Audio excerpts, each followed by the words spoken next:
Is it possible to create 50 meals that perfectly represent each one of our nation's 50 states? Do you have a napkin? Well, I'm gonna have a lot of fun trying. I think I know why they invented the deep dish. I can do this, I can do this. I'm Taylor Hicks. You may know me as a singer. So why is an entertainer hosting a food show? Simple. I love food. I even own my own barbecue joint. And I love to travel. So I'm hitting the road and eating my way across America, one state at a time. On this episode of State Plate, I'm making my way across a Midwestern state known for pizza, popcorn, and pretty much any meal you can hold in your hands. There you go, totally loaded. That's right, I'm in the great state of Illinois, home to farm fresh foods like corn and city-inspired cuisine like the Italian beef sandwich, deep dish pizza, and the Chicago-style hot dog. Who wants a Chicago dog? So stay tuned for a heaping helping of Illinois on State Plate. As always, we begin our show with an empty plate with a silhouette of the state. Our mission, to fill it up with the foods that best represent Illinois. But this time, that may turn out to be a real challenge. In most states we visit, we have no trouble finding a well-known entree and a handful of side dishes. But not so in Illinois. Seems they are most fond of entire meals you can hold in your hands. So we're ditching the side dishes and filling our plate with not one, not two, but 3 entrees. It may make for one heart attack of a meal, but it will be iconically Illinois. In southern Illinois, we'll load up on corn, but not just any corn.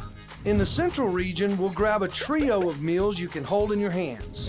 Further north, we'll get the scoop on a classic Illinois dessert. Beneath my feet are the seeds of one of the Prairie State's most prolific crops. With more than 25 million acres of farmland covering more than 75% of the state, Illinois produces 2.3 billion bushels per year of corn. And not all of it grows up to be corn on the cob.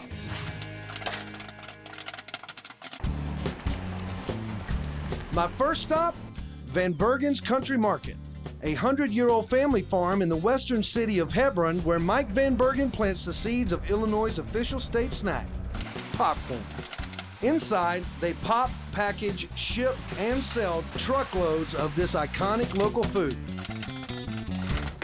Hi, everybody. Hi, Taylor. Wow, I can smell that coming up the driveway. Well, it's popcorn, so that's what it's supposed to do. Smell good. Looks wonderful. So there's 333 popcorn farms in Illinois. That's a pretty astounding number. How much do you grow? We have about 1.25 acres. It doesn't sound like a lot, but when you pop it, that would more than fill this room with popcorn. So that's a lot of popcorn. What's the difference between popcorn and regular corn? The kernels of the popcorn are a little bit smaller. Their moisture level is lower than any other type of corn, and that's what makes it explode. Pop. Yes. This lively snack may have a place in modern pop culture, but it's actually an ancient treat. Popcorn was first domesticated by pre-Columbian tribes in 5000 BC. 7,000 years later, the popcorn machine was invented, right here in Illinois. This simple treat was voted the official snack in 2003. All right, Taylor, this is what we got here. After we harvested it, we pick this by hand and then shuck the husk off of it. And it started off by just shelling it off like this into a tub. And you can see it is a little bit messy here. Let me see if I can try this. So it all There comes you go. out. We plant about 24,000 per acre. After we get done shelling it off, we take it over here to the fanning mill. The reason why we run it in the fanning mill is because we have to clean it. So you can pour that in there. It's got some chaff in it, and there's some cob and debris in here. So what this machine does, will sort out the bigger chunks of cob. It blows out the lighter stuff, and the heavier stuff is the hulls. And that'll fall down and get distributed into the buckets.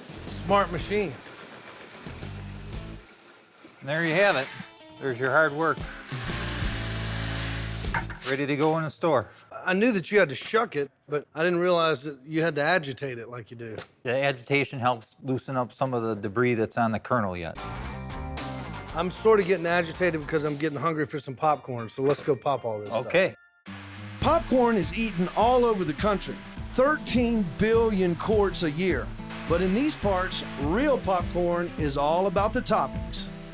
There's butter, but that's for the tourists. Want to eat like a local? You got to go with the caramel and cheese. And I don't mean both, I mean mixed together, Illinois style. So you got cheese, and you got caramel, and you shake it up like this, and then you dig in. It's very cheesy. It was a great beginning, and then it's almost like you have dessert at the end with the caramel. So it's like a whole meal and a snack. You go from appetizer to dessert all in one bite. You got I it. love it. Yep. But I'm gonna go with appetizer.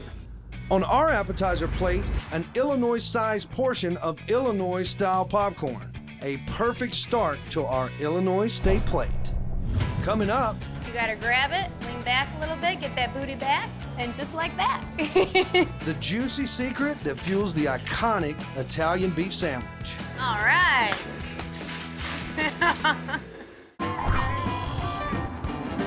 I'm on the hunt for our next state plate contender. To fill our plate up, I'm headed downtown. Chicago, Illinois, home to picturesque Lake Michigan and food as famous as the Windy City skyline.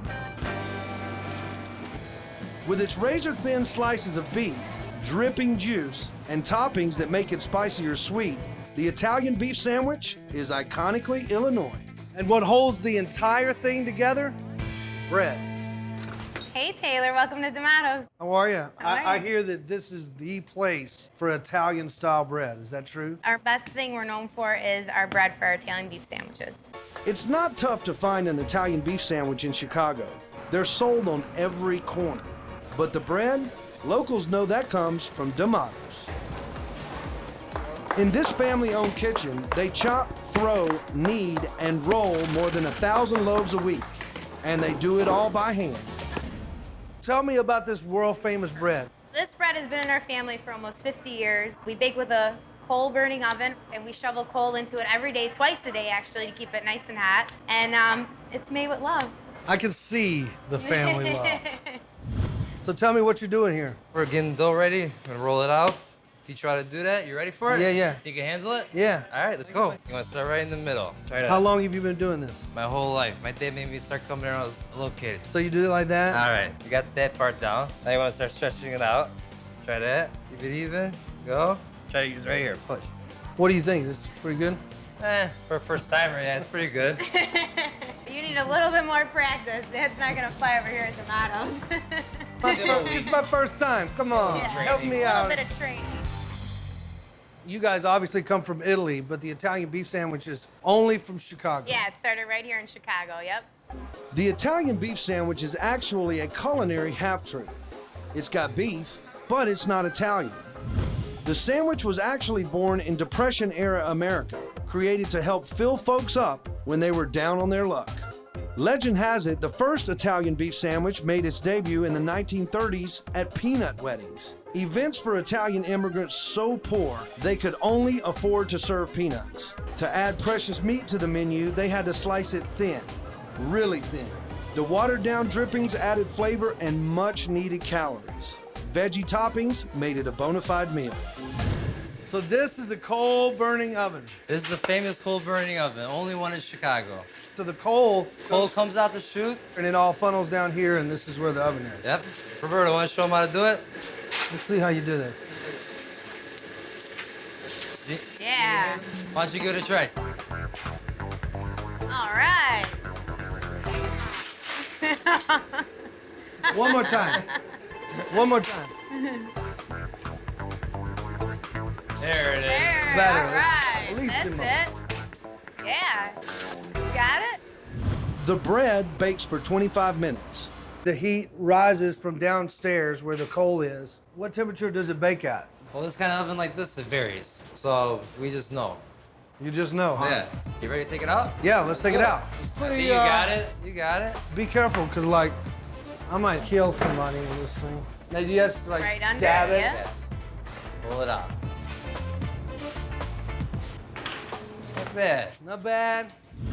The world famous Yep. Italian beef sandwich station. Let's go ahead and try to get this sandwich going because I'm hungry. All right. So the beef goes on the bread. Spread the beef out a little bit. Yep.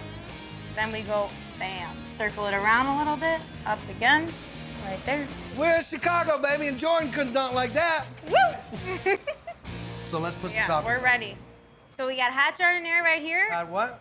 Jardinere. Jardinere, is that the type of pepper? It's a spicy Italian blend of peppers. Jardinere. You got it, you got it. That's the real hot stuff. Real hot And real hot. and then sweet. Yeah. And So so you can what mix kind of them. peppers are those? They're green peppers, and then we cut them up and we season them our way. So how do you like it, Taylor? Hot or sweet? We could do both, mix it up. I think mixed. Hot and sweet. I think that's good. All right, there you go. So this is the finished product. Yeah, and you don't cut it in half. You gotta eat the whole thing. You gotta grab it, lean back a little bit, get that booty back, and just like that. So let me try this. All right, step, get into it. There you go. Step, Yeah, and then lean. yeah, get there you wide, go. Yeah, let me see it. and All like- right, there it is. and like- You got it. How is it? It's all over me. But that is a phenomenal sandwich. It is spicy. I'm digging it. Good, good, good. What's amazing about this bread is that it holds all of these wonderful ingredients together, holds to the test, keeps everything inside. So that's a great sandwich. Thank you, thank you. On our entree plate, a hot and spicy Italian beef sandwich, a classic Illinois dish. Do you have a napkin? Coming up, who wants a Chicago dog? Who wants a Chicago dog? A staple meal, Chicago style. My taste buds are being dragged through the garden. I'm on a mission to create a meal using the most iconic foods Illinois has to offer. Our next tasty treat also has roots deep in the Windy City, 2 inches deep. Say Chicago and one thing comes to mind. Pizza. I think I know why they invented the deep dish. Chicago-style pizza refers to a variety of pizzas created in the Windy City, but deep dish pizza takes the cake. Or should we say, pie. My next stop, Gulliver's Pizza, the unofficial deep dish capital of the world, where Dino Karageorgis and his staff whip up more than 300 deep dish pies per day. So what are we doing here? We're prepping the dough for the pizzas. Right now we're weighing them. How much does the dough weigh usually? 2 pounds for this large pizza over here. And that's pretty much 2 pounds on the diet. You've done this a while. Quite a few times. So we got the dough, we got the deep dish. Let's make it. The lesson. We gotta press it out to the sides a little bit. Roll the pan a little bit around like that. So you smush and spin, right? Smush and spin. You gotta create a Smush. nice little wall on the side. 2-inch wall, because we need that 2-inch pizza. I think I'm gonna be good at this. You need a little come on. practice there, Come I on, think. come on. Don't forget, you're eating this, so. Then we gotta do the cheese. I've been known to be cheesy every now and then. All the way around, nice and even. Another unique trait of the deep dish pizza, the cheese is on the bottom. Absolutely, because we're crazy here in Chicago. We want to do things a little upside down, a little backwards. Chicago-style deep dish pizza. Cheese comes first, then ingredients, anything goes, then sauce on top. Roll the pan, roll the pan, roll the pan. Roll in the pan Not here. bad, pretty good. Then we do the oregano, Oregano. Parmesan cheese. All right, let's fire this up. There we go. So what transformed pizza from an Italian delicacy to a meaty, iconic Illinois meal? It came to America. In Italy, pizza was precious, delicate bread with fancy toppings. But once it crossed the Atlantic, it got big and it got messy. In 1943, Pizzeria Uno chef Ike Sewell took it up a notch by creating a different kind of crust. And the aptly named deep dish pizza was born. Cheers. What do you think? On top, you see the sauce, but you don't realize what's in the middle. Oh, it's the layers, the cheese, the sausage combines to give you that succulent flavor. Unbelievable. When they say pie, they mean it. Absolutely, this is a pie. This is a true pie. We found our next entree. Deep dish pizza may qualify as a meal in itself, but it's taking its place alongside the Italian beef sandwich on the Illinois state plate. I'm loving it. Take a walk through the biggest city in Illinois, and you'll see hundreds of these. There are more hot dog stands in Chicago than all other fast food joints combined. And that's no accident. The hot dog rose to fame in Illinois in the early 1930s, another Depression-era food created to fuel empty stomachs on the cheap. Low in cost, high in protein. The hot dog fit the bill. Or should we say bun? What started as a necessity turned into a local tradition, One Chicago dog. fueling busy lives with an easy meal folks can eat on the go. What can I get for you? 2 Chicago dogs. 2 Chicago dogs. Kim Castile has been fueling that demand for more than 20 years. Hope you enjoy those. Thank you. Thank you. Hi there. Hey, Taylor. Great cart. Thank you very much. Great location. I know, what a view, right? So what makes a hot dog Chicago style? It's all about the toppings. List off all the ingredients of a Chicago style hot dog as fast as you can, don't cheat. Okay. Mustard, onion, relish, tomato, hot pepper, celery salt, and a dill pickle spear. No ketchup. No ketchup. No ketchup ever. Why no ketchup? It's a Chicago thing. If you want ketchup, you're gonna have to go to New York. If you want ketchup here, we make you dance for it because we really don't want to put it on your hot dog. So show me how to make one of these. All right, let's go. You need your tongs. Building the perfect hot dog starts with a freshly steamed bun and an all-beef dog. So you put your hot dog right there. Okay. Followed by the long list of toppings. They call this dragging it through the garden. Dragging it through the yes, garden. You want to make sure every time you take a bite, you get a little bit of everything. We're dragging this through the garden. Yes. And no ketchup. No, don't even look at the ketchup. See, I'm a natural. You are. I think you should stay today and work with us. 'cause Okay. We're about to get very, very busy. Who wants a Chicago dog? Who wants a Chicago dog? 2 hot dogs, please. Chicago style? You betcha. I can do this. I can do this. Holy cow, that's a lot of Chicago style. What do you think about that? Looks good, doesn't it? So how fast do you make these? Very fast, and you probably need to pick it up a little bit because we have a long line back there.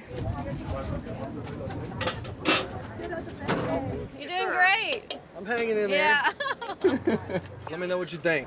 That looks great. Fantastic. It's really good. Only in Chicago. You think I deserve one? Definitely. I'm very impressed.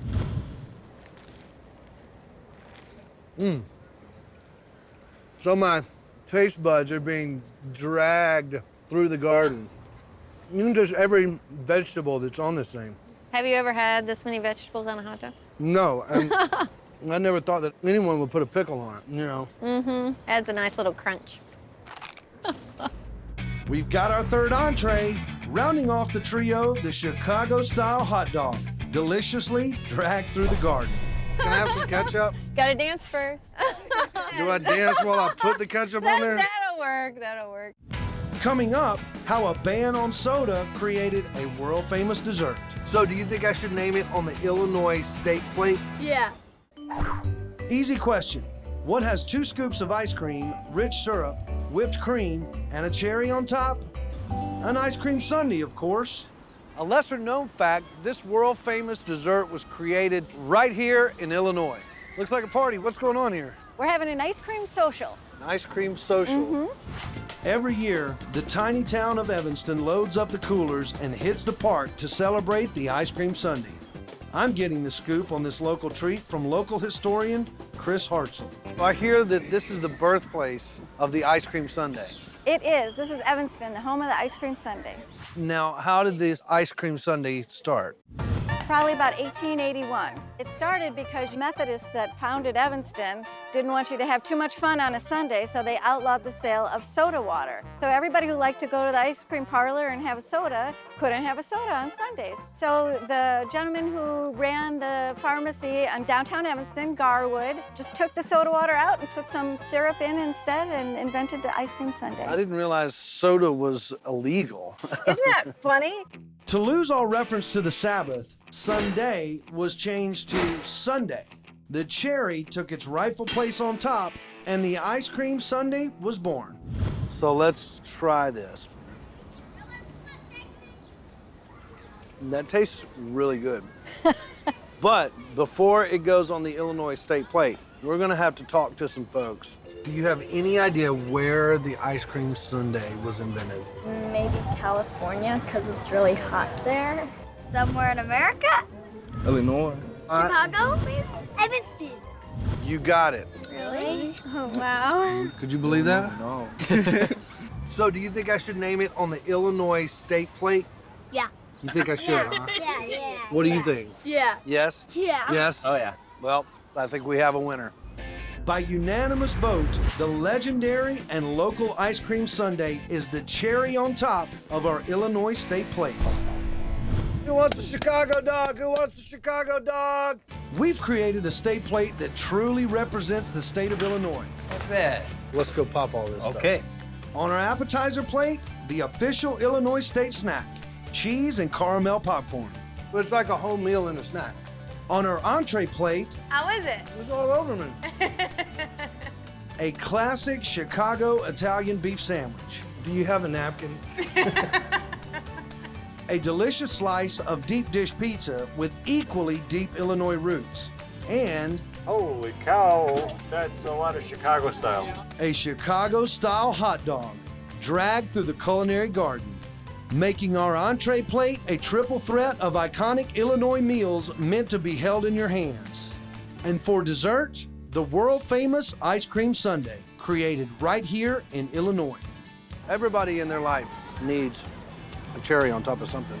A state plate that pays perfect tribute to the foods and traditions of Illinois. Massachusetts, home to clam chowder, ocean fresh fish and chips, a world-famous pie, and a whole lot more. I am from Alabama, and we do like our sweets. So stay tuned for a heaping helping of Massachusetts on State Plate. Here's the challenge. I've got this empty plate with a silhouette of Massachusetts, and I need to fill it up with foods that best represent the state. The big question, what deserves to go on the plate and what will be left off? The island of Nantucket is clamoring with clams. In the east, we'll bulk up on bread and Boston's most famous pie. Further north, the waters are swimming with fish. So let's hit the road and find the best foods Massachusetts has to offer. Our first state plate contender is just one ferry boat ride away. I'm crossing the Nantucket Sound, headed to the island of Nantucket, home to one of the state's most iconic foods, clam chowder. Land ho! They don't call folks in Massachusetts chowderheads for nothing.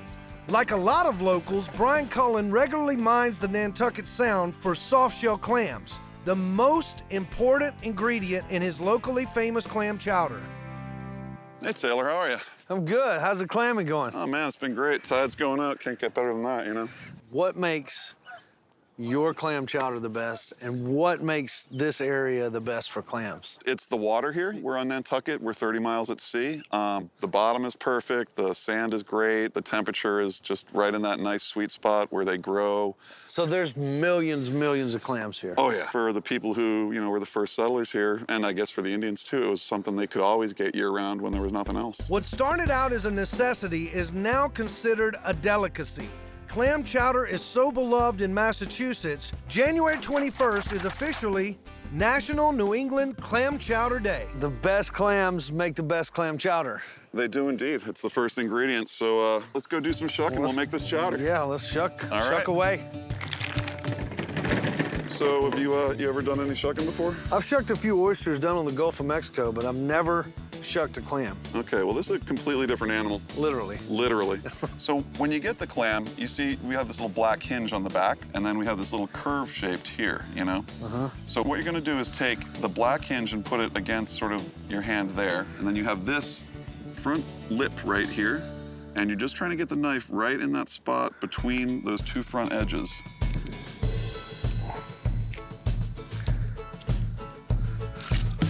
After the first million, it gets a lot easier. I'm frustrated. Really try and pull it in.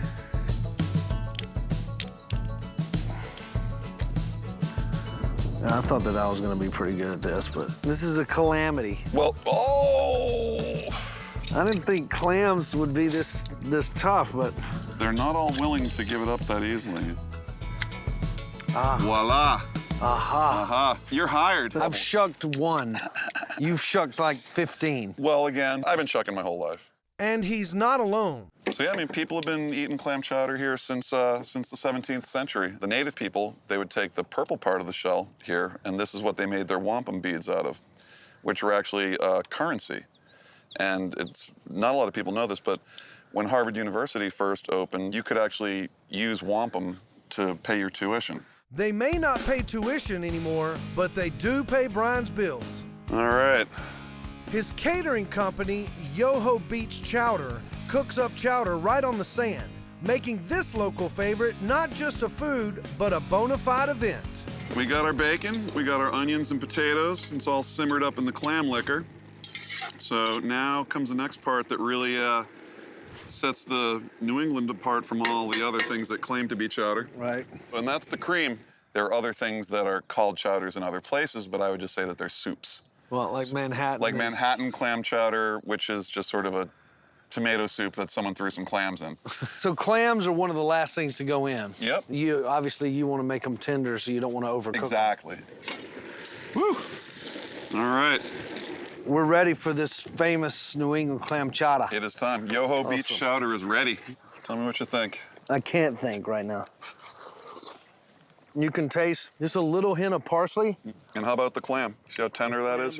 Yeah. You get that nice color there. I love the consistency of it. Real New England clam chowder has a thin consistency. Exactly. Creamy, but not floury. This is amazing. We found our appetizer, a hearty bowl of clam chowder, fresh from the shallows of the deep blue sea. A nod to locally sourced seafood and chowder heads everywhere. You get the second best one on Nantucket today. My wife would tell you hers is the best, so you might have to come back another time to get that one. I'll do that. Coming up, back to the mainland. Let's go fishing. Cruising Cape Cod for another iconic Massachusetts food. It's a little fish and chips action right here.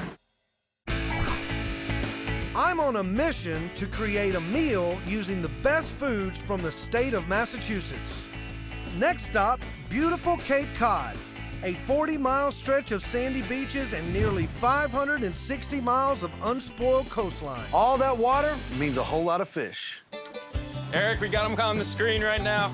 Nick Betty and Eric James fish the waters off Cape Cod nearly every day. And today, I'm climbing aboard. Hey, man. Hey, Taylor. How you doing? What a great boat. Let's go fishing. All right, let's do it. You can sit right here.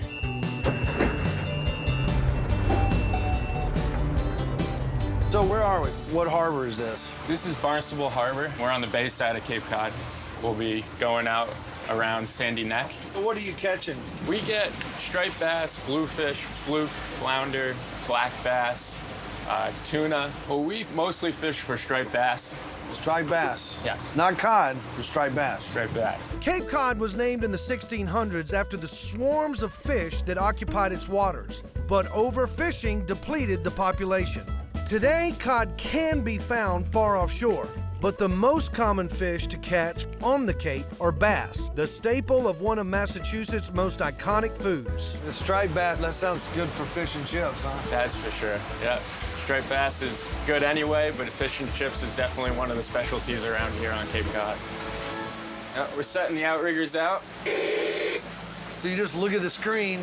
Yeah, I'm looking on the sonar for any big red piles of fish. You'll see the bait, and then a lot of times you'll see the fish behind them. Where the fish are often determines how they're best caught. All right, we're gonna change over to the jigs. We'll start bouncing the jig off the bottom as we move along slowly. So what's a jig?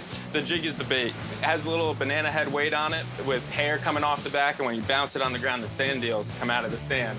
And striped bass like to eat sand eels.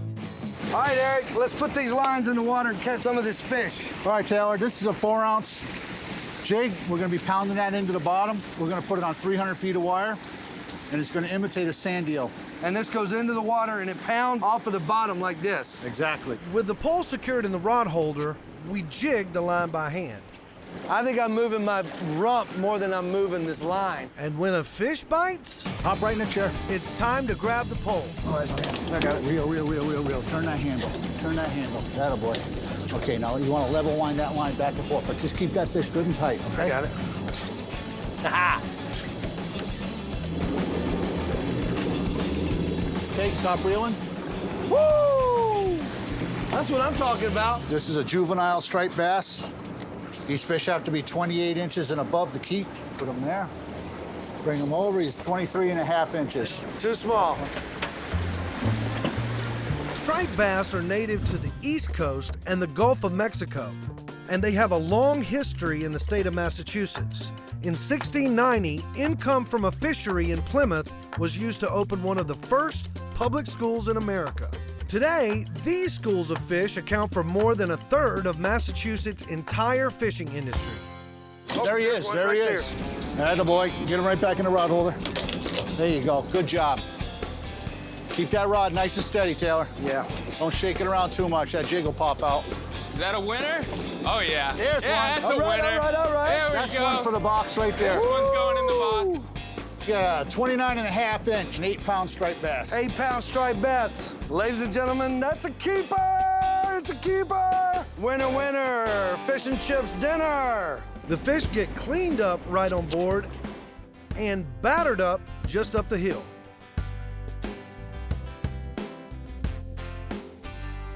So this is the actual fish. This is the actual fish. Here at the Matakees Wharf, they will fry it right up for you and can eat it what you just caught. Ocean to table. Yep. Let's dig in. Fried it just right. Did they? Mm-hmm. Amazing consistency. Yeah. Nice and breaded. Fried. You can tell there's a little bit of cornmeal in there. Yeah, it's a nice white fish. It's kind of like cod, it's just a little more dense. When you fillet it up, it comes out nice and translucent. And when you cook it up, it turns that nice white. Undercook it just a little bit, and it's nice and flaky. It's perfect. This is some really flaky good stuff here. Flaky in a good way. We caught our entree. On our main plate, ocean fresh fish and chips made from striped bass straight from the waters of Cape Cod, which maybe ought to be renamed Cape Bass. Coming up, the creme de la creme is still to come. It's amazing. But first, we're baking some beans. I'm on a mission to create a meal using the best foods in the state of Massachusetts. Next stop, Boston, Massachusetts. Everybody's wicked smart, wicked smart. This historic city is nicknamed Beantown, and for good reason. In colonial times, beans baked for hours in molasses were considered a delicacy. 40 miles outside the true city limits is Plymouth, Massachusetts. Plymouth is home to the first Thanksgiving, the historic Plymouth Rock, and the true birthplace of our next state plate contender. Paula Marcoux is a food historian who cooks up Boston baked beans the way the settlers cooked. She even built this authentic clay oven. This is what makes the baked in the Boston baked beans. That's right. Well, you gotta have a big fire for it, right? Yeah, you want to help me with that? Let's chop some wood. All right. Okay, that's Great. good. Now we'll get a little fire started in here and heat up the mass of clay. And then we'll clean the fire out and put the beans in after that. In keeping with colonial times, we used nearby coals to fire up the wood. You blow on it? Yep. Watch your eyebrows. Whoa. See what I mean about your eyebrows? Yeah. It takes 5 long hours to heat the oven. This is when the settlers would prep the beans. These are small white beans, which in the 19th century were the type of bean you wanted to use for these. And that's almost the only ingredient except for pork, salt pork. Fatback. Yep. That's what gives it a really good flavor. That brings a lot of Yes. flavor out of the bean. Fatback is common to nearly all baked beans, but it's this gooey ingredient that turns baked beans into Boston baked beans. Molasses. That's right, that's blackstrap molasses, a real serious molasses for grown-ups. And molasses became, in the end of the 19th century, a go-to ingredient for Boston baked beans. Once the fires die down to embers, the oven gets a clean sweep. Put me to work. This is a tool called a mockin. You can sweep the oven with it. A mockin. Yeah, careful. Okay. Great, perfect. And we're ready for the beans. Okay. Slide the beans in there, huh? Yep, just put them dead center in the oven. Close the door up. Great. 9 long hours later, the finished product. Wow, this is nice and hot. Ah, it looks good. Wow.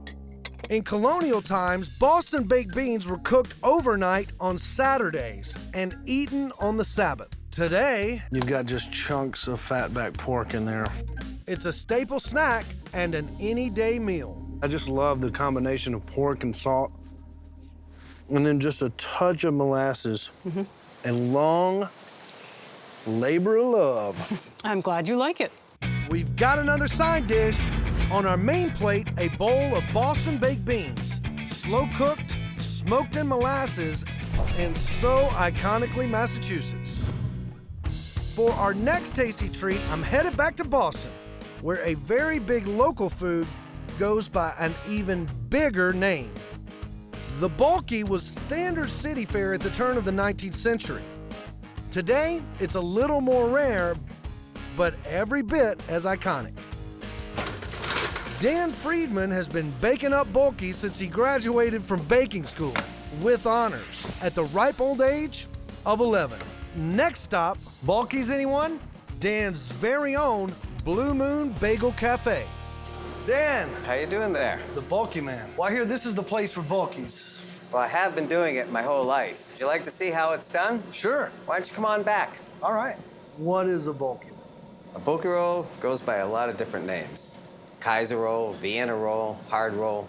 But a Bulky roll in Boston is hard on the outside, soft on the inside. It's a tradition that I like to carry on. I hope to teach it to my son. I'm not your son, but how about teaching me how to do it? We'll give it a shot. So these are the dough balls. You flatten it down, you turn it over, and with your heel you hit it once, twice, 3 times, 4 times, 5 times. Take the tail, put it in the middle, turn it over, flatten it out. That's simple. That's simple. All right. Now, just grab it between your thumb and your forefinger and turn it over like that. Turn it over again. Slightly twist it. Turn it again. Turn it again. One more time. Now take the tail, push it into the middle. Turn it over. Let's see how you did. Not bad. You got a future in this business. Jewish immigrants brought the Bulky to Boston in the early 1800s, but it was born, raised, and named in Poland. The original name was Burka and became Bulky. The Blue Moon sells an average of 2,000 Bulkies per week. You just put them right on that pan here. Oven fresh every hour on the hour. Breaking bread with Taylor Hicks. Hey, what's the next show? Don't give it away. This is amazing. It's crispy on the outside, and it's nice and soft in the middle. Yeah. The Bulky's going on the Massachusetts state plate. The little roll with the big name and the flavor to match. Coming up, a sweet Boston treat known worldwide. I am from Alabama, and we do like our sweets. Our Massachusetts state plate is filling up. To check out dessert, I'm checking in right here. Today it's the Omni Parker House Hotel. Like much of the state, it has a past, but a link to one very famous food. I'm suiting up to satisfy my sweet tooth with a decadent dessert that has a very deceiving name.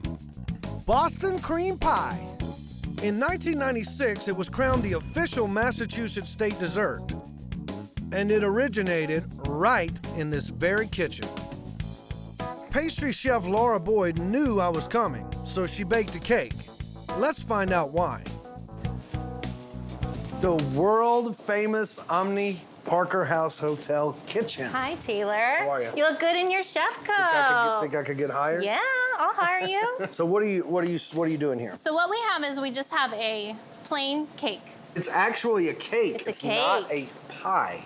Correct. So why is it called a pie?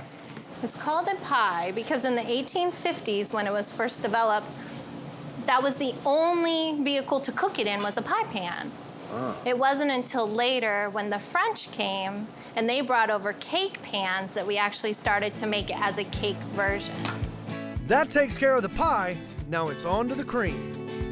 So we put the vanilla pastry cream in the middle and then around the outside. So that way we have something for our almonds, our toasted sliced almonds, to adhere to. Anything on top here? We use a chocolate ganache. We're gonna make a smooth layer. Then we're gonna decorate it with our spider web like we do here. You start from the center and you turn your wheel, keep your hand in place, and you just guide your hand to the very edge. The next step, we need to make the lines. So you go into the center. Almonds go on. There it is, now it's your turn. So 2 scoops right on top. Yeah.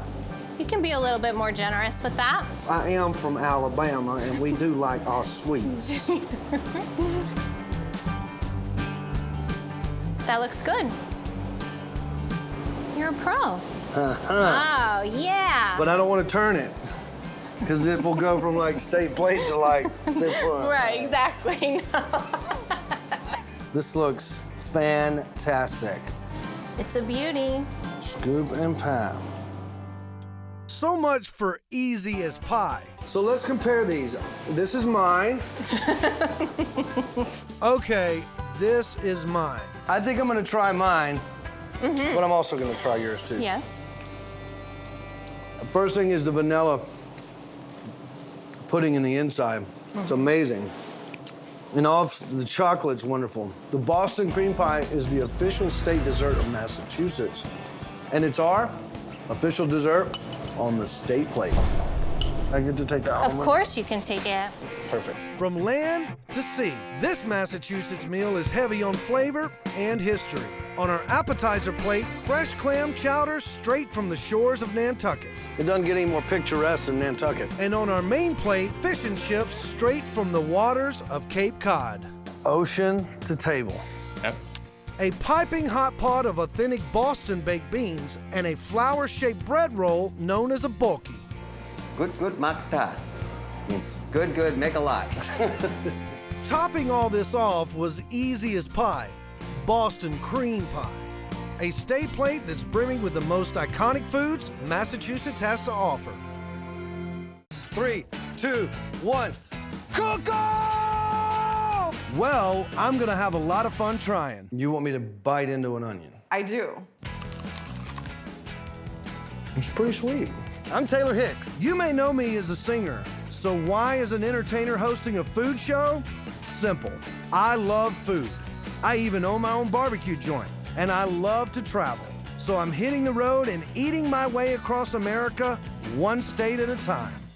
On this episode of State Plate, I'm making my way across a southern state known for champion chili, big beef, and onions you can eat like an apple. It's really sweet. I was totally expecting to start bawling crying. That's right.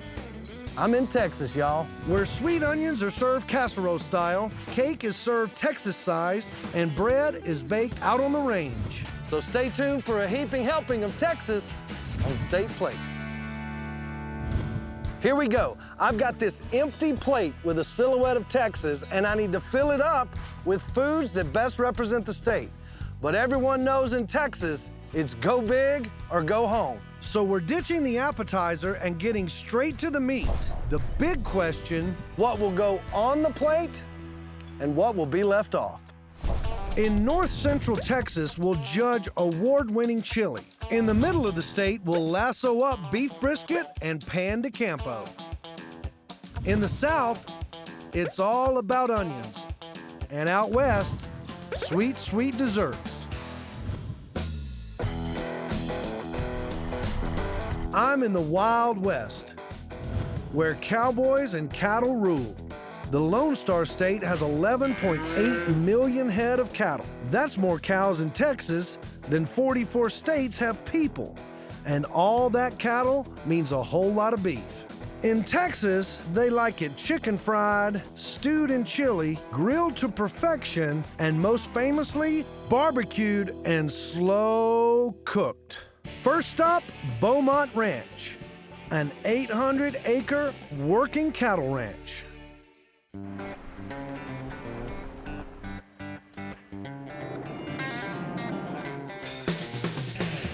Danny Johnson is a true vaquero. His job, to drive the cattle. This is a gorgeous ranch. Well, thank you. Welcome to Beaumont Ranch. Yeah, hurdle cattle down here, and today you're gonna help me move them, all right? So we're gonna go ahead and drive them for about 2 miles. And there's a little bit of rain coming, so we gotta herd them, huh? Yes, sir. That's the plan. You ready? Sure. The purpose of the cattle drive is to move the herd from one pasture to another. Right now, they're over the bridge. They're on the side of the hill. They're not on top of the hill yet, but they're on the side. Grazing evenly across the ranch keeps the land healthy and the cattle grass-fed. And grass-fed cattle means delicious beef. They're really moving up the hill there. Yes, sir.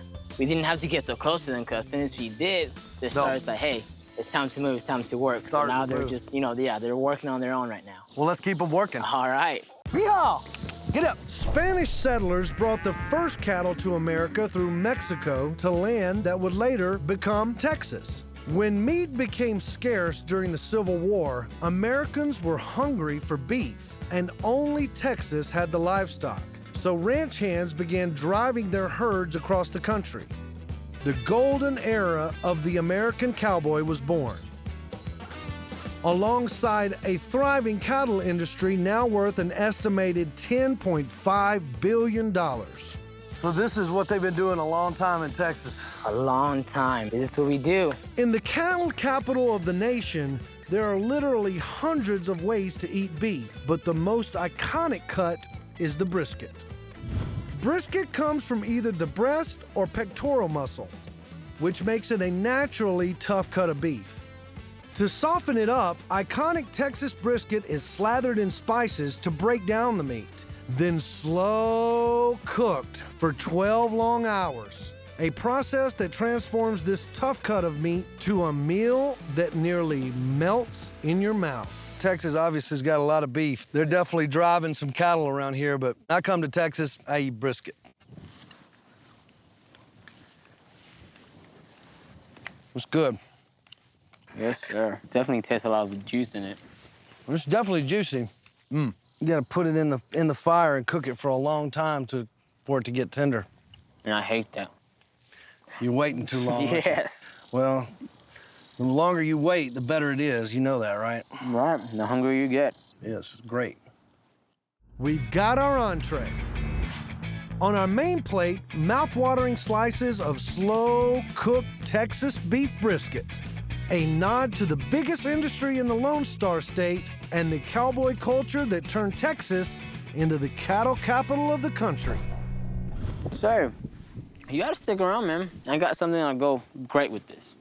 I bet you do, I will. All right. Coming up. I'm hungry, and I'm waiting. A favorite Texas food, cowboy style. For pan de campo.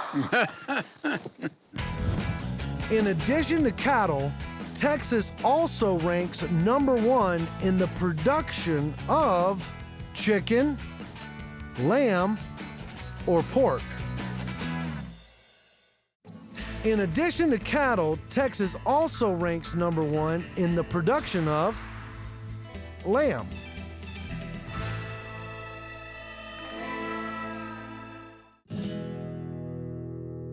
My search to fill up a plate with the best foods in the Lone Star State hasn't taken me very far.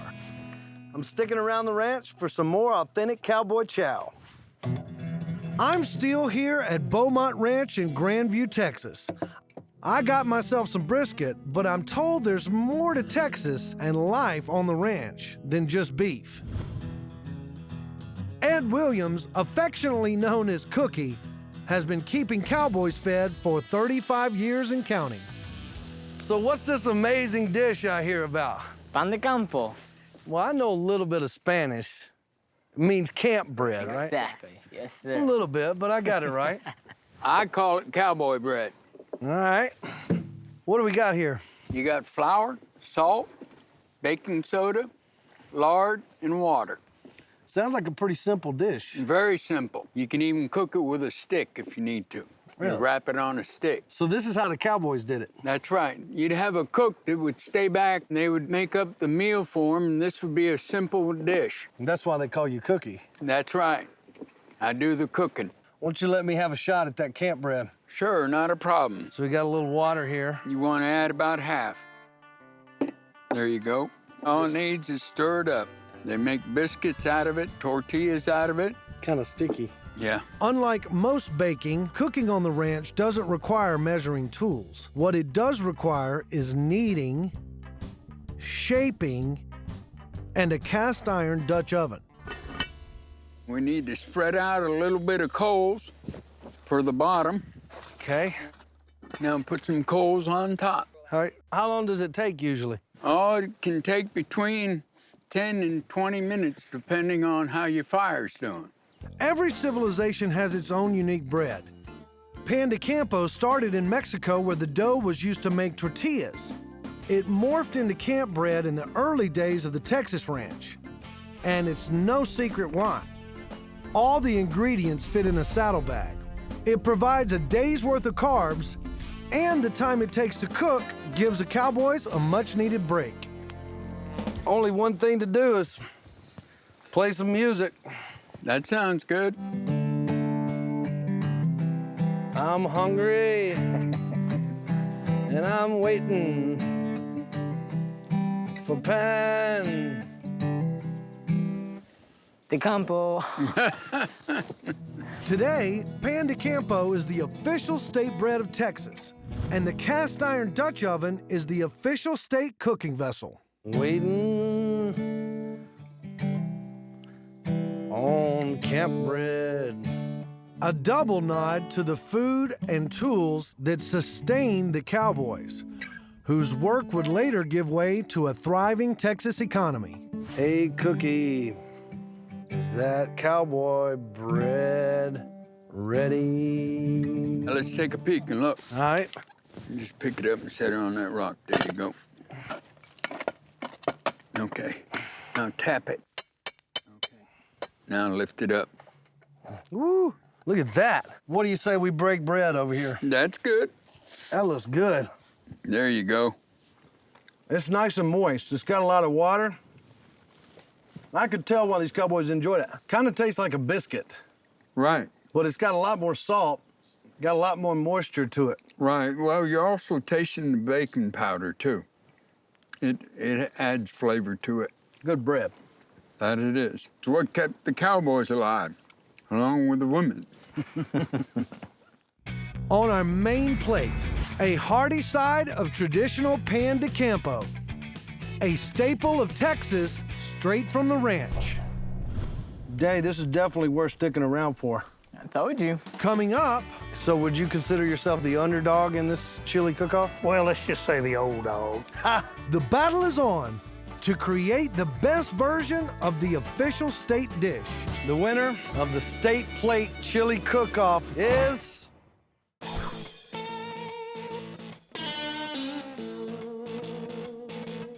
If beef is the backbone of Texas cuisine, you could call our next state plate contender the back bowl. Chili is the official state dish, and making it is a bona fide sport. To honor this iconic Texas dish, I'm headed to equally iconic Texas State Fairgrounds, where two local legends will battle it out for a spot on the Texas State Plate in the first ever State Plate Chili Cook-Off.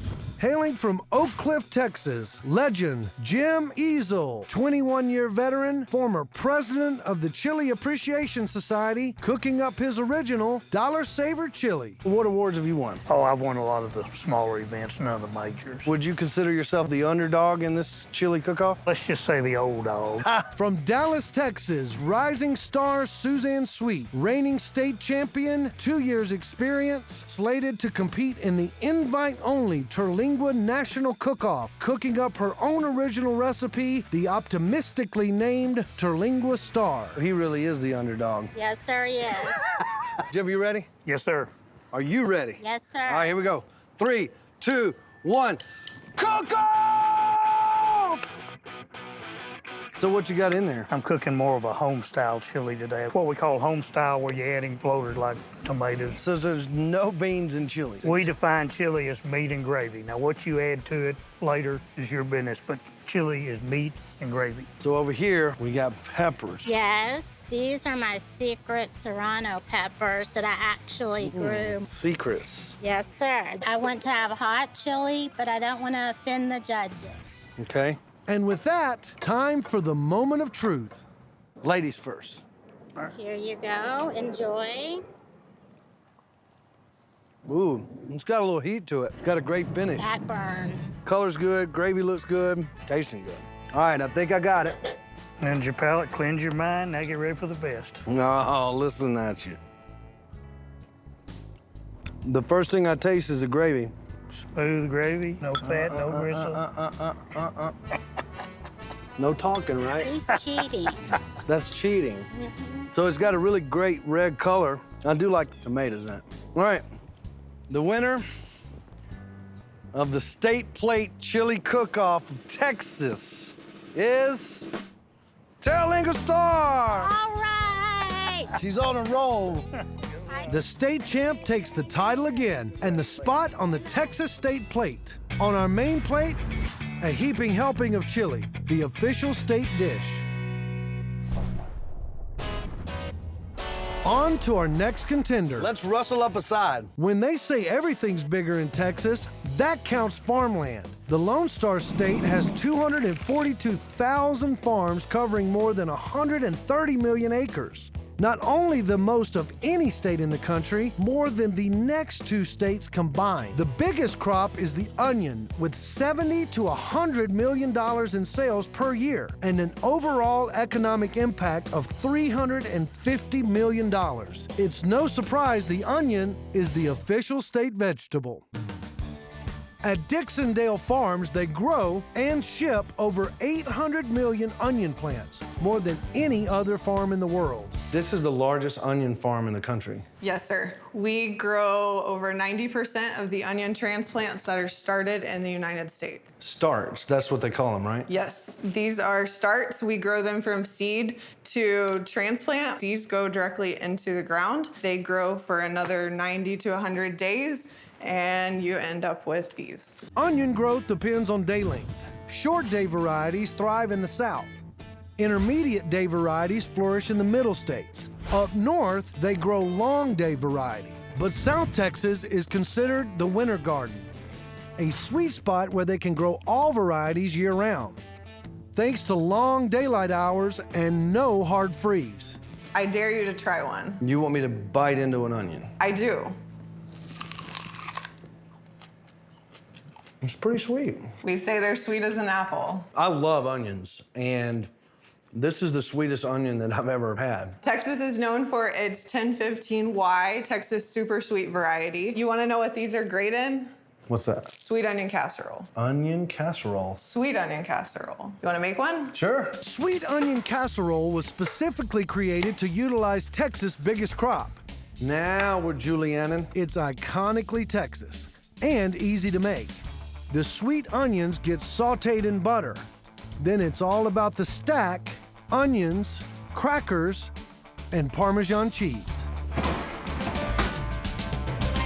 I can't wait to try some of this sweet onion casserole. I love it. It's awesome. The onions are definitely sweet. Naturally sweet, by the way. I love this crust. I love the way that the onion complements everything. Good stuff. This might be one of my favorite casseroles now. Which means it has to go on the Texas State Plate, rounding out our main plate. A sweet side of sweet onion casserole fresh from the farmlands of Texas. Coming up... So I hear there's a secret recipe here somewhere. The secret behind Texas's most famous dessert. Where's Taylor? Yeah, Taylor. Yes. I know what you were looking for, but you can't find it. For our next State Plate contender, I'm heading to Arlington, Texas. Our plate's filling up. Now I'm ready for something sweet. Texas is known for its decadent desserts, from banana pudding to pecan pie. But nothing says Texas like a Texas-sized sheet cake. Next stop, that's the Cake Bakery. Let's check it out. Where batches of traditional sheet cake batter get whipped, poured, baked, and served every single day. Smells delicious. Hey, Taylor, you're just in time to help us make our Texas sheet cake. Come on in. Just got it out of the oven, so it's nice and hot, ready to frost. What is Texas sheet cake? Texas sheet cake is It's a spin on a traditional chocolate cake. Like a German chocolate cake, kind of? Not exactly. German chocolate cake has pecans, though it has coconut as well. This doesn't have coconut. The Texas sheet cake has basically a chocolate cake with chocolate frosting. They don't want it to be over an inch tall, is what the idea was. So I hear there's a secret recipe here somewhere, kind of like nuclear codes or something. Somewhat similar to that, yes, I have to say. Where do you keep it? I keep it in a safe, safe. at my house. I do. It is that precious of a recipe? Yes. So it's It not is. anywhere on the premise? They're here now because I bring them in every day. Ah, When I go home at night, they go home with me. okay. Okay, so we're gonna get started on the icing. That's a good bit of butter. How many sticks of butter is that? It takes 8 sticks. In the meantime, I want to get you to chop up all these pecans, okay? Okay. Now just keep on chopping away at them because the smaller they are, the better. Is that kind of how you want them? Yep. Rolling boil? Yep. We're set.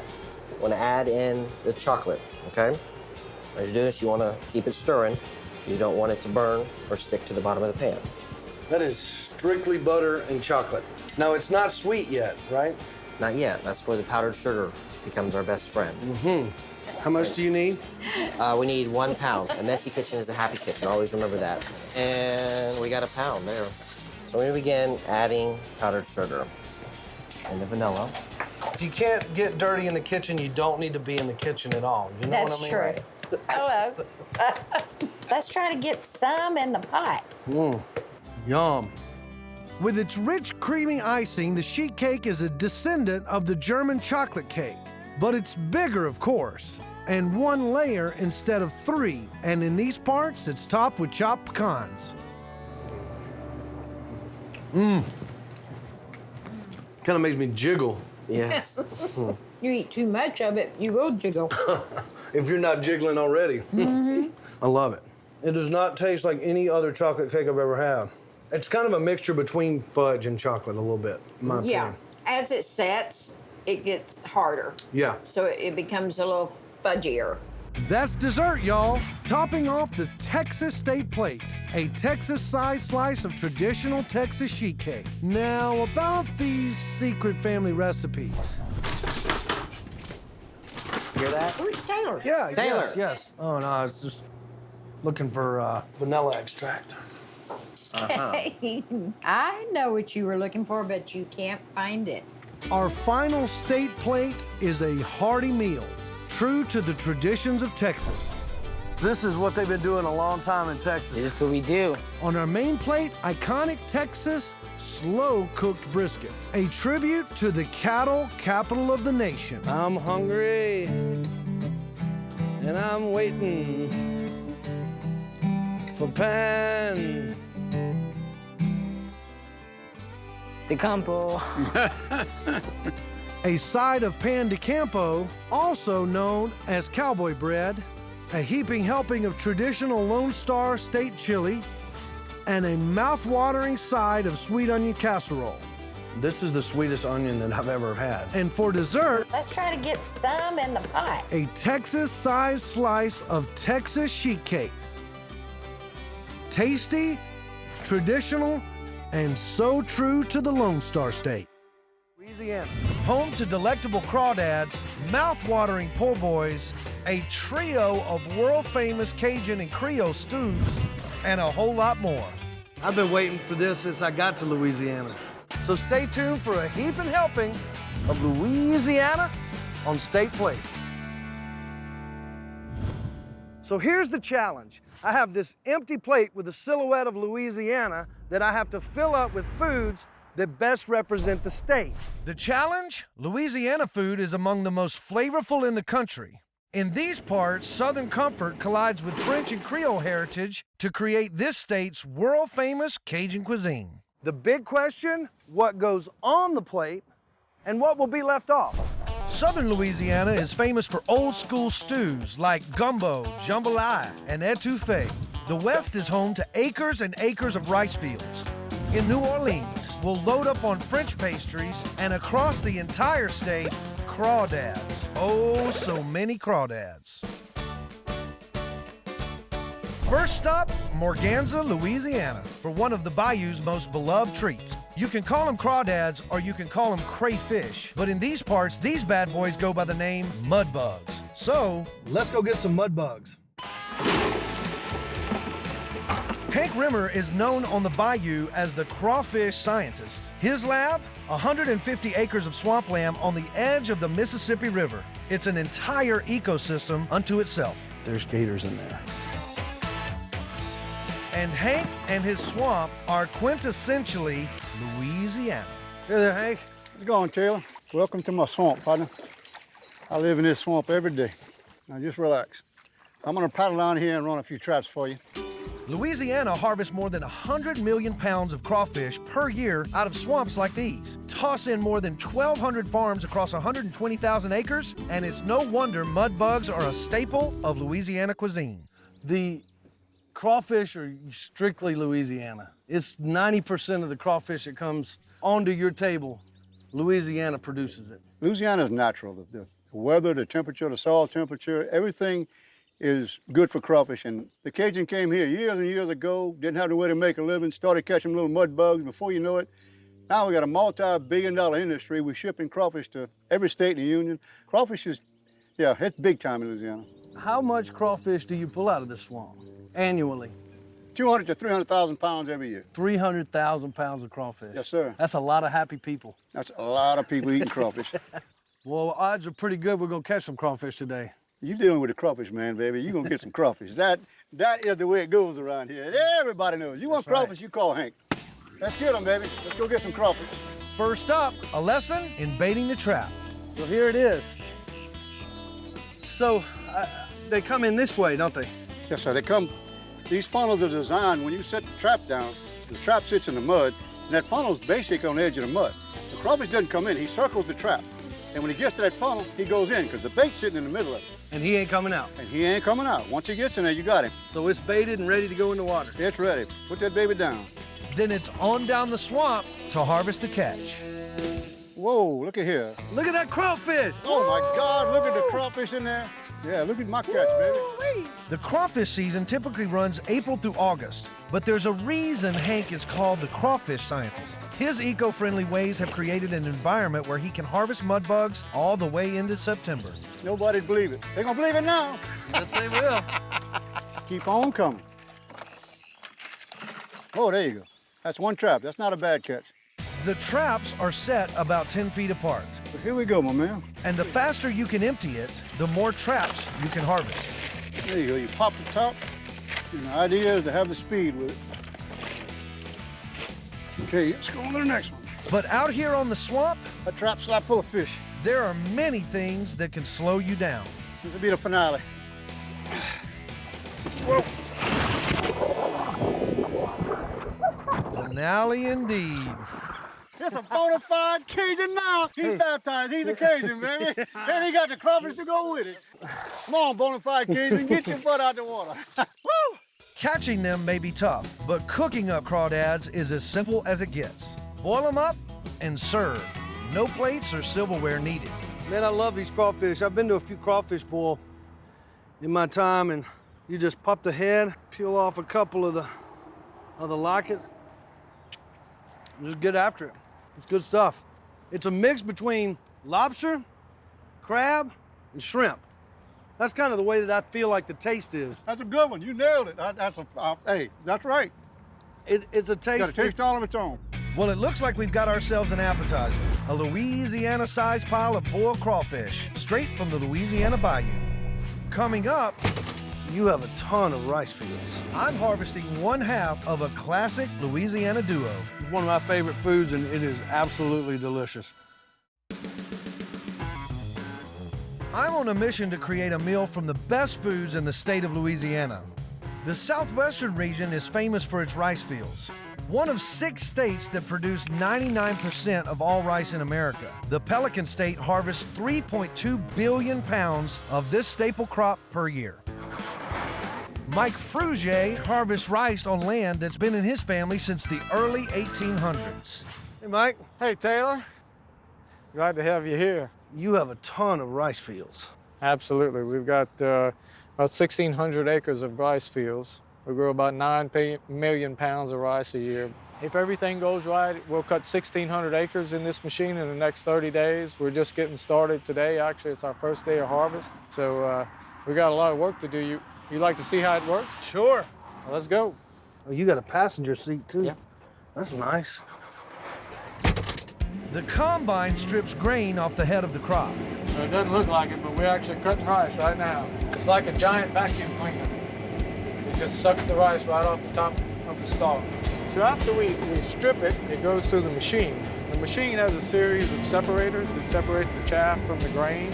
When it gets full, the big green cart's gonna pull up alongside us. We unload on the go, and he just follows right alongside of us. And then the truck takes it to our grain bins. We'll unload about 200 barrels of rice, which is, I don't know the math on that, but a couple thousand pounds. Woo, that was awesome. Rice dates back to pre-civilization. It's been growing in Louisiana since the early 1700s, which is about the time it found its Cajun-inspired side dish soulmate, the red bean. Red beans and rice, I've been waiting for this since I got to Louisiana. One of the most famous dishes down here, and you actually have some of our rice in that bowl. It's a good, hearty meal. I like food that sticks to your bones. And it's one of my favorite foods, and it is absolutely delicious. On our main plate, a farm-sized helping of red beans and rice. Cajun cuisine, straight from the Louisiana rice fields. Welcome to New Orleans, the southern version of the city that never sleeps, and the birthplace of a sandwich that screams Louisiana, the po' boy. And there's no such thing as a po' boy without the bread. Justin Kennedy's family has been slicing up sandwich bread for 100 years and counting. They've won awards and some friends in high places. Parkway Bakery. Parkway Bakery, this is my family's business. It's the oldest po' boy shop in the city of New Orleans, and what that makes it is the oldest po' boy shop in the world. And it all starts right here with the bread, baby. Hand me a piece of bread out the bag, my friend. I want you to listen for something. Feel that, how soft and airy that is. I mean, you could go to bed on that. What's this thing here? So this is our bread template. So basically, you run this down to the end, cut right there, the next one, the next one, and that one right there. Okay, now this is important. You don't want to cut your fingers off, so I'll put my fist on it, and I'll cut it right down the center, okay? Bam. Let's see how it come out. You got to make sure it's straight. We call that a sidewinder because it's kind of angled, so the stuff's going to fall right off of that bread. So you got to take your time and make sure it's right in the center. There is truly an art form. There is an art. Every big city has its own sandwich. You know, the northern, you got the Hero, you got the Submarine, you got the Hoagie. Our big city sandwich is the New Orleans po' boy. Started in 1929, the height of the Great Depression. The main mode of travel to get around the city was the streetcar line. And some streetcar conductors, Benny and Clovis Martin, had started in the streetcar business when they were young boys. They worked their way up. They retired, opened a grocery store. A couple of years later, guess what happened? 1929, the height of the Great Depression. Streetcar workers weren't getting paid. So they all went on strike. And Benny and Clovis said, you know what? We're gonna take care of our own. He said, you come to Benny and Clovis grocery store and you show your streetcar conductor badge, we're gonna feed our poor boys. And that's where it come from. Authentic po' boy bread actually can't be made outside of Louisiana. We're below sea level, and then it's so moist and humid down here, the bread is different. It's not dense. It's real airy. It's light and fluffy like cotton candy. And it's something you can only get in New Orleans. Let me try it again. Okay. That's perfect. No sidewinders. No sidewinders. Oh, sidewinder. Let's try it one more time. Perfect. You're a ninja, dude. You're a po' boy ninja. Po' boy ninja. You can fill a po' boy with just about anything. Turkey, roast beef, ham, to name a few. But the classic Louisiana way is none other than shrimp po' boy. I really love is that the fact the tomato's cold, the lettuce cold, the mayo's cold, and that complements that hot fried shrimp. The thing that we're so proud of is our Gulf seafood. And that's the highlighted Gulf seafood right there is Louisiana shrimp. I'm sold. On our main plate, an authentic Louisiana po' boy. I call this baby a Cajun twofer. Classic Louisiana below sea level bread and iconic shrimp straight from the bayou. Coming up, Gumbo, jambalaya, or etouffee? the battle's on. Which Cajun stew earns a spot on the Louisiana state plate? Tight race now. Our state plate is filling up. For our next contender, I'm headed back to none other than the Big Easy. Birthplace of the holy trinity of Cajun cooking. Onions, bell peppers, and celery. The base for nearly all Cajun and Creole cuisine. But there's another holy trio right here in Cajun country. Etouffee, jambalaya, gumbo. 3 dishes, all Louisiana. Which one's going on the state plate? Let's find out. At Mother's Restaurant, the food is famous. The lines are long, and Chef Roland Swayze stirs up all 3 of Louisiana's most succulent stews. I have an inner struggle. The struggle is real, folks. I'm torn between jambalaya, etouffee, and gumbo. All 3 of them are unique and similar in some ways, but they're different because one is like a seafood, and the other one is a rice dish, and the other one is a soupy dish. Here's the crawfish etouffee. All right. Ooh. The crawfish is like a French dish. It's a smothered down stew-like. Etouffee means smothered. Smothered, yeah. Etouffee is a truly Cajun dish, introduced in the 1920s by the descendants of French colonists in an area locals now call Cajun country. A shellfish stew etouffee hails from the sea. It's typically made with crawfish, crab, or shrimp. You know, everything complements everything so well. The crawfish, you got some celery in there, some onions, and you can taste all of those when you take a bite. You can taste all of the ingredients. Not to mention the crawfish and the butter. Yeah. It's got butter. Well, on to the next dish. What's coming in? Here's the maize gumbo. Maize filet gumbo. Ooh, filet. The filet gumbo is almost the same as the etouffee, but it's just not seafood. But we have a seafood gumbo, which is shrimp, oysters, and crab meat, but this is just chicken and sausage. It's similar. Gumbo comes in with a slight edge. It's the official Louisiana state cuisine. Created in 18th century southern Louisiana, gumbo is a stew in both reality and spirit. It combines traditions from French, Spanish, Native American, and West African cuisine. It gets its spicy kick from the filet herb, which is made from dried sassafras leaves. It's got a little bit more stronger taste. It's not as smooth as the etouffee. It's got a stronger taste, but I love how the chicken and the sausage, you can taste both of those really well in there. That's a pretty good contender, I must admit. So we got one more. Yeah. Here's Jerry's jambalaya. Jerry's. Jerry. We might have hit the mother lode with this one. So tell me what jambalaya is. We have the tomato jambalaya. I mean, you can have a brown jambalaya, you can have a red jambalaya. We have a red jambalaya, which is tomatoes, rice, a lot of herbs, and chicken and sausage. Jambalaya is a true city stew, a combination of Spanish and French influences, born in the 1800s in the heart of the Big Easy's famous French Quarter. Man, I love it. The other two were a little bit thinner in consistency, but this one is completely the opposite. It's hearty. You can really just tell the difference on how hearty the meal is. Yeah. This is definitely one of my favorites. All right. We got one boat for jambalaya on the state plate. I'm gonna need some more boats. What's your favorite? Gumbo, jambalaya, or etouffee? Gumbo. Gumbo. Gumbo, jambalaya, or etouffee? Jambalaya. Jambalaya. Jambalaya. Jerry's jambalaya. Jerry's jambalaya. Gumbo. Gumbo. It's a tight race now. We'll see what happens. One more for gumbo. Etouffee all the way. Gumbo, jambalaya, or etouffee? Gumbo. Gumbo. Gumbo.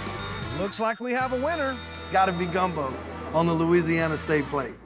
This New Orleans creation is as old school as it gets. On our main plate, a side of delicious Louisiana gumbo, the State Plate winner, and the official Louisiana state cuisine. Coming up, Don't laugh at me. They're laughing at me. a famous French pastry, paste for a pro. I can't do it this fast. Our State Plate is filling up. All we need is something sweet. To find it, I'm off to the world-famous French Quarter. In the 1700s, French settlers brought coffee, the Cajun dialect, and iconic desserts from sugar-crusted creme brulee to the sugar-covered beignet. French for fritter, the beignet is a square-shaped donut minus the center hole, plus a load of sugar. Inside Café du Monde, they cut, fry, powder, and serve this iconic dessert 24 hours a day, 7 days a week. Taylor, how's it going, man? How are you? Welcome to Café du Monde. The world-famous Café du Monde. Well, it's my wife's family's business. Her grandfather bought the Café du Monde in 1942, and it's been in the Fernandez family ever since. We're on our 4th generation, and the coffee shop itself goes back to 1862. 1862. So, and we plan on making it to 200 years, especially with the beignets, man. These suckers are really good. People come here for the beignets, and they always leave happy, man. I've been waiting for this since I got to Louisiana.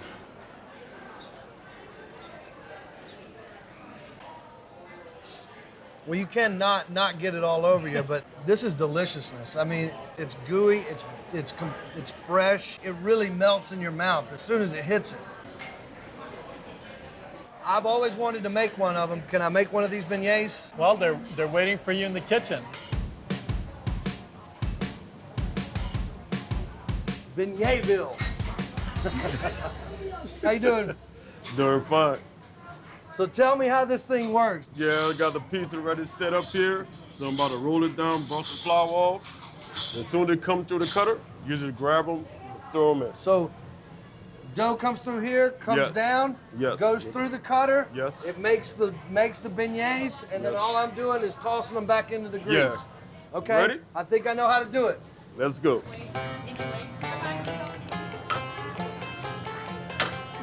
I can't do it this fast. I think I'm missing the fryer. Created in the early 1700s, making a beignet wasn't always an exercise in speed baking. Let me show you how to do this. Grab them, get your fingers under, just pick them up and just throw them into the fryer. But as the official state dessert, these babies have to be pumped out fast. Don't laugh at me. They're laughing at me. There you go. The beignets are fried in cottonseed oil. A high smoke point means little chance of fire. Close the basket, close it off. How long do these cook? Maybe about a minute or so. Just waiting for them to get golden brown, then we good to go, ready to serve. Good to go. Good to go. We plate them up and add the finishing touch. Okay, powdered sugar goes on, I get it. A perfect ending to Louisiana State Plate. How about it? Yay! That's dessert, a famous French-inspired pastry straight from the famous Café du Monde. The beignet is très magnifique, and so Louisiana. Our meal is the quintessential Louisiana plate. On our appetizer plate, boiled crawfish from the bayou. It's a mix between lobster, crab, and shrimp. On our entree plate, a side of homegrown rice served with red beans. It's a good hearty meal. I like food that sticks to your bones. An authentic po' boy shrimp sandwich. Shrimp po' boy. And a bowl of the State Plate winning Cajun stew.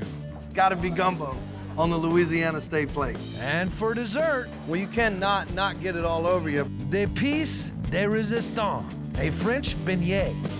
A meal as diverse and delicious as the state of Louisiana itself. In Nebraska. Home to thick, juicy steaks, corn for dessert, the sandwich made famous by kings, and a whole lot more. Absolutely magnificent. Well, thank you. So stay tuned for a heaping helping of Nebraska on State Plate. Here's the challenge. I have to fill this empty plate with foods that best represent the state of Nebraska. But the big question is, what deserves to go on the plate and what will be left off? We'll travel east to the land of legendary steaks. Head west for a beloved Czechoslovakian pastry and a fried cheese sandwich with a little French flair. And everywhere we roam in the state, there's corn and cattle. Say Nebraska, and likely two things come to mind: cattle and corn. Two multi-billion-dollar industries that power the state's economy and together have created one of the most iconic foods in America, corn-fed Nebraska beef. With more than 49,000 farms and ranches and 92% of its land dedicated to agriculture, the Cornhusker State is our country's fourth largest provider of food, producing everything from sugar beets and soybeans to poultry and pork. So let's hit the road and find the best foods this state has to offer. Our first state plate contender has been stimulating appetites here for decades and goes by an interesting name. So what's Nebraska's favorite appetizer? Cheese Frenchies. Cheese French. Got the onion rings. No, cheese Frenchie. It's delicious. The Cheese Frenchie is the Cornhusker State's version of a grilled cheese. Inspired by the French croque monsieur, which roughly translates to Mr. Crunchy. It's no secret why the Cheese Frenchie is Nebraska royalty. It was born in the 1960s at an old Nebraska restaurant called King's. Today, the Frenchie's royal lineage extends to restaurants and homes across the state. You're gonna make sandwiches now. Kathy Jackson is a Nebraska native. There you go. Her Cheese Frenchies have been crowned by locals as the best in town. Perfect. She spent a lifetime perfecting her recipe, and now, as a rite of passage, she's handing it down to her grandkids and to me. Hey, Taylor. Hey, how are you? you? Glad you can make it. Thank you. Thank you for having me into this beautiful home. Thank you for coming. I have everything set up to do the cheese Frenchies. So this is kind of a sentimental dish for you. It is. When I was a young child, about 11, 12, I went to a restaurant named King's, and they made them, and I just totally loved them. So I decided I was going to try to make them myself at home. So I learned and kind of did some sampling. My family, of course, sampled them, and they loved them. And I made them for my children, and now I'm making them for the grandkids. And they're going to come and eat it with us. The grandkids are coming. Awesome. Yeah. That should It'll be be fun. fun. So what is a Cheese Frenchie? A cheese Frenchie is a glorified grilled cheese with crunchies on it. I love grilled cheeses. This is like a grilled cheese on steroids, and it's totally Nebraska. Totally Nebraska. Loving it. So let's make one. Let's do it. First, a little mayo on 2 slices of bread. I just wanted to make it a little creamy. Add 2 pieces of cheese. 2 on there. There you go, look at you. Cut into triangles. That makes it more of a finger sandwich. Yeah, it does. Dip it into an egg and milk batter and crush up some cornflakes. Crushing corn flakes in Nebraska. In Nebraska. Yep. Use them to cover the sandwich and put in the pan to fry. What's the temperature of the oil right now? Right now, I use around 400 or a little lower. How long do you keep the Cheese Frenchie in the oil? Total, maybe 30 seconds. Let's flip it. See how nice and crispy it looks? Beautiful. I know. Okay, I think our first one's done. We'll set it on our platter here. Oh, you're doing wonderful.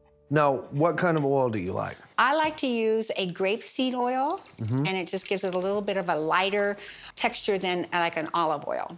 Nice job. Thank you. These are ready to eat. Uh-oh. I hear the kids. Come and get it! Cheese Frenchies, Cheese Frenchies! Cheese Frenchies. Do you like these? Does Grandma make good Cheese Frenchies? I've never had a Cheese Frenchie. What? Never. Do you think I'm gonna like it? Yeah. You think I will? We did a good job. Good job. This Cheese Frenchie is amazing. It's super crispy and super cheesy in the middle. So there's a gooey inside and then there's a crispy outside. This is scrumptious. How many vote for Grandma's Frenchie? How many vote for my Frenchie? I need a little practice, but I've learned from the best. Thanks for having me. Yeah, thanks for coming.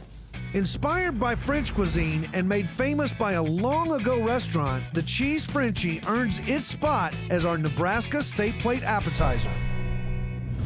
Coming up. There you go. You are a Cornhusker now. I take the wheel and take over the cornfields. We're sitting up pretty high. I'm a little nervous. I'm rolling through Nebraska with one goal, finding the very best foods this state has to offer. There's a reason why they call this the Cornhusker State. They grow corn in every county in Nebraska. That adds up to over 1 billion bushels a year. Nebraska grows more white corn and popcorn than any other state in the country. And their field corn is what puts the corn in their corn-fed beef. But today, I'm looking for my State Plate side dish. And that means I'm looking for one thing: Cornhusker sweet corn. Andy Daniels and his wife Tanny have been farming the land since Andy graduated from the University of Nebraska with a major in agronomy and ag economics. Today they work side by side with their children Jason and Kelly, running Daniels Produce. This family is the real deal, Nebraska Cornhuskers. Hey guys. How you doing? The cornfields of Nebraska. Yeah, there's a few of them out here. So how much corn do you produce? We raise about 320 acres, which would be somewhere around 3 or 4 million ears. Why is it that Nebraska yields so much corn? We have the Okalala Aquifer under us, the largest aquifer in the United States, possibly in the world. So you go 14 foot down, you have all the water you could possibly need. So everything here is irrigated. Let's talk about this sweet corn. So the first ear is better than the second ear, right? Yeah, the plant's gonna try and produce the top ear first, and then if it has enough time, enough energy, it'll try to get the second one going, but you can tell by the size, this one's a lot fuller, it's gonna taste better. And that's the male part of the plant, Yep, correct? so this is where your pollen comes. This is what we call a tassel, and these guys will kind of fall down. The silk will pick it up. Explain a little bit about the silk there. Each silk runs to each kernel in here and carries the pollen grain to the embryo, and then it becomes a kernel. So that thing that gets caught in your teeth is absolutely necessary to produce the corn. That's pretty amazing that all of that goes to each kernel. I Yes. never knew that. There might be 200 kernels on that ear, so there has to be 200 silk. You want to count them? Yeah, let me go. There's a lot of them anyhow. So when you buy corn, treat it like your milk. Refrigerate it and buy it cold. Yeah, the sugars will convert into starches, and it won't taste nearly as sweet the hotter it gets. You can lose the quality of your corn really fast. That's the most important thing I can probably say all day long about sweet corn. Let's go pick. Let's go. This is a pretty unique machine. Yeah, this is our topper. This is what you'll be operating. I'm ready to drive this thing. All right, let's get started then. Pretty simple. That lever there. Forward. Forward. Reverse. Back is reverse. That gives you your gas. These guys turn on your blades. We're sitting up pretty high. I'm a little nervous. Well, that's all right. We'll make sure you're safe. All right, so it's all yours. I'll let you have it, and I'll get out of the way. Yeah. Good luck. Let's see what happens.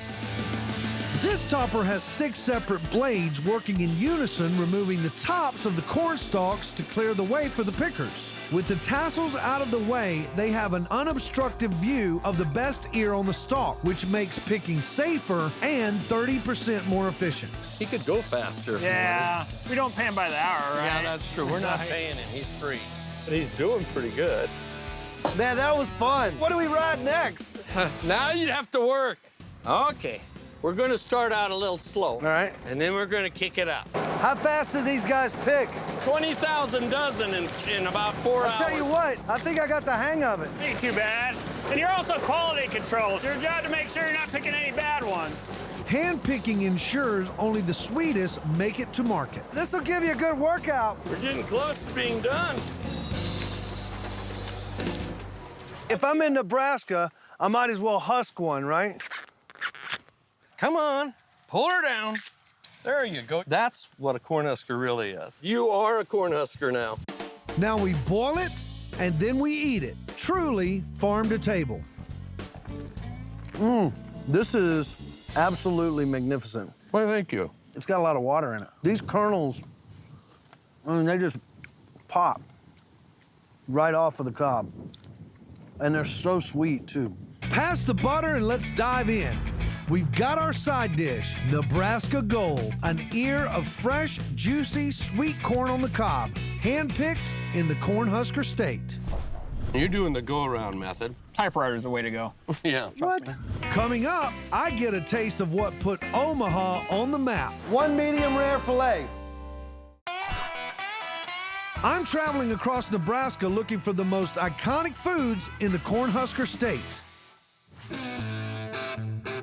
In a state famous for growing corn, the sweet corn may feed the people, but it's the field corn that feeds Nebraska's largest industry, cattle.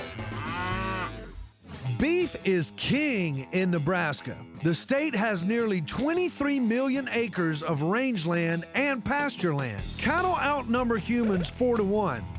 And the 3 largest beef cow producing counties in the United States are all in Nebraska. That's led to some serious beef inspired creations. You've got the hamburger pizza, the hugely popular Runza, and you can thank a grocer in Omaha named Reuben Kolakowski for the classic corned beef sandwich that bears his name, Reuben, not Kolakowski. But the best way to eat beef in Nebraska? You gotta have a steak. Welcome to Johnny's Cafe, an iconic steakhouse in the heart of Omaha that's been serving up Nebraska's finest steaks for nearly a century. The historic Johnny's. Welcome. Let's talk about beef. Okay, good. The beef in Nebraska is well known nationally just because they are fed corn, and this is the best product that will give you this marbling that's in these steaks. I like the corn-fed marbled beef, and that's what you got here. Yeah, exactly. The marbling contributes to the taste, the flavor. So the marbling is the fat that gives it the flavor. Correct, and that's the reason it's so popular with the people. Let's talk about the cuts. Okay, let's start off here with the top sirloin, quality steak for the price. Working man steak. Working man steak, affordable piece of meat, and you can do a lot of things with it. The sirloin is the upper part of the loin and provides a variety of sirloin steaks, roasts, and the tri-tip cuts. This is the ribeye. The ribeye steak has the most marbling probably of any product. In turn is the most flavor. Exactly. Sounds good to me. The ribeye steak is a premium cut from the ribs. Prime rib comes from the upper portion of this section. The porterhouse here, you'll see that you have 2 cuts on one serving here. You have the strip on one side of the bone and the filet on the other side. This porterhouse is the best of both worlds, right? Exactly. Now this is the T-bone. We have a smaller portion of the porterhouse. And they still come from the same location of the cow. Correct. A lot of great cuts come from the short loin. The first 2 cuts give you a porterhouse steak. The following cuts give you a T-bone. The tenderloin spans the short loin and the neighboring sirloin and can be served as a roast or cut up into filet mignon. Well, I love all these cuts, but the filet is my favorite. It's probably the most tender of any of the steaks that we have. You're making me hungry. Well, let's take that and have Chef Jamie cook it up and see what you think of it. Hey, Chef. Hi. I hear you got some steaks we're gonna cook. I sure do. Fillets. So some people are afraid to order steak rare, but you have to cover it. Yes, the reason we cover the steaks, if they're ordering a rare, we want to make sure that the outside is cooked, just enough to kill the bacteria around it. But you can eat it rare. Yes, we've done steak where the guests just ask for 1 minute on each side. 1 minute. I gotta have at least 2 or 3 minutes on each side in order for me to kill the bacteria around the steak. My favorite is the medium rare. So I think the medium rare is ready to roll, huh? All right, go ahead, pull it off. 1 medium rare filet. So let's try it. Perfect medium rare. How is it?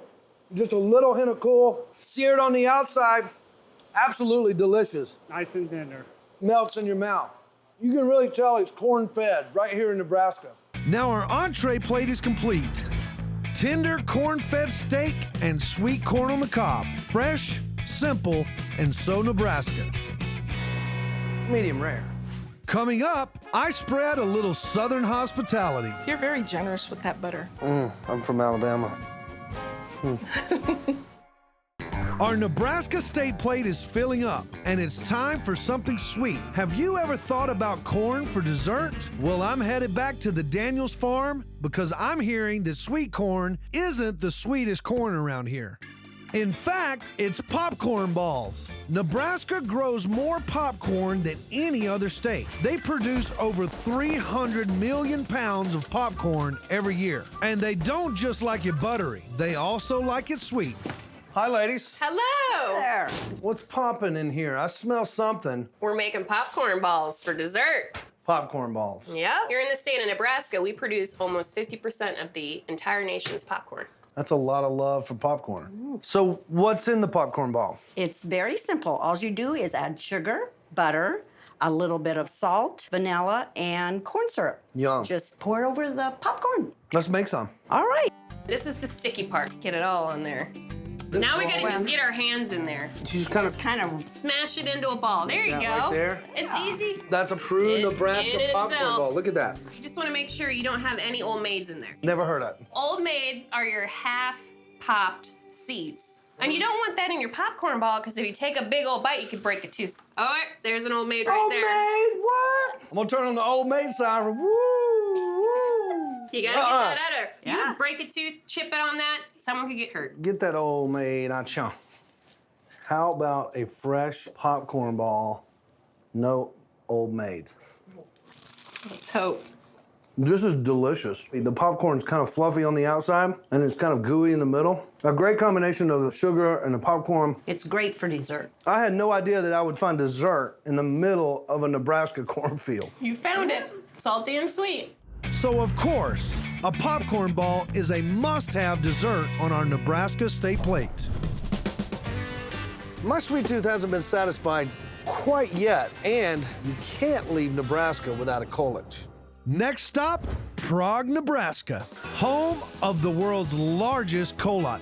It's a small town with a big Czechoslovakian influence. I'm visiting Kolache Corner Cafe, where brother and sister Mark and Debbie bake them fresh daily. Hey, Taylor. Welcome to Prague, Nebraska. I should say Vítame vás do Prahy, which is a Czech for we welcome you to Prague, Nebraska. So the Czechoslovakian culture here is really rich. Yes. Back in the 1800s, a lot of Czechoslovakians settled here in Nebraska.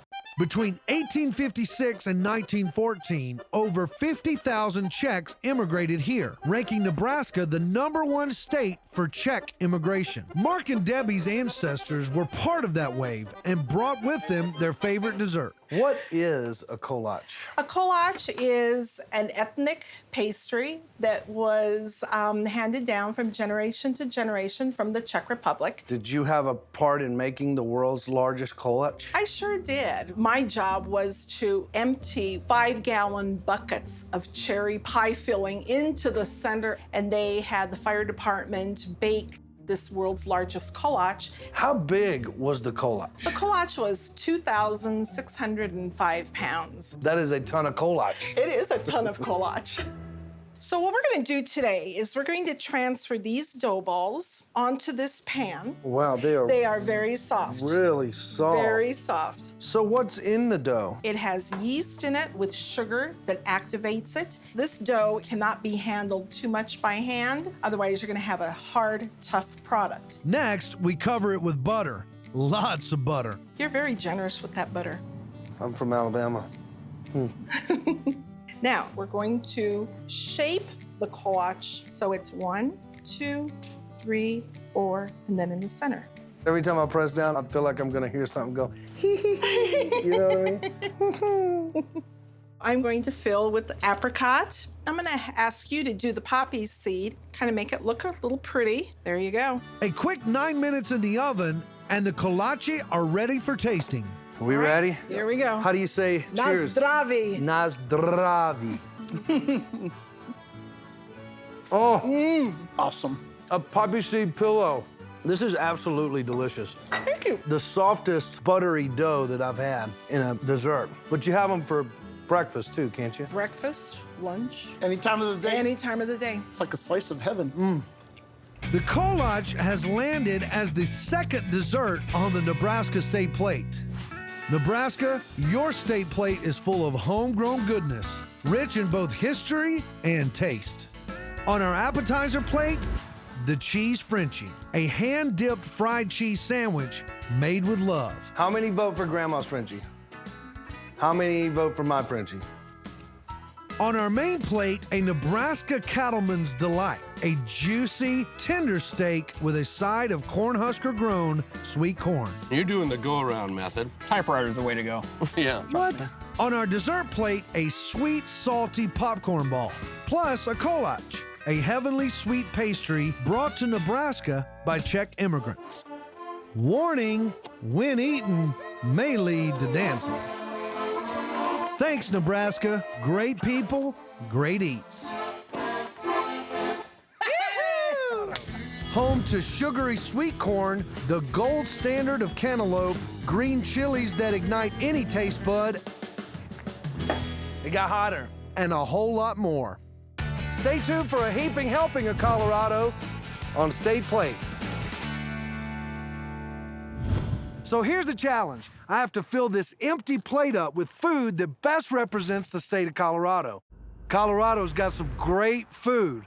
So what will go on the plate and what will be left off? Up north, we'll seek out the legendary Rocky Mountain oyster. The western part of the state is sweet corn country. In the southeast, we'll try world-famous Pueblo green chilies and Rocky Ford cantaloupe. And all across the state, lamb graze the mountainside. Purple Mountain Majesty above the fruited plain. They were talking about Colorado. Not only do the plains grow some of the nation's best fruits and vegetables, but the Centennial State grows millions of bushels of wheat, corn, and hay to feed these guys. Cattle make up 60% of Colorado agriculture, an industry worth an estimated $2.5 billion a year. My first stop? Leachman Cattle Ranch, home to fourth-generation cattleman Leland Leachman. 500 head of cattle and the breeding ground for an iconic Colorado treat. Our first State Plate contender goes by a slightly confusing name. They're called Rocky Mountain oysters, but they don't come from the sea. They come from a bull, and they are culinary proof that in these parts, diners are willing to eat literally every part of the bull. Now, where can I get some of these Rocky Mountain oysters? Well, you've come to the perfect place here in Colorado. So these oysters are what makes a bull a bull. Exactly, exactly. So you're telling me people eat these today around here? Oh yeah, it's a favorite appetizer. If you go to any of the sports stadiums here, you can buy Rocky Mountain oysters. No, you're joking. Yeah. Oh yeah. You know, coming from the South, there's not a lot of oysters being eaten at football games and stuff. So this is truly a Colorado thing. You must have different appetizers down there. Or appetites. Well, explain to me the history of these Rocky Mountain oysters. Back in the days of the early cattle drives, you know, those cowboys were out on the range for months at a time. And so when they'd harvest an animal or do anything that generates some food, you can bet they utilized it. Rightly so. They wouldn't let anything go to waste. Exactly. So today, in the modern day business, as those calves are born, the first thing that we usually do is we'll brand them. And that's usually when castration occurs. So 30 million calves, and they're born, 15 million are males, and 98% of those are going to be castrated. That's a ton of Rocky Mountain oysters. It is. And the reason we do that today is, as you know, that there's a lot of demand for this high-end beef. If we leave that male calf intact, he's going to make a steak that's chewier and not as well marbled. So from an eating quality standpoint, American ranchers do that early castration to ensure the quality of that steak that you get at a fine restaurant. So you like these Rocky Mountain oysters, huh? You bet. I'm a cattleman. I like all parts of that animal. And Leland's not the only one. Restaurants all across Colorado proudly feature Rocky Mountain oysters on their menu, serving up tons to loyal locals and eager tourists alike. A typical serving is a half a pound and will cost you around $10. Preparation is fairly simple. Once tenderized, the oysters are coated in flour and fried in hot oil about 350 degrees for 2 minutes, and voila. I must say, as far as presentation go, these things really look like chicken strips. Well, we've changed the shape. You know, they've been sliced and just like you would with veal, they've been flattened, right? And breaded. So These look actually pretty good. I think so. I mean, You ready to try some? I've got 25 sauces over here, you know? A lot of people favor the cocktail sauce. Really? Well, it is an oyster. It is. You probably had cocktail sauce on oysters, haven't you? Completely forgot. Yeah. I'm not afraid of the Rocky Mountain oyster, so here goes nothing. I'm pleasantly surprised. See, most people are. You know, it's really not that bad. Obviously it's super crunchy. It's got the bread around it. But it kind of reminds me of the taste of like a fried liver. And the texture it's pretty tender. I think we're onto something here. We've got our appetizer, a fresh plate of perfectly fried Rocky Mountain oysters, a tribute to the state's booming beef industry, and a nod to the adventurous spirit of Colorado. And I think this proves that anything can be good fried. Let's take a ride. Saddle up, because the search for what makes Colorado lamb so famous will be quite the ride. Cheers, guys. Cheers. Cheers. I'm on a quest to load up a plate with the best food in Colorado.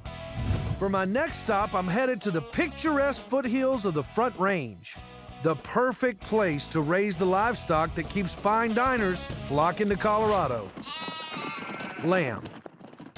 Colorado is world famous for its lamb, and with these natural resources, it's easy to see why. Just look around me. There's something special about raising food here. Something the Stala family has known for years. Vanessa and Rex Stala own Living Water Ranch, where together with their family, they raise some of the best lamb in the state. This is a breathtaking ranch. Thank you so much. How are you guys? Great. So tell me what's going on the ranch. We have 3 young boys and a bunch of sheep and lambs all over the property. And a couple of llamas, too. Really? So how many lamb do you have? Well, we don't have that awful many. We have about 60 lambs. You know, we don't have a big quantity ranch like some do, but there's lots of little farms in Colorado that specialize in the all grass, all natural. And so many people are health conscious these days, and that's starting to become really a big industry. So when quantity goes down, quality goes That's up. right. Absolutely. Yep. So you really, all over the world, people want Colorado lamb. So why is it so good? I'd love to just show you. Would you like to see? Let's take a ride. There you go. Before I get a taste of Colorado lamb, I'm getting a taste of what it's like to herd them. Okay, guys, we're gonna go to the long grass so you can eat. We ride alongside the flock, nudging them towards food. Lamb are nature's lawnmowers. Not only do they love eating this sweet foothill grass, but they can digest unwanted weeds and brush, which means controlled vegetation without the use of herbicides or machines, eliminating runoff and keeping the water clean. We have the North Poudre River that runs through the property for these sheep to drink, and I think the combination of just this wonderful mountain air, the grass, and the river is what makes it such sweet meat. Obviously, you can see and understand why Colorado lamb is truly world famous. It is. Colorado lamb is the best in the world. So what's the llama doing right now? The llama is protecting the sheep. It's like a daddy to those sheep, and it'll kill a mountain lion. Do you know how they do that? With their hoofs. And they spit, so they kind of spit in their eye, and then they use their hooves. That is truly amazing. We've only lost 1 lamb. That's truly an interesting I combination. know. And this is a flock worth protecting because it's rare. The sheep and lamb industry in the U.S. is very small, accounting for less than 1% of all livestock receipts. Americans eat on average less than 1 pound of lamb per year, as compared to over 60 pounds of beef. But demand for Colorado lamb is on the rise. Colorado is the 3rd largest producer of lamb in the nation, but locals say it's #1 in flavor. All a shepherd has to do is guide the flock and stay out of the way. Lamb is a lean red meat. It's packed with vitamin B12 and an impressive amount of omega-3s. Season with garlic and herbs, grilled to perfection, and serve. I'm going right for the rack. Cheers, guys. Cheers. Cheers. Oh. So tender. Isn't it? And so juicy. It has such a unique flavor, and Nah. And it really doesn't have a gamey flavor to it. I feel it tastes almost sweet. It has almost a sweet, tender taste. I have to agree. You can almost taste sweet grass in it. We've got the entree for our main plate, a tender, mouth-watering Colorado rack of lamb, a delicious delicacy famous all over the world and the star on our Colorado state plate. Up next, I taste and see the sweetness of Olathe corn. I know why it's world famous now. How sweet it is. That's right. And we're turning up the heat with a legendary local chili finally getting the recognition it deserves. It's burning the hair off of my feet. For our next state plate contender, I'm going to Colorado's capital city. Headed to Denver. Colorado grows some of the nation's best produce, and even in its biggest city, you can find it here, local and fresh. Chef Michael Rosacci has perfected finding the sweetest produce into a science. Here at Tony's Market, Mick works directly with farmers from specialty regions around the state to bring Colorado's freshest food to the city folks. You know where I could get some fresh produce around here? We got you covered, brother. We're all about local produce. Looks like it. So Colorado truly is the place for produce. Oh, absolutely. Over 300 days of sunshine a year in Colorado. We get nice hot summers, it gets cool at night, so it helps the sugars rise really high. What's your favorite? What you got in your hand? Now you're talking corn. This has to be the world-famous Olathe corn. It is. Olathe is a very small town in southwestern Colorado. They developed a new variety of corn, and the sugar levels are crazy. They also started to ice the corn. When the corn comes out of the field, it should be chilled right away. It loses so much sugar. It can lose 80% of its sugar in a week. So how sweet is sweet? Well, that's what I'm doing here. We just got this new corn in, and I'm going to do some comparative things with this refractometer. This measures sugar content in degrees Brix. What happens is light refracts through some of the crop juices, and it shows how much sugar's inside there. What we do is we need a little bit of the juice. So I take a piece of corn here, squeeze a little juice in there, and it shows us the sugar level. We can look up in there. So that looks like it's about 17, 18. How's that looking for corn? It's like about 17% sugar. That's a lot of sugar. Yeah, it is. Had we tested this right as it came out of the field, we'd probably be in the 20s. This is some sweet legitness. Well, let's compare it to some other sweet foods. I've got a local peach. So our corn was 17. About 17, probably 20-something in the field. This peach is 13. There you go. So the corn is sweeter than the peach. Olathe corn, easily sweeter than a peach. It's usually sweeter than melons, sweeter than apples, sweeter than oranges. It's one of the sweetest things in the vegetable department. I know why it's world famous now. Oh, yeah. How sweet it is. That's right. There's a lot of ways to eat Olathe sweet corn, but locals here have a favorite. It all starts with fresh corn cut right off the cob. He mixes it with a blend of other local foods from the market, wraps it up, and it's ready for the grill. A few minutes later, steaming fresh corn bundles. All Colorado ingredients. We got some nice bacon in there, some carrots, some bell peppers, but green chilies and jalapenos, they're gonna treat you right. Mmm. Man, that is sweet.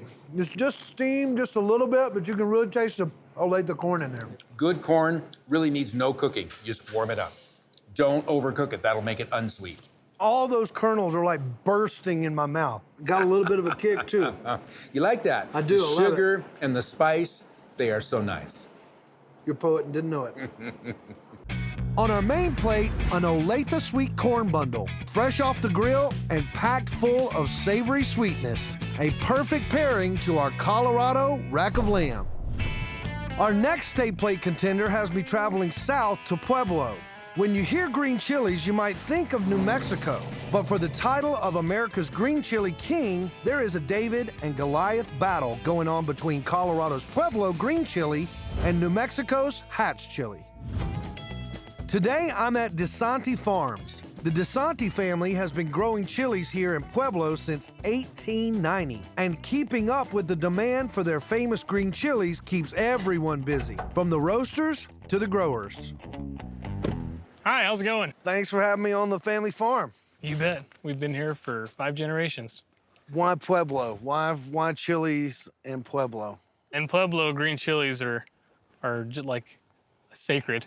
We have Colorado sunshine and Rocky Mountain water, which both come together to help us raise the most flavorful pepper out there. There's a lot of hype from the Hatch chili in New Mexico, but what makes this Pueblo chili different? The Hatch green chili and the Pueblo chili are totally different. They raise a couple different varieties, but none like the Mirasol pepper that we champion here in Pueblo. And it's so named because Mirasol in Spanish means looking at the sun. And you can see these Pueblo chili peppers are just pointing straight up. They don't grow peppers like this anywhere else.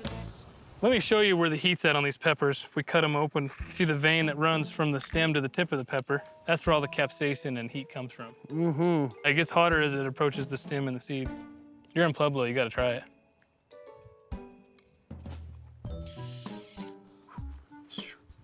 Kind of hot. Yeah. Well, if you like them like that, I think you're really gonna whistle when we get them roasted. Let's go back to the shed and try them. Green chilies are so sacred in Pueblo that they even have their own festival. Every year, people come from all over the world to celebrate this hot commodity served every way you could imagine. On pizza, on ice, wrapped in bacon, Pueblo green chili pasta, peanuts, you name it. But the most popular and traditional way to eat these chilies is fire roasted. Taylor, this is my sister, Sarah. Hi, Sarah. She does all our roasting. Nice to meet you. Why don't I show you over here and I'll get you to do your own bushel chili. Oh, okay. So you're just gonna go ahead and grab that. It's gonna go right in this roaster. You're gonna go ahead and close this lid for me. Lift that handle, pull that thing out right there, and turn your yellow knob on. What do you say we like these babies? All right, go ahead and fire it up. These puppies are roasted. So when it's crackling, you know they're roasted. Yep, that's the skin cooking. Woo! Bring on the heat! All right, there you go. Ah. If you like, you can go ahead and try one. Mmm. I love the smoky flavor on this chili. Great. There's a little bit of heat in there. It got hotter. It's burning the hair off of my feet. It's good stuff. Roasted Pueblo green chilies earn a spot on our main plate. A smoky side with a fiery finish adds just the right amount of kick to this iconic Colorado meal. Coming up, we're headed to a tiny town that grows so many cantaloupe, it'll make your melon spin. They're candy that's good for you. Do you realize that I love candy that's good for me? Everybody does.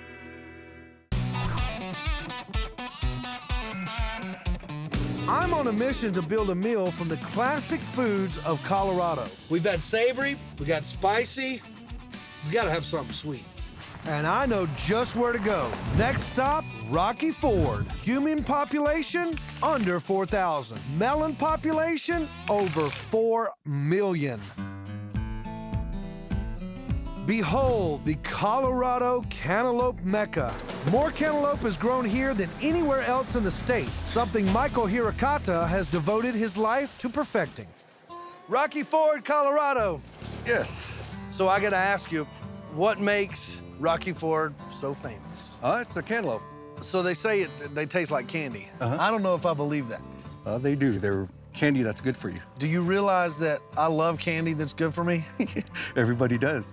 You know, other cantaloupes are 12% sugar. We're around 15% sugar. That's a really sweet cantaloupe. Yeah, it's really sweet, really good. Colorado folks love their cantaloupe. Yes, they love the cantaloupe, and we can pick them this morning, and they can be on their tables in the evening. Let's pick some of these melons. All right. Here's one right here. There, it looks like a good one right there. So how long have these been growing? From the time we plant them to the time we harvest is about 90 days. And they're pretty easy to just snap off, right? Yeah. You just kind of just pop it off? Yep, that's all you do. And they do become this size? Yeah, they size first, and then they turn ripe inside. Okay, so they get big, and then then they ripen. Yes. Sometimes Rocky Ford cantaloupes aren't the prettiest, but they are the sweetest. Pickers work fast to fill a truck. Once it's full, the cantaloupes go to the shed to be sorted, graded, washed, and packed into cartons. Then they're cooled down to 38 degrees, locking in the sugar and shipped cold, making for the sweetest bite if you're lucky enough to get your hands on a Rocky Ford. So you go right in and then you just do the sides. That's a deep orange color, and then you got a nice green right there. And you can try it and see what it tastes like. Man, that might be one of the sweetest things that I've had in a long time. I love the texture of it because you can really, it's just soft and sweet. Yep. It's so juicy. Very sweet, very juicy, and we work all year for this. This is the healthy kind of sugar. Yes. This is what you want to feed your kids instead of candy. We've got our dessert, a healthy, sweeter than candy slice of Rocky Ford cantaloupe, the perfect end to our mile-high meal.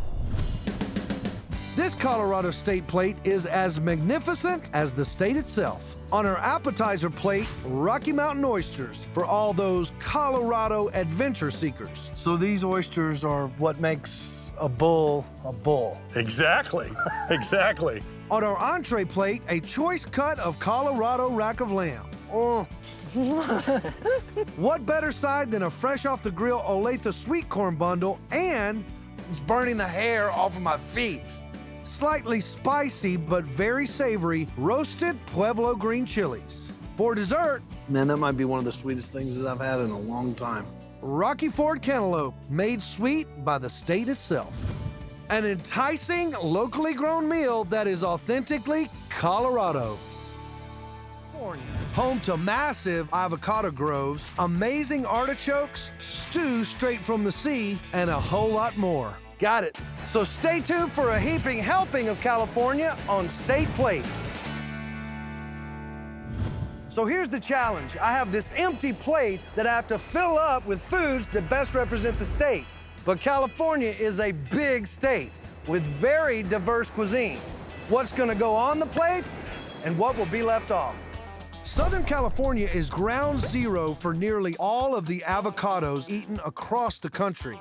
Central California grows so many fruits and vegetables, it's nicknamed the salad bowl of the world. The wharves of San Francisco are synonymous with sourdough. And all along the coast, the Golden State is literally swimming with seafood. So let's hit the road and fill up a plate with the best foods the Golden State has to offer.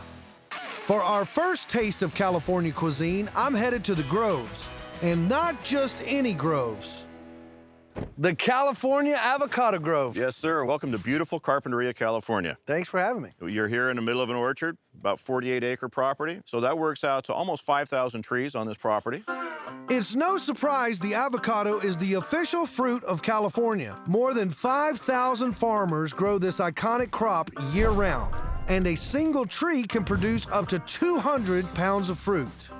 California produces about 98% of all the avocados grown in the United States. So you're right at the center of avocado production right here. This is the epicenter. Why California and why the avocado? We have a unique climate. It's a nice, dry Mediterranean climate. Avocados are very particular about where they're grown. They will not tolerate freezing temperatures. Anything below 32 is a disaster for us. And really, anything over 100 degrees is also a disaster. So they really require a very special, very particular climate. So this is the perfect place. Absolutely, absolutely. Here's a great tree I can show you. It has some fruit on it. Oh, wow, look at that. This is this year's crop, and you can tell it's ready to harvest. It has a dull, waxy finish on the skin. Whereas you come over here and look on these guys, this fruit is for next year's harvest. You can tell it's nowhere near ready. It's so shiny. It doesn't have that waxy, dull coating on the skin. So this tree is growing two different seasons of fruit at the same time. Absolutely. Each avocado is clipped by hand. You have the picking bag right here. This is what all the pickers use. Suit up like this. So there's your clippers there. Reach up, cut the stem, goes in the bag. There you go. Are there any bad ones? Bad ones are the ones that hit the ground. For food safety, we're not allowed to pick them up off the ground. Come talk to me next June. We do need pickers. I'm a picking machine. Everyone, oh no! It's all right. You drop one, you keep your job. Drop two, we won't let you be a picker anymore. How many varieties of avocado are there? There are over 1,000 varieties of avocados. California grows about 7, but about 98% of the California's avocado crop is the Hass avocado. So this is a Hass avocado grove. Yes, it is. Wonderful piece of fruit. It's easy to peel. It's easy for us to ship across the country. It has become the primary avocado in California, and it is about 80% of all the avocados consumed around the world. That is one famous avocado. Absolutely. And it came from one tree. That tree was found in the late 1920s by the children of Rudolph Hass, the ranch owner. It was just a random tree in the orchard that produced a little bit different fruit. They kept bringing it in and say, Dad, this is a great piece of fruit. He finally took notice, and every tree here is a direct descendant of that one tree in La Habra Heights. The Hass avocado has all of these wonderful traits. How do we keep it going in the lineage? Each seed that we grow has its own unique characteristics. So to pass on those traits is a process called grafting, taking a stick or a branch off of an existing Hass avocado tree and making a new tree with it. And my good friend Rogelio here is an ace grafter. I have black thumbs when it comes to grafting. So. Black thumbs. I bet Rogelio's got the green thumb. Absolutely. Let's graft. The first thing we're gonna do is cut the branch. Okay? Right there? Right there. Cut, yeah. Next, we cut off the leaves. This is gonna be a brand new Hass tree. The branch, called a scion, gets grafted to a seedling tree, and protection is key. Okay, so I'm gonna put my thumb thing on. We angle off the ends. Oh, That's okay. yeah. Okay, we angle off the ends. That's gonna be great. Then it's all about the splice. So I'm cutting both of the branches together to fit the stems to grow. Correct. The new shoot gets wrapped. Type a little bit. Okay. Just like that. There you go. Yeah. Got it. Okay. Voila. And the final step, an application of grafting sealer to retain water and help the new tree grow. So now we have a finished product here. Where does this particular tree go? This will go back in the nursery for about a year to grow out to a larger size, leaf out, make sure everything's good.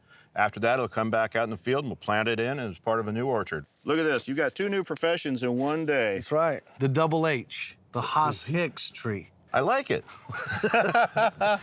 In California, there's no wrong way to eat an avocado.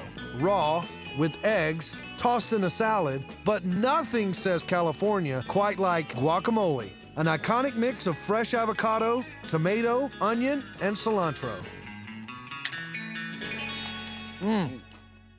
I love the texture of the avocado. Real smooth tasting. Smooth and creamy, just a nice, rich flavor. That is a fresh guacamole right there.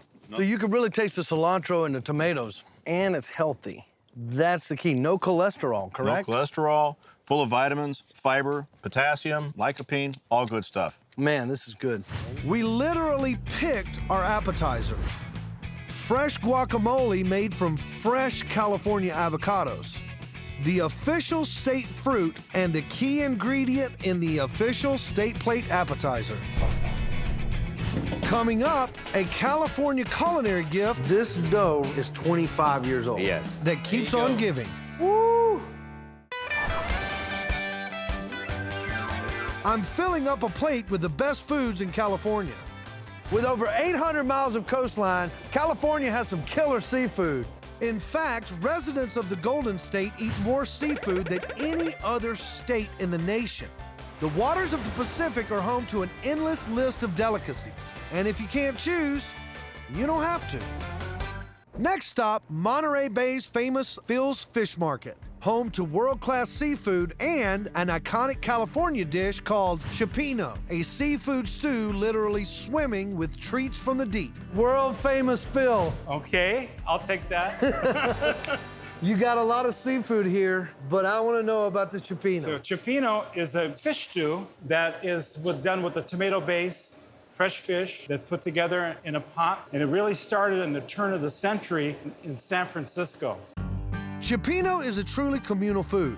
In the early 1900s, many fishermen lived on their boats, and cooking individual family meals made little sense. What they would do, they have a pot, a community pot, and they would, hey, Pasquale, where are you going today? I'm gonna go get crab. And Bruno, what are you gonna do? I'm gonna get clams. So they would come in and they would have this community pot going, and they would chip in. I was about to say they would chip in. The Italians had a little trouble with the word chip in, and they kept going chippy, chippy, chippy, chipino. And that's where it started in San Francisco over 100 years ago. So what's all in a cioppino? You know, you could do it any kind of fish you want. Our particular cioppino that we do, that we specialize in, is 7 different seafood. 7 different seafoods. Yeah. Let me show you what we use for that. Okay. So this is where all the magic happens. This is it, right here. See this pot? It's a regular pot, right? It's gonna be a magic pot. This is pesto, olive oil, and garlic, and fresh basil. We start off with manila clams, and then nice black mussels. So this is the beginning of Phil and Taylor's cioppino. You got it. What's next? Red snapper, please. This is the sauce. 3 blends of tomatoes. California grown. Bring it up to a little bit of simmer. There we go. Now the calamari. Sì, Bello calamari, bella bello. calamari. Bello, bello. Okay, chopped clams. Then from there, we use the local crab, which is a Dungeness crab. Is this the last one, or we keep going? No, we got 2 more to go. We got 2 more to go, baby. The 2 final fish, shrimp and scallops. Talk about potluck. And before you can say chip in, it's done. I'm stumped. I don't know what to eat first. I'm gonna go with the calamari. Oh man, and it's almost like you can taste every one of those magic 7 in one bite. Exactly. This Dungeness crab is absolutely divine. This is gonna be one for the ages. And one for the California State Plate. We've got our entree, a hearty bowl of healthy cioppino. Our next State Plate contender is taking us north to the Golden Gate and the world-famous City by the Bay. California isn't just famous for growing fruits and vegetables. They know how to bake some bread, too. And not just any bread, classic San Francisco sourdough bread. Next stop, Claudio's Bakery. This is the place for sourdough. Claudio's Bakery, you came to the right place. Sourdough's been around for for thousands and thousands of years. Yeah. Egyptian time. Egyptian time, yeah. Sourdough bread may have been born in Egypt, but it rose to fame right here in San Francisco. During the California Gold Rush, miners struck more than gold. They discovered the San Francisco air was filled with naturally occurring bacteria that puts the sour in sourdough. And that just gives it this good tangy taste to it. You could call sourdough the gift that keeps on giving. One batch of mother dough can produce offspring bread for decades. How long has this mother dough been around? This one here particularly has been around for 25 years. So this dough right here is 25 years old. Well, basically, yes. So how can dough last for 25 years? Throw it in there. By mixing it daily with additional flour and ice water. Go ahead, that black button right there. The process is called rejuvenation. It keeps the mother dough fresh and doubles the volume daily. So this is the rejuvenated mother dough. Right. The dough gets mixed again. Half is retained as mother dough. That's good. And half gets baked into bread. Woo! That's some good sourdough right there. Ready to taste it? Yeah, I'm ready to eat it. Too much. Oh. Got that little tangy taste, doesn't it? Yeah, it takes a little tangy. Inside's a beautiful, soft, really soft in your mouth. Mm-hmm. And there's a little bit of outside crust here. This is some good bread. Looks like we've baked up our first side dish on our main plate. Fresh, baked San Francisco sourdough. Coming up, got it. I've got our next State Plate contender in the bag. I think that's the Taylor Hicks method. I've never seen that one before. Our California State Plate is filling up. Let's see what else is growing around here. It's no surprise California is called the salad bowl of the world. On a mere 4% of the nation's farmland, the Golden State produced more than 400 fruits and vegetables, including 90% of the nation's grapes, walnuts, peaches, pomegranates, dates, figs, kiwis, you get the picture. But there's one crop so iconically California, it's literally not grown in any other state. Welcome to Castroville, California, a tiny farming town with a big claim to fame. The artichoke capital of the world. You made it. Nearly 100% of artichokes are grown in California. 99% of them right here in Castroville. It's a year-round crop worth an estimated $58 million per year. So why is Castroville the artichoke capital of the world? Well, it really revolves around climate. So we're located here in the centralmost point of the Monterey Bay. So here we have this coastal, foggy influence. Cool daytime temperatures is just essential to producing that quality artichoke. What you're seeing here on the artichoke plant is actually an immature flower bud. So this cool coastal climate is essential to keeping that flower bud nice and tight. If we subject this bud or artichoke to a warmer climate, it would want to flower. So the artichoke is actually a flower? It is. It's a member of the thistle family. We're just eating it in an immature state before it flowers. So a lot of people don't realize the beautiful thing about this plant is that they are all harvested by hand, hand-picked. That's exactly right. And we've got a lot of work today. Are you ready? Ready as I'll ever be. This bag is called a canasta. Canasta. Correct. And so we'll put this on our back, just like a backpack. And so you just flip it over your shoulder there, other hand through. Then we're gonna need a pair of gloves. Right. And the next thing is going to be a knife. This is a fruit knife.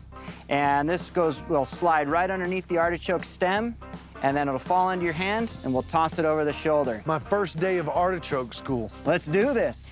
So we're gonna hold the knife in our hand just like this. We'll place the blade on the stem and just pull the knife through. That just came right off. It definitely did, almost like cutting butter. Once it's off, you just chuck it over your head behind you. Did you make it? Yeah. And so we just start walking. So there's a slam dunk method, and then there's the three-point method. I think that's the Taylor Hicks method. I've never seen that one before. Artichokes grow year-round. The harvest begins in late July. Picking one row isn't too tough. The hardest part's getting into the basket, but the knife just slides right through. But all 100 acres might get a bit rough. Once these bags get full, and these bags can weigh up to about 100 pounds. You're looking like a professional. Got it. Now we can eat them, right? Definitely. In these parts, the only way to eat an artichoke is steamed.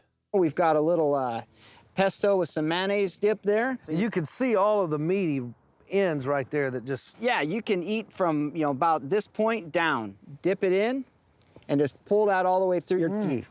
These things are so meaty. That's what I love about them. They're just at the end of the leaf.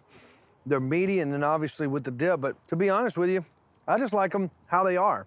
But the real treat lies past the leaves. So this is the artichoke heart. You see that fuzzy texture on the inside. So we don't want to eat that. That's just like getting a lot of hair in your mouth. So we just trim it out of there, and we'll just pop it out. And so there we have the artichoke heart. So that is the best eating part. You can really taste the nuttiness at the end of it. Yeah. There is nothing like this in the whole world. There is no flavor or no taste like an artichoke heart. This stuff's gold. We found our second side dish. On our main plate, a meaty California artichoke, fresh from the artichoke center of the world.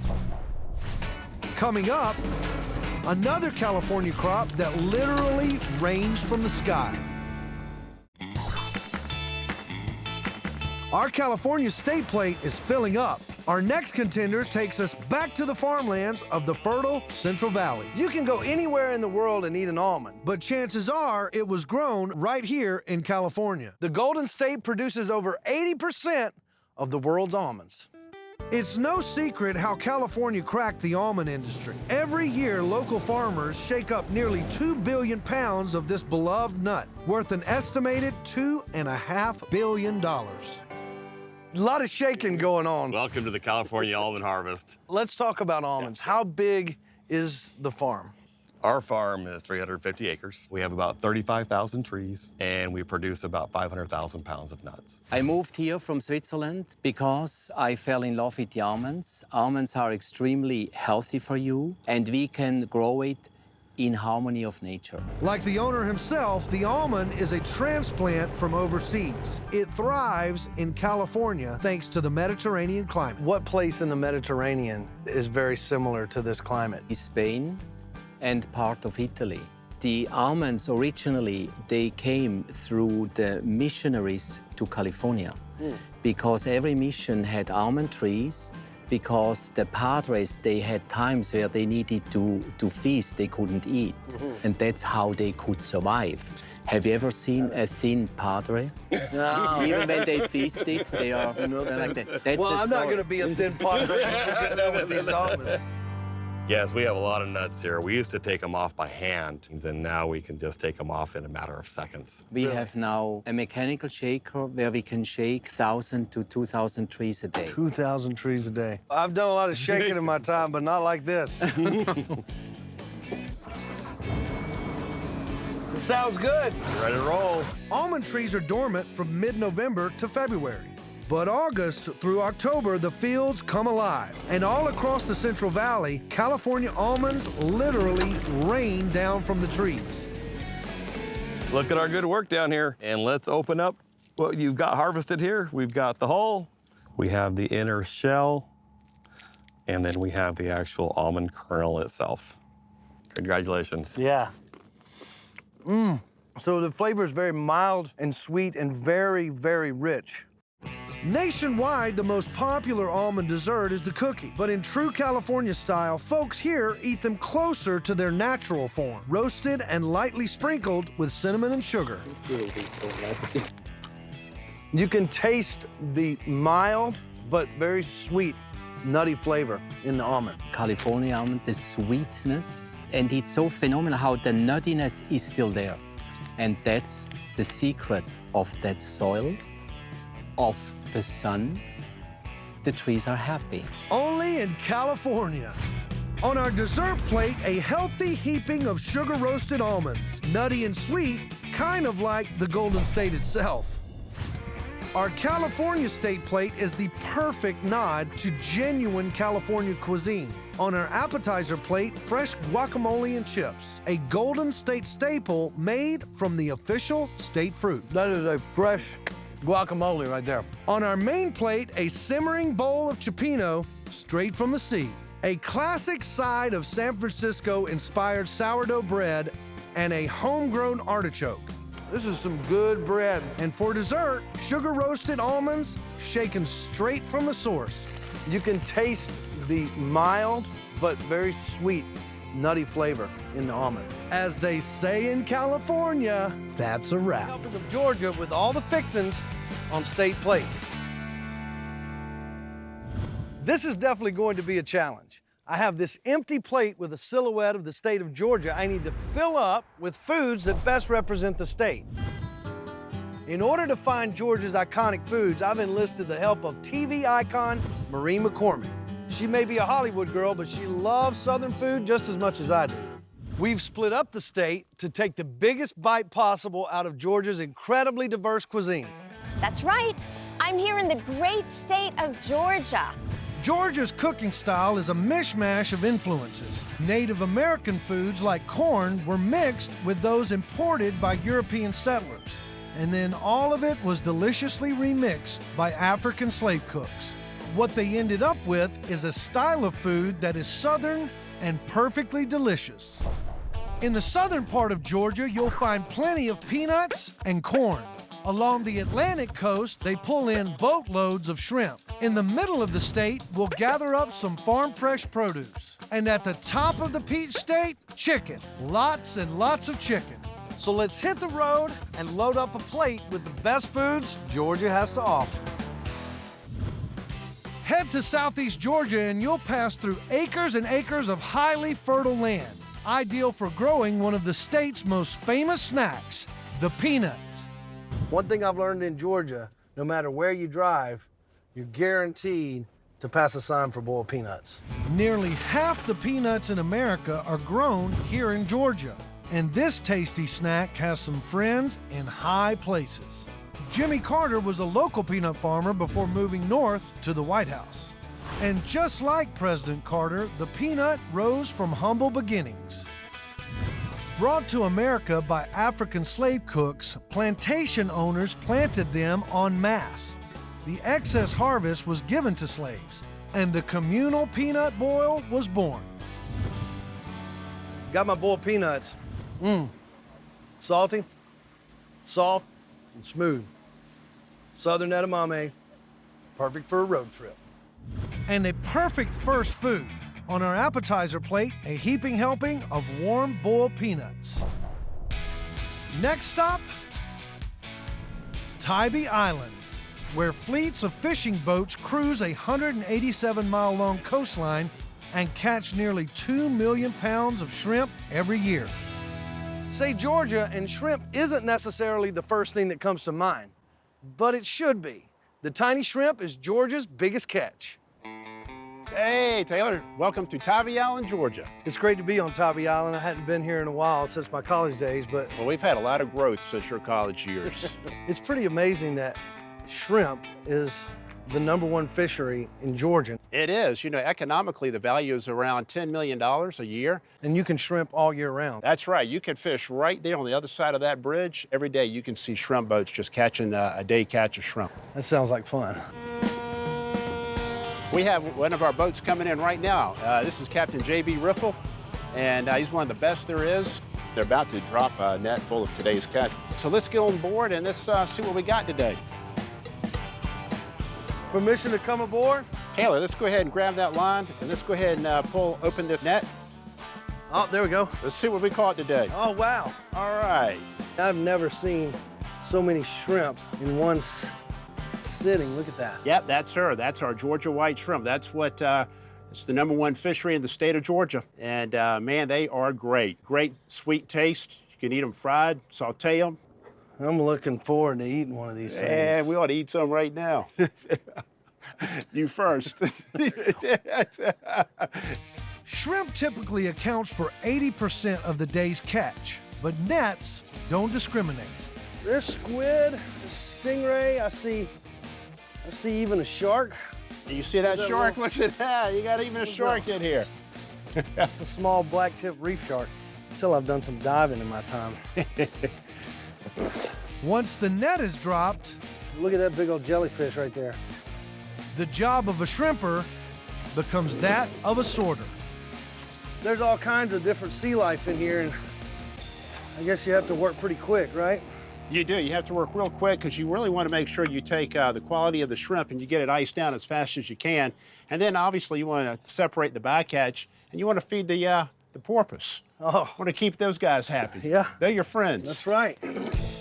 So the shrimp goes in the bucket, and everything else... He likes what you like. He wants a shrimp too. ...gets returned to the sea and put to very good use. It's always good to give back. Folks in Georgia eat shrimp about every way you can imagine, but the local favorite is simply boiled. Shrimp cocktail boatside. Doesn't get any fresher than that. Perfect. Man, this is fantastic. Man, they are great. Very sweet. Truly a sweet, decadent. So fresh and it melts in your mouth. We call it the filet mignon of the sea. I call it a must-have on the Georgia State plate. Joining boiled peanuts on our appetizer plate, a juicy and delicious Georgia shrimp cocktail, fresh from the Georgia Sea. I could sit here all day and do this. I really could. Coming up... Do you think this corn is better than anywhere else? I know it is. I don't think it. Eating corn, Georgia style. Oh my gosh. I love these. I could live on these. But first, Georgia is famous for its peaches. But what is the most valuable fruit crop produced in the peach state? Is it watermelon, blueberries, or strawberries? Peaches are one of Georgia's top crops. But what fruit proves to be most valuable? Blueberries are the state's most lucrative fruit crop, worth about $250 million a year for the peach state. In Georgia, they love their corn. They've been eating it straight off the cob since the state was first settled. But that's not the only way they eat it. Marie McCormick is going to show us how Georgians turn this into this and into one of the state's most iconic dishes. Georgia is smack dab in the middle of the grits belt, where 75% of the grits in the U.S. are sold. And as heirloom farmer Glenn Roberts explains, the older the grain, the better the taste. What you got growing We here? have baby corn. It's brand new. It's just been planted It's been in the ground about 3 weeks tops. Hey, and how high will it get? This will get up to 14, 15 feet tall. Let me go show you how to use this stuff and eat it. Great, I'm so excited. The first step to harvesting grits is to sort the kernels, the good old-fashioned way, by hand. Do you think this corn is better than anywhere else? I know it is, I don't think it. This corn has been around, it's native, so it came up from the Caribbean onto the Sea Islands. It's thousands of years old, number one. Number two, it extracts flavor. The root system is huge, so it gets great flavor out of the ground. So there's more flavor in this corn than any other corn? Totally, and more nutrition. Okay, I'm going to teach you how to make grits now. You want to learn? Oh my gosh, yeah. Okay, pour it into the hopper. The hopper. Yeah, turn it on. The corn drops from a hopper into a drop chute that feeds the kernels into 2 stone blades that cut the corn into grits. That's it. Beautiful, beautiful. We are finished milling. So now you get to pull the milling drawer and bring it over here. We're gonna make grits and coarse cornmeal. Okay, just pour it in. Just dump it right in here. Now, hold on to this like this. Make sure this doesn't rock in Just here one and side? move it back and forth. That's it. You're making grits. I got it. You notice how the grits are coming to the top, Yes, right? yes, yes. This is called hand gravity. It's very, very old. You center everything and then you scalp this off because Our not grits. digestible for people. This Oh. is perfect grits. Oh my Right? gosh, okay. Turns out, milling grits is not only simple, it's Mother Nature's version of double-duty cooking. When we lift this up, you have coarse cornmeal. Oh my gosh. Check that. The reason why you can't buy black skillet cornmeal in a store anymore is because you have to do this by hand. The best thing and the last thing to do is to taste the work. Cheers. Cheers. Wow. Oh my gosh. I love these. I could live on these. You see the little little particles of yellow? That's corn germ, which is where all the flavor and nutrition is. Corn germ's perishable, so you can't get it in a store. I'm thinking grits just edged out corn on the cob for a place on our Georgia state plate. A big old helping of Georgia grits with a big old dab of butter.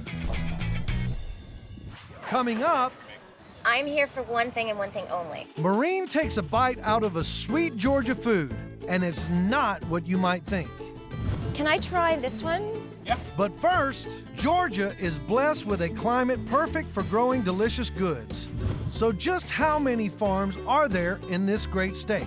Is it less than 25,000, between 25 and 40,000, or more than 40,000?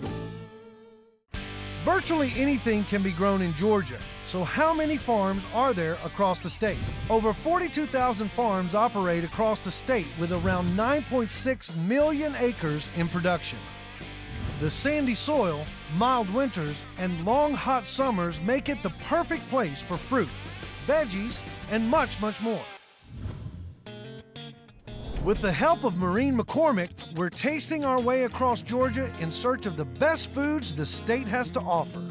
For our next state plate contender, Maureen's off to an Atlanta farmer's market. Can I try this one?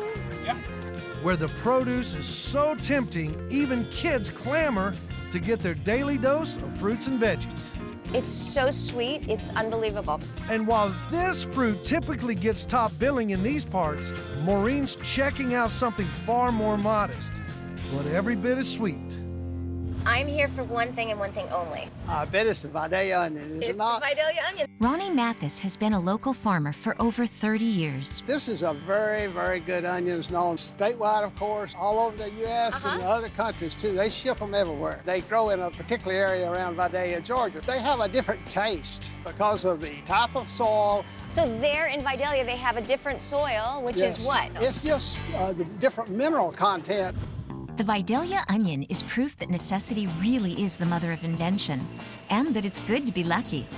Back in the Great Depression, southeast Georgia farmers near the city of Vidalia were desperately seeking a cash crop. A local farmer optimistically planted onions, but instead of the hot, sharp taste he expected, his onion came up sweet as apples. Other farmers followed his lead, and the Vidalia region was born, right along with Georgia's love affair with the sweetest onion on earth. So I love Vidalia onions. They're one of my favorites because you can literally cut them and eat them raw. This is probably the most famous of all the sweet onions. Is it? And of course, some cities might argue a little bit, but I think by and large, Vidalia is recognized as one of the sweetest, best onions out there. The Vidalia onion is a true Georgia original, so it's definitely on our plate. And let's go with the classic. A nice thick slice, brushed with olive oil, and grilled. Now it's time to find a main course. When it comes to fried chicken, there are as many variations as there are cooks. But Southern fried chicken, and especially Georgia fried chicken, has a very special place in the heart of this state. Hello. Maureen is off to a church potluck to find out what all the fuss is about. Hi, Terry. Hi, Jennifer. I'm Maureen. Hi, Maureen. Hi. Nice to meet you. Nice to meet you.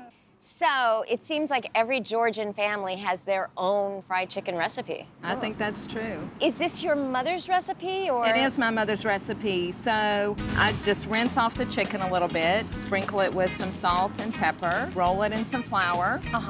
Put it in half Crisco and half margarine. Why half and half? That's a good question. That's what she always did, so that's what I do. I gotta try it. Okay. Yum. So moist. Georgia's love affair with fried chicken is no accident. The Peach State produces more chicken than any other state in the country, with more than 7 billion pounds per year, with an annual economic impact of over $25 billion. But chicken is far more than an industry. It's a ritual that unites families, both in the moment and through time. I mean, I love how recipes are passed through generations, and, you know, they're just always in your heart. And though the recipes are simple and fairly similar, variations are always the talk of the town. My mom would cut up the chicken, soak it in milk for a while. My mother would soak her chicken salted and peppered in buttermilk overnight. Rinse the chicken, salt and pepper it, dip it in flour, sometimes once, sometimes 2 or 3 times. Flour it in a brown paper bag. She would use Crisco and bacon grease. Oh, wow. And is it better than this one? Yes. Clearly, fried chicken belongs on the Georgia State plate. Their passion for the dish and their chicken production makes this a truly homegrown meal. Coming up, it's raining food in Georgia. But first, Georgia's official vegetable is the sweet Vidalia onion. But true or false, this onion can only be grown in the city of Vidalia, Georgia. Vidalia onions are Georgia's most famous veggie. But true or false, they can only be grown in the city of Vidalia. False. By law, an elite group of 20 counties around the city can officially market their sweet onions as Vidalias. Our state plate's filling up. All we're missing is something sweet. So it's time to hit the road again to find a dessert. Fortunately, Maureen has us covered. First stop, a region where an ingredient of this state's most delicious treats literally rains down from the sky. Welcome to Lane's Southern Orchard. We're glad you're here. So why Georgia for pecans? Well, Georgia has the perfect combination of climate and soils and rainfall for pecan trees. Pecan trees like a lot of heat and a lot of water, and we get a lot of rain every year. Georgia grows 1/3 of the pecans produced in the United States. Wow, that's amazing. Almost 100 million pounds a year. Georgia wasn't the first state to crack the pecan industry. States like Louisiana and Texas had sprawling orchards in the late 1800s. But then, Georgia got into the game. A century later, the Peach State shelled out the most pecans in the nation. What is that? Maureen, that is a pecan shaker. When the pecans are ready to be harvested, we use a shaker to actually shake the trees and drop the nuts down onto the ground. You want to see it run? I would love to see that. So he'll come up, he'll clamp onto one of the limbs and shake, and the pecans will come raining down. Oh my God.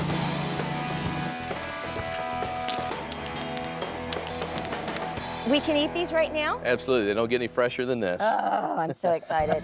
How do we do it? Well, you can take 2 nuts.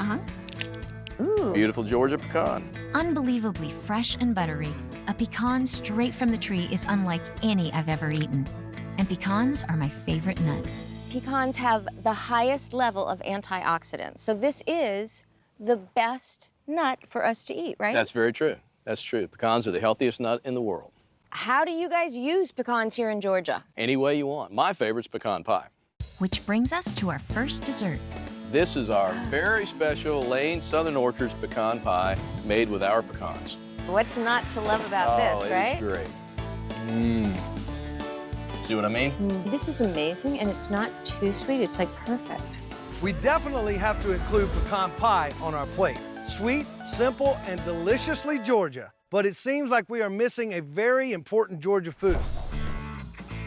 Named the Peach State, Georgia is known for this sweet and enticing summer fruit. And orchards like Pearson Farm grow and sell more than 80 million pounds of fresh peaches every year. Well, welcome to our farm. How many trees are here? We have about 1,500 acres of peaches. And while this land has been producing peaches since the monks brought them over in 1571, the ability to ship them is what earned Georgia its Peach State nickname. There was a man in this central Georgia area that developed a way to get peaches to New York.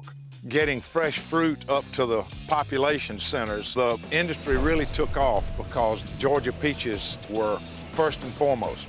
Okay, I have to bite this. All right. I could live on these. And what is your favorite way? To eat peaches? Yeah. Other than fresh, I really like Pearson Farm peach ice cream, and you've got to come get some. The only Yes, place I you do. can get it is right here. Let's go here and Let's get go. your incredible peach ice cream. Turns out Al's wife, Mary, is famous for turning fresh peaches into frozen ice cream. A simple recipe of sliced peaches churned with cream and a little bit of sugar. Maureen, this is my wife, Mary. She's making some of her famous Pearson peach ice cream. Oh, yum. Hi, Mary. One of the secrets is we put a lot of peaches in our ice cream. And one reason that it's so good, I mean, the peaches are really good, but when you have a soft ice cream, it doesn't kill the peach oil because you don't have to freeze it as hard. A frozen ice cream, you lose it and you have to add artificial peach flavor. With all this conversation about peach ice cream, if you don't want some now, you never will. So I think it's time for us to go partake. Does that taste like peaches? So good.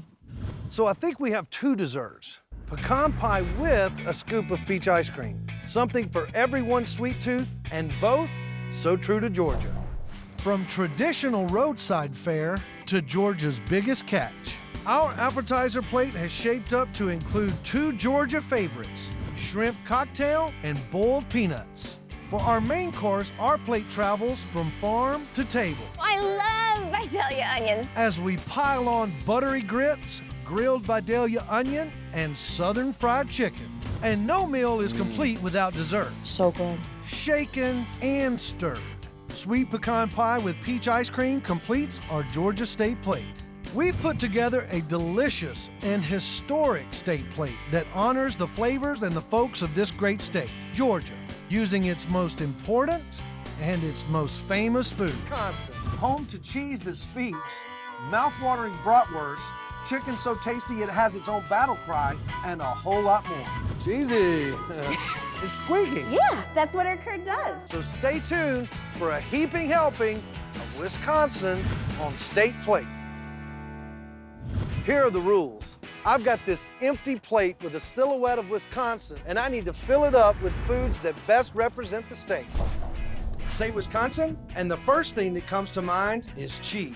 The Badger State has 138 cheese plants that produce more than 3 billion pounds of cheese every year, including 615 million pounds of cheddar, 1 billion pounds of mozzarella, and more Swiss cheese than Switzerland. But there's more to Wisconsin than cheese. The Badger State was settled by a mix of Scandinavian and German immigrants. The Swedes and Danes brought a tradition for baking. The Germans brought a penchant for meat. Toss in Native American harvests like wild berries and fish from the nearby Great Lakes. And Wisconsin arrives at a style of food that is tasty and truly unique. The big question, what deserves to go on the plate and what will be left off? In the southern part of the state, we'll go in search of Scandinavian pastries. In the east, we'll load up on sausage and plenty of produce. The Northeast is original booyah country, and across the rest of the state, cheese. Pounds and pounds of cheese. For our first state plate contender, we're heading east, straight to the source of Wisconsin's most famous food. Wisconsinites are famously referred to as the cheeseheads, and these gals are the reason why. There's no such thing as cheese without dairy, and Wisconsin is home to 1.3 million cows. Toss in 9,900 dairy farms, and it's no surprise this state has been crowned America's Dairyland. Come on, girls. Come on, baby. Carl Klusick has been raising dairy cattle his whole life. Saxon Creamery has been in his family since the 1800s. So, Taylor, you found a bunch of new friends, huh? Who doesn't want friends, right? These are the cows that make the great cheese in the state of Wisconsin. We have beautiful land that grows a lot of forages just like this. The grass is the key. What's in the grass that they eat? The grass is a combination of brome and orchard grass. It's interseeded with alfalfa and clovers, and so you get this nice, beautiful mixture that the cows love. So how many dairy cows do you have? We have about 500 cows, and they're milked early in the morning and late in the afternoon. You're gonna make me milk one of these cows, aren't you? Let's go milk some cows. Let's do it. Hi there, Taylor. Hey, this is where all the magic happens, huh? That's correct. All the milk that we use to make our cheese comes right from this farm, right from these girls. So what we're doing first, we're pre-dipping the cows. So she's putting on sanitizer. Next, you're gonna grab the teat end and you strip it, okay? You just take a couple squirts out like that. They're definitely ready for milking. Yep, there you go. And you do that on all 4 quarters. Yep, you got it. I'm getting the hang of it. You darn right. No pun intended. And now what we're gonna do is we're gonna put the unit on, okay? Explain this. This is a milking unit, and it's got 4 teat cups, and it's under vacuum, and each one of these teat cups goes on the teat of a cow. So we're gonna hold that like this. So there's suction, there's vacuuming. Yep, and you're gonna hold it just like that. Is there like a world record on how fast people can do these? Once you get used to this, you can put a unit on in about 3 seconds. 3 seconds? Yeah, so. Each cow milks for 5 to 8 minutes, and tubes carry the milk out. The cows really like routine, so they're used to being milked twice a day. They'll come into the parlor, they'll line up, and they'll let their milk down to be harvested. So how many gallons is that? It's about 8 to 9 gallons of milk a day. One important fact Carl left out, the button that triggers the release. Whoa! So I guess that's ready? You darn right. That's right. It's ready to go down to the creamery. You want to come see? Let's do it. The milk heads to the creamery, where the process begins to make one of Wisconsin's most popular types of cheese, the cheese curd. Cultures add flavor. Bacteria causes coagulation. And slowly, the paddles separate the curds from the unwanted whey. The million-dollar question is, what is a cheese curd? It's something that Wisconsin's well known for. It's fresh and it's warm right out of the vat. Basically, the curd is the building block of cheddar cheese before it's allowed to become cheddar cheese. It's formed into large slabs, then chopped into curds in a process called cheddaring. And we're gonna plop it right in there, and it's gonna start to cheddar. Just let go. Cheesy. That's some good curd. Taylor, you're doing really great. That's some good, did you just tell me that that's some good curd? That's that you're some good making? curd. I've never had anybody tell me that before. At state fairs, folks eat curds fried. North of the border, they eat them on fries. But here in Wisconsin, they eat them fresh, squeaky fresh. Is it supposed to squeak? Absolutely. It's squeaking. Yeah, kind of makes a little song in your mouth. The reason why this cheese is gonna squeak is it is warm, it is fresh. The more squeakier, the better? The more squeakier, the better. The Wisconsin cheese curd is definitely going on the Wisconsin state plate. On our appetizer plate, squeaky fresh cheese curds, straight from America's Dairyland. Coming up, I'm in the bratwurst capital of Wisconsin. Yes, you are, and you know what? I am the mayor. A Wisconsin favorite with all the right stuff. Nothing to this Alabama boy twisting a brat. You are good.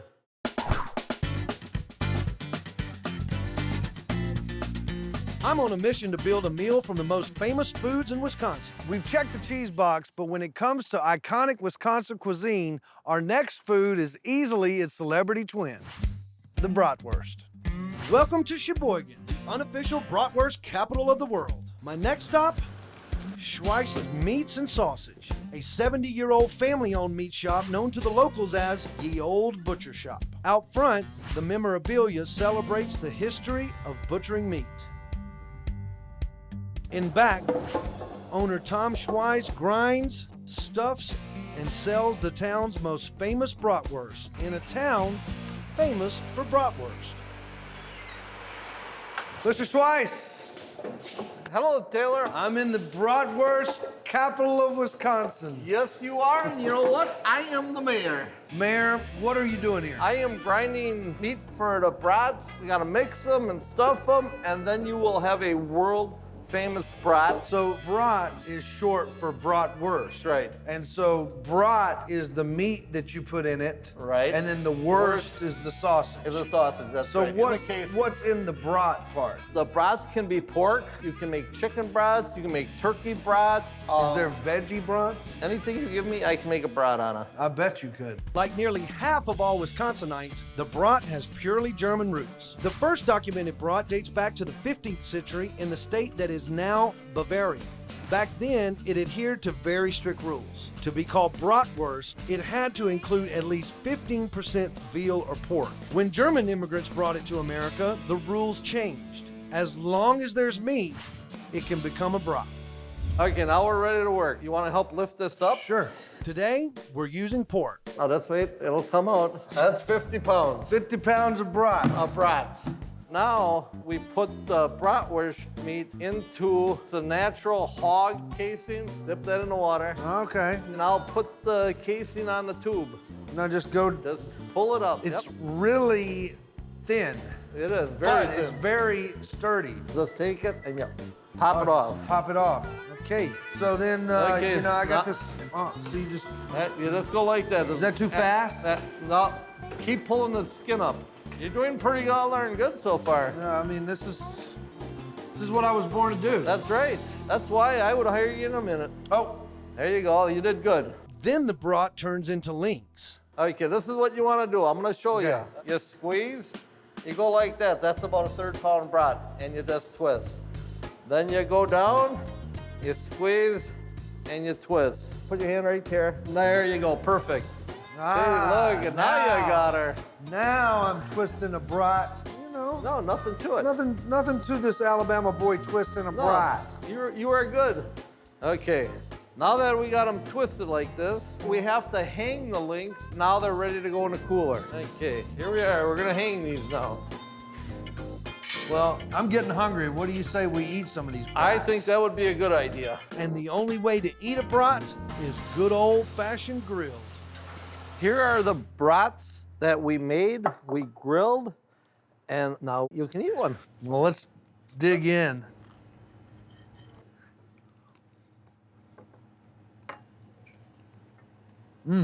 Excellent. Thank you. Best brat I've ever had. And will ever have. It's really juicy and flavorful, and I'm really scared that I might eat 4 or 5 of these things. We've got our entree. On our main plate, a rich, flavorful bratwurst, a nod to local taste and delicious German tradition. Coming up, a local treat virtually unknown outside Wisconsin, and the sauerkraut empire, the food that put Wisconsin on the map. USA, USA. For our next state plate contender, we're traveling north to the farmlands of Bear Creek. Lots of farms in Wisconsin, and I mean lots. 15 million acres, covering 45% of the state. One of the biggest crops is cabbage, the building block of one of Wisconsin's most famous foods, sauerkraut. His hairnet may not look like much of a crown, but Ryan Downs is known in Wisconsin as the Sauerkraut King. His prolific factory was created more than 100 years ago by his great-grandfather. Today, their reputation goes far beyond the state line. The Sauerkraut Empire, Yeah, we make more of it than anybody in the world, and we're pretty proud of that. Anybody in the world? Anybody in the world. More than Germany? Yeah, more than all of Western Europe combined. USA, USA. So how much sauerkraut? We process about 140,000 tons of cabbage a year. It's a heck of a lot of kraut. Sauerkraut was named by Germans. It literally translates to sour cabbage. But this dish was created by the Chinese by laborers building the Great Wall of China. 2,000 years later, German immigrants brought it to America, where it became a staple of Wisconsin cuisine. So this is what you call a river of sauerkraut. A river of kraut, you got it. You want to go over here and see how it works? Let's do it. All right. So Ron, it looks like you're the Kraut River conductor. Correct, I guess I am. This unloads the kraut, and this puts brine back into the vat. I'm going to turn into the Kraut River conductor right That sounds good to me. So unload only, Yep, and then brine return pump start. correct. And we should see it rolling. Well, that's pumping out a lot of kraut. Absolutely it is, yeah. During our season, we run about 100 ton an hour. The Kraut River flows. Glass jars travel to meet it, and tubes pump it into the jars. At the end of the line, freshly canned sauerkraut ready to be eaten locally and shipped worldwide. Sauerkraut facial. I'm gonna take a dip in the Sauerkraut River here. What do you think? Good. Definitely got a sour taste, but the sauce brings it all together. Yeah, I'm glad And you the like texture, it's fresh sauerkraut. It's wonderful. On our main plate, a side of local Wisconsin sauerkraut, straight from the Wisconsin farmlands. The perfect side dish to the traditional bratwurst. Next, I'm headed to Green Bay, a big city with an appetite for small town life and one legendary local food. Chicken booyah! Chicken booyah! See those folks over there? They're serving up chicken booyah. If you're not a local, you've probably never heard of it. But around here, it's not just a food, it's a bona fide event. Booyah! Get ya booyah! Forget the Green Bay Packers. On any given Sunday in the churches across the city, folks hold booyah fundraisers. $3 a bowl to benefit charity. And there's a reason why this sign says Hannon's Booyah. Have a good day. Thank you. Enjoy. What's going on here? We're serving booyah. So you claim this is the original booyah recipe? That's correct. My grandfather, Alex Hannon, originated this booyah back in 1894. His mother made a chicken dumpling soup every Sunday. He didn't know how to make dumplings. So he just went to the garden, threw everything in that he liked. And booyah. And it's booyah. Booyah is Belgian for bouillon, which is French for soup. It's made with chopped vegetables, cooked with 15 pounds of chicken, and a pot so big it requires a paddle to stir it. Because it takes 3 days to cook, there's no sense in making a little, and eating all that booyah truly takes a village. In order to get your money's worth out of a big pot of booyah, you want a lot of people. When in Green Bay, get ya booyah! Booyah! They've already had booyah. This may be a truly local treat. Booyah is rarely heard of, even 30 miles outside of the city. But this small town local legend has some friends in high places. Senator Dave Hansen, thank you so much for coming. Have you met Taylor Hicks? He's here helping us. Hi there. Thanks, Taylor. Trying to get this word out now about this wonderful booyah. Right, we tried to get that out in the state and make it the state soup. Yes. We couldn't get enough votes this time around. So you tried to get it approved, but it just didn't work the first time. No, and we had a few roadblocks, but it was a bipartisan attempt, and we're going to bring it forward again. Interesting to note, if you're in northeastern Wisconsin, you know what bouillon is. The rest of the state, not so much. So it's not the state soup yet, but will it go on the state plate? Love the vegetables. The chicken is spread out pretty thin and evenly throughout the soup, so you're not getting big chunks of chicken. That's a very good point. What a great soup. You like it? I do love it. I Thank don't like you. it, I love it. Yes. This dish has my vote. On our main plate, a big old helping of chicken booyah, a legendary local tradition that transforms the Wisconsin state plate to a bona fide party. Booyah. Coming up, you know what I say, if it's not all over you, you're not having fun. It takes 3 days to make, and it's worth every minute. It's like the Dutch symphony going off in my head.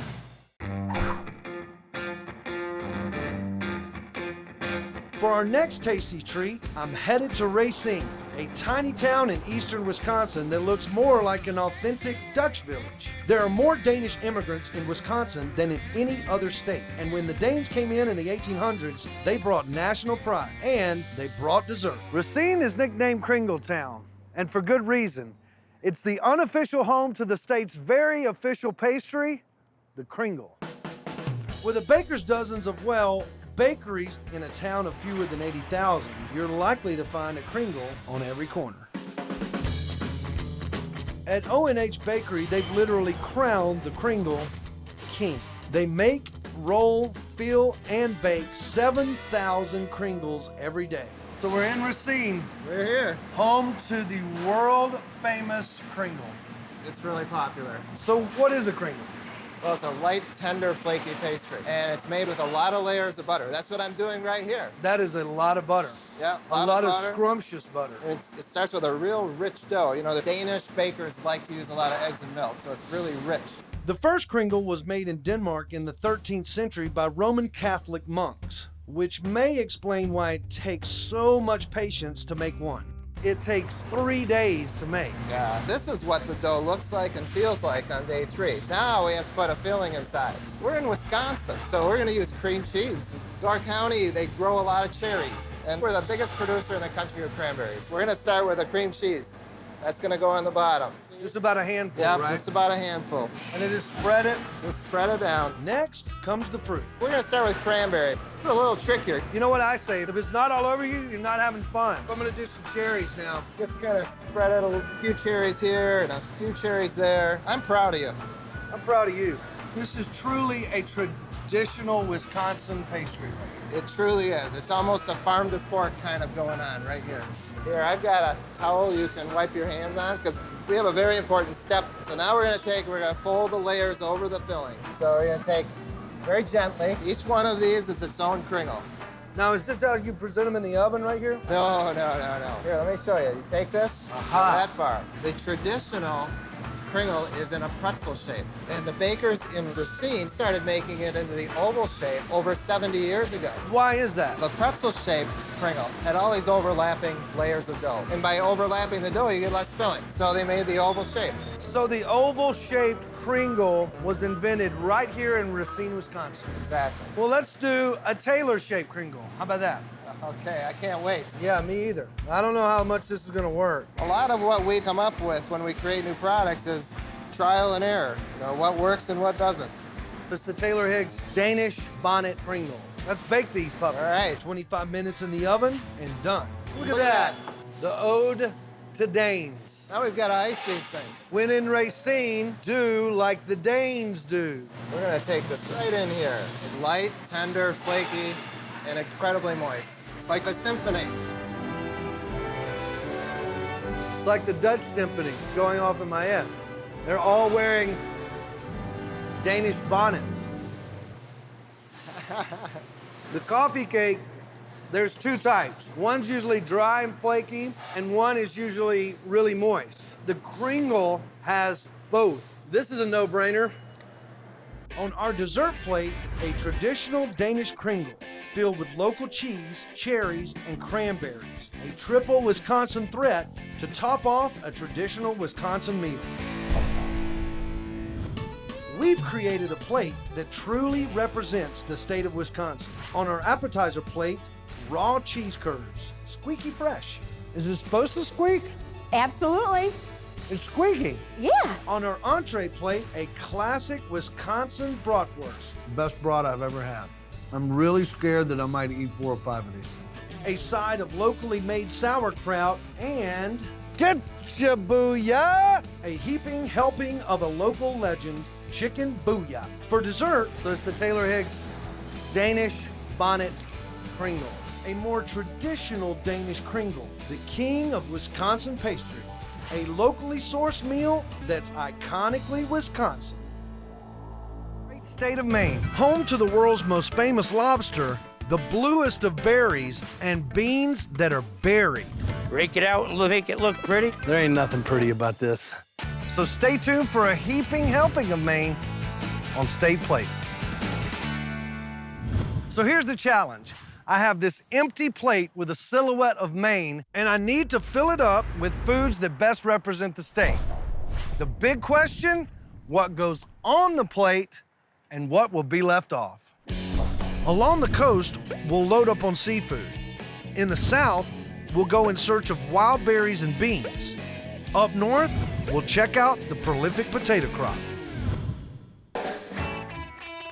Our first contender takes us to the picturesque coast, where acres of mudlands are home to one of Maine's favorite foods, clam steamers. This stop requires some tools. Let's dig. Nathan Terrio and Katie Pelletier are what's known on the Maine mudflats as citizen clammers, locals who literally mine the mud for the iconic soft-shell clam. Oh, yeah. Get him? Got it. That's a good one. So we're clamming in the great state of Maine. How are you ready? guys? You ready to do some clamming, are you? I look ready, right? You're in the right You look the place. part. We're in the mud flats. We got lots of clams here. Let's get dirty. All right, man. This is what you got to do. All right, we got the tide coming in here, so we have a limited amount of time. So what we want to do is we want to locate these things. All right, you see these right here? Those are the holes. So on these clams, they got a neck, okay? And that hole right there is where their neck comes out. Oh, okay. So there's a clam down there. So what do you do? Okay, so what you want to do is you want to get your rake kind of in here and use your top hand to just kind of push down. See now, you see it coming up like that? Yes, go for it. See it? Grab him. Right there. There he is. Nice job, your first clam. First clam. Now look. Another one. See that one? Oh, Two that's more. Oh, it's fighting. That's their defense mechanism. There's another one. The squirt. You know, that is a definite defense mechanism. So what kind of clam is this? So it's a soft-shell clam, and basically what it is their neck that you saw when you first dug it is very long. And when they sit down in there and the tide goes in and out, they use these little holes to collect particles. Any kind of debris, whatever comes by that hole comes through their neck, and it's like a giant filter, and that's what they eat. And they basically filter the bad stuff out of the ocean. And the good stuff goes in our bellies. That's right, and we need a lot more of those. Well, let's dig. Okay, so now you're on your own. You gotta locate a good hole, get your rake kind of in here. Yep, push it down as hard as you can. Sometimes you shake it back and forth, it'll go. There you go. Well, I can feel them. Oh yeah, you're on them.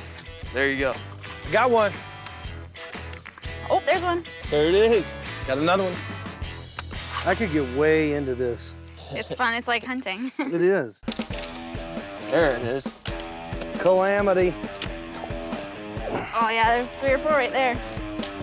I mean, these things are just abundant around here. Uh-huh. It's obvious why clams are so prolific in Maine. The coast boasts 68,000 acres of fertile mudflats. Oh, there's one. There it is. Nice. More than 10 million pounds are harvested during the June to September season, worth an estimated $56 million per year.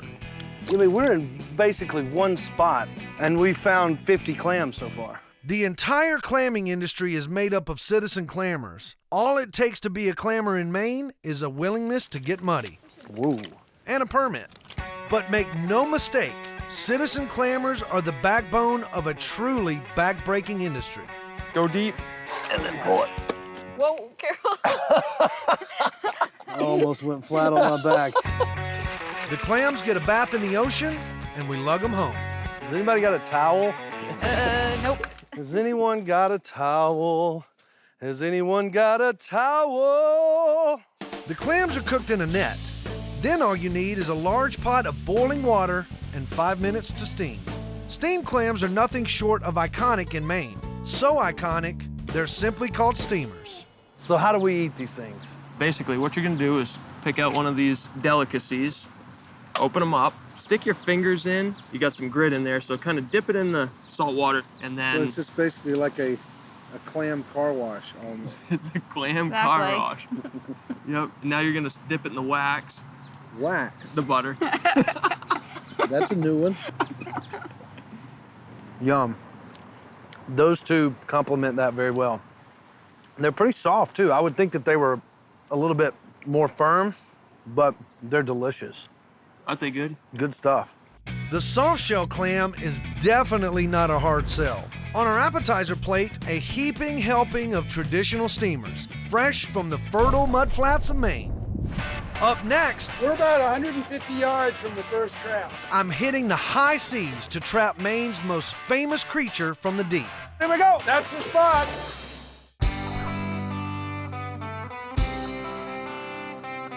I'm on a mission to fill up a plate with the best foods Maine has to offer. Next stop, Cozy Harbor Wharf, where fleets of fishing boats trap the king of all crustaceans, and arguably the state's most famous food. You can't come to Maine without eating lobster. Captain Guy Ranlett has been at the helm of the Diane for 35 years and counting. One of 6,000 licensed lobster trappers who catch more than 100 million pounds of lobster per year. And today, I'm climbing aboard. How about that for an entrance? Cool. Welcome aboard. Thank you. Go lobstering.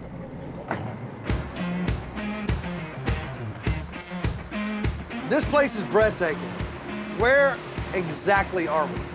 We're in the Sheepskin River, right off Southport Island, Maine. It's headquarters for lobsters.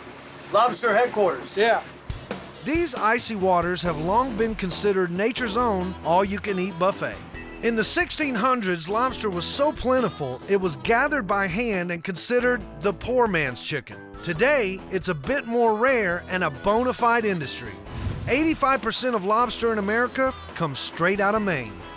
How many lobsters do you catch on an average day?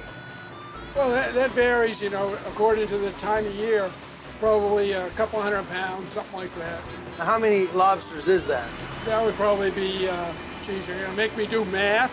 That'd probably be 150 lobsters, something like that. So we're about 150 yards from the first trap. Hopefully they'll have some lobsters in them. Lobster traps are set at night. So we're coming onto the buoy now, and I'm gonna grab that. Colored buoys mark the spot. See, that's a marker buoy. Those are my colors, red and white. I paint them every year. I know there's some football fans back in my home state that would like that red and white. The state of Maine requires a commercial harvest license to actually operate the winch and haul up the traps. So we'll spin this around that way. There's all the bait's gone. We got lobsters. There's one, nice male.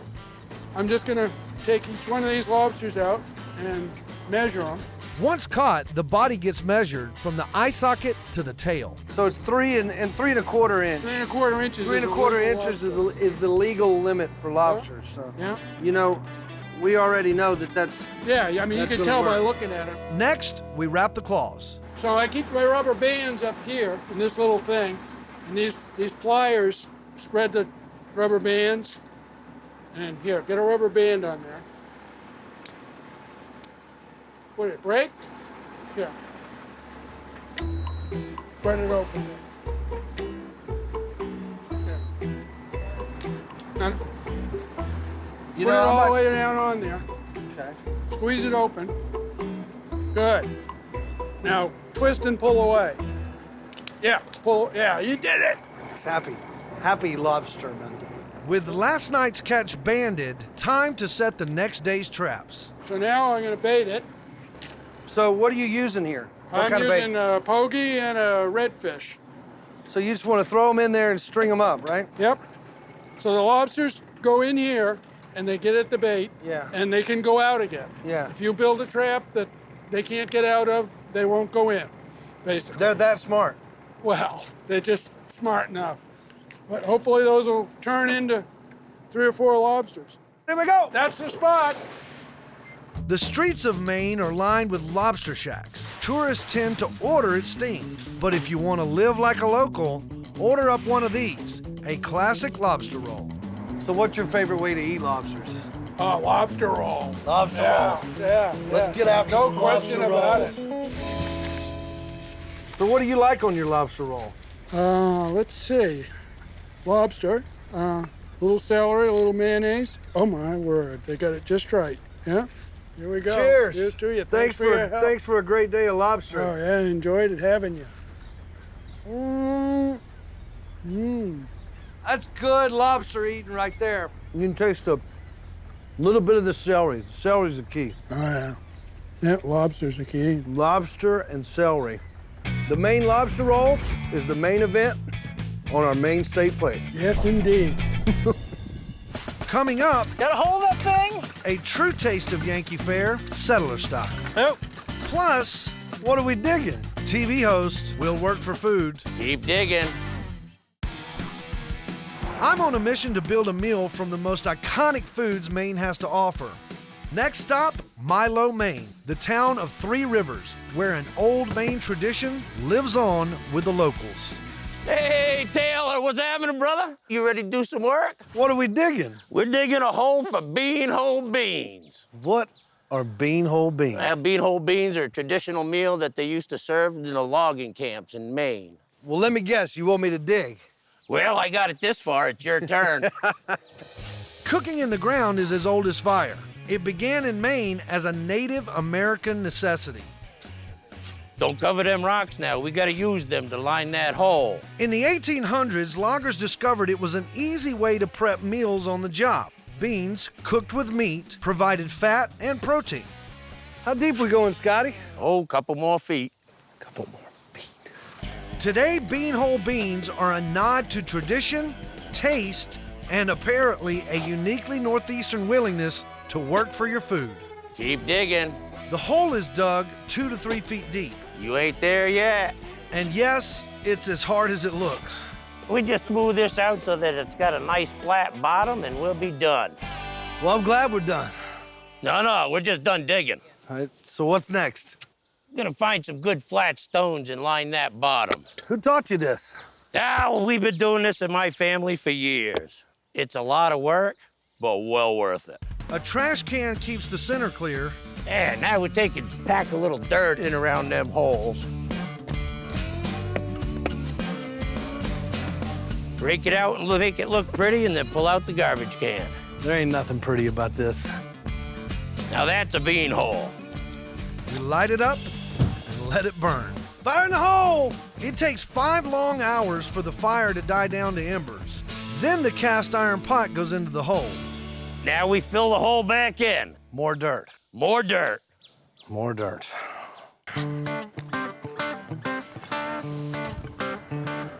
Yeah, that's good enough. Shoot. After all that work, the beans have to cook overnight. So I did all that work for nothing. No, you helped me get the batch ready for tomorrow. Now we can dig out this other batch for today. So you want me to start digging? Yep. Start digging. And finally, not just dirt, but pay dirt. These beans aren't getting to the dining room table. They're going right here, and I'm eating these things. Yeah, no, we're opening these up now, brother. Oh. And those are beans. So what you got in there? Well, there's some pork, some beans, some molasses, ground mustard, and a little black pepper.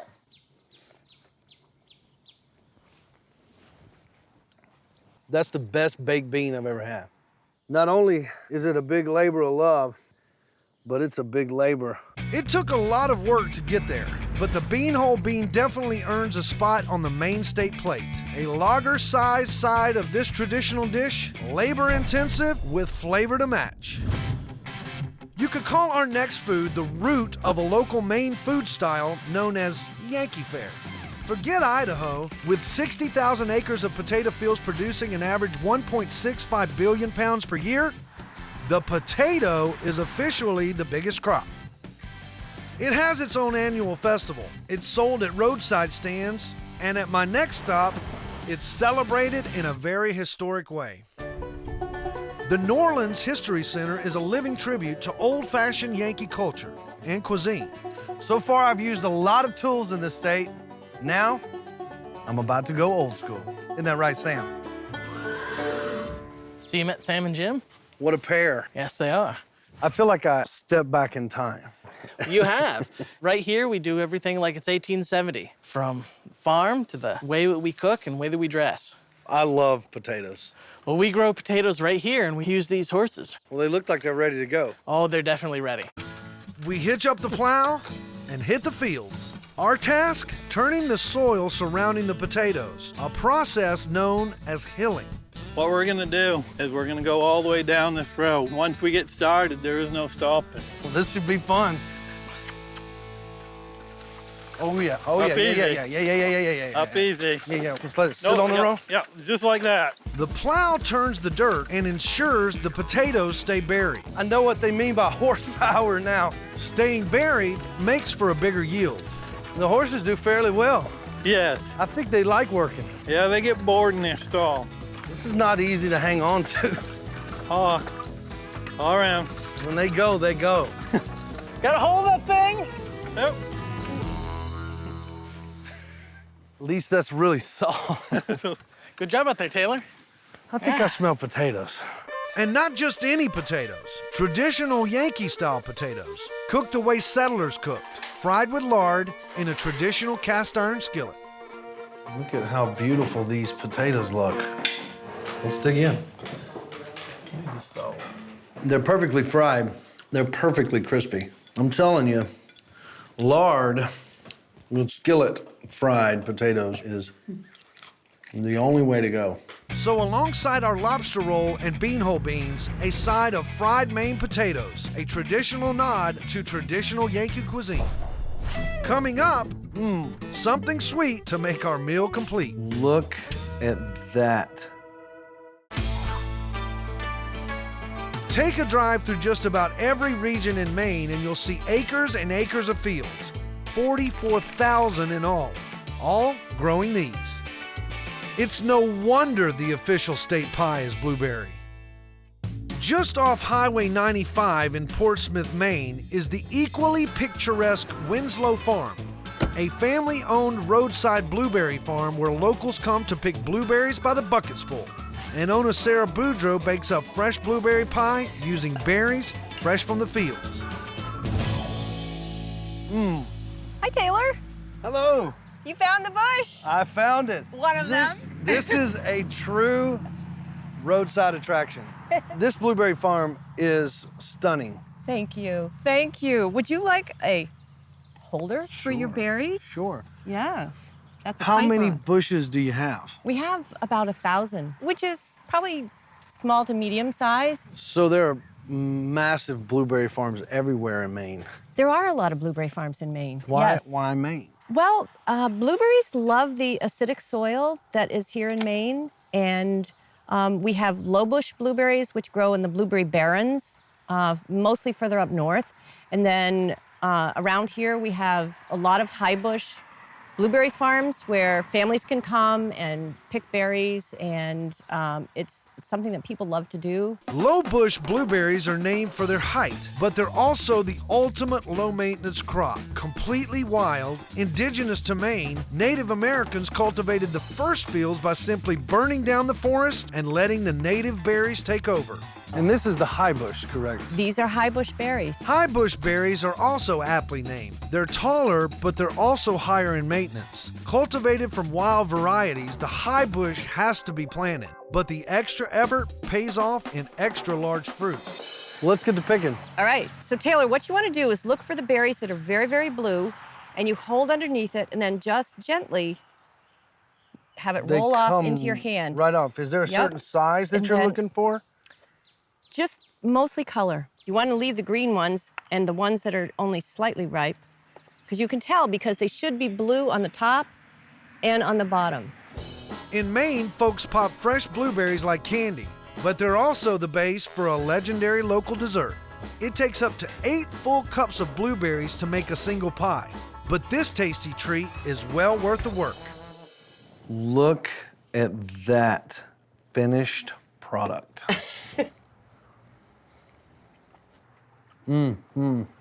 So it doesn't taste like there's that many ingredients to this pie. What's in it? This is my special recipe. The blueberries we picked, a little bit of maple syrup from the trees here, some Maine-grown flour for the crust with butter, a drizzle of honey on top. That's it. Very simple. Very delicious. And I love the crust. That's a really special part of this pie. We've got dessert. The official Maine State Pie is officially going on the Maine State Plate. We've built a meal celebrating the most iconic foods of Maine. On our appetizer plate, fresh steamers, fresh from the mudflats of Maine. So it's just basically like a a clam car wash almost. It's a clam car wash. On our entree plate, the legendary lobster roll. Celery's the key. Lobster's the key and celery. A shovel-sized serving of beanhole beans. That's the best baked bean I've ever had. And a side of Yankee fried potatoes. And to top it all off, look at that. The official state pie, made from farm-fresh berries straight from the fields. Undeniably delicious and so iconically Maine. Home to edible palm trees, mouth-watering marmalade, prehistoric protein, and a whole lot more. Go to work, baby. It looks like it's chopped up cardboard. So stay tuned for a heaping helping of Florida on State Plate. This is gonna be tough. I have this empty plate with a silhouette of Florida, and I need to fill it up with the foods that best represent the state. To do that, I've enlisted the help of TV icon Marie McCormick. She may be a Hollywood girl, but she loves to try new food as much as I do. Look at me! I'm stone crabbing in Florida! So we've split up the state to take the biggest bite possible out of the Sunshine State's incredibly diverse cuisine. That's right. I'm in the great state of Florida. Say Florida, and the first thing that comes to mind is citrus. Florida boasts 569,000 acres of citrus groves containing nearly 75 million trees. These prolific groves produce 80% of the country's citrus fruit and more than 90% of the orange juice. But the Sunshine State has a lot more to offer than just citrus. Along the Atlantic and Gulf Coast, fishermen pull in boatloads of seafood. Central Florida and the Everglades boast the largest alligator population in the world. Further south, the Keys lay claim to arguably the world's most famous pie. And across the state, citrus of all shapes and sizes. For our first bite of Florida, and I do mean bite, Maureen is headed to the swamplands in search of a Florida favorite that's more than 37 million years old. They don't call them the Florida Gators for nothing.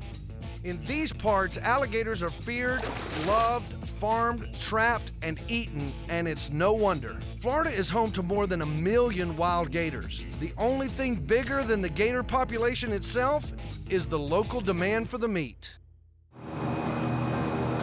To feed that demand, trappers like Aaron Bergwerf cruise rivers and swamps from Central Florida down into the Everglades in search of wild gators. Aaron, okay, you are the man here. You are an alligator hunter, trapper, breeder. Yes, ma'am. So let's go get some gators. Whoa, man! It's pretty powerful. Yes, it is.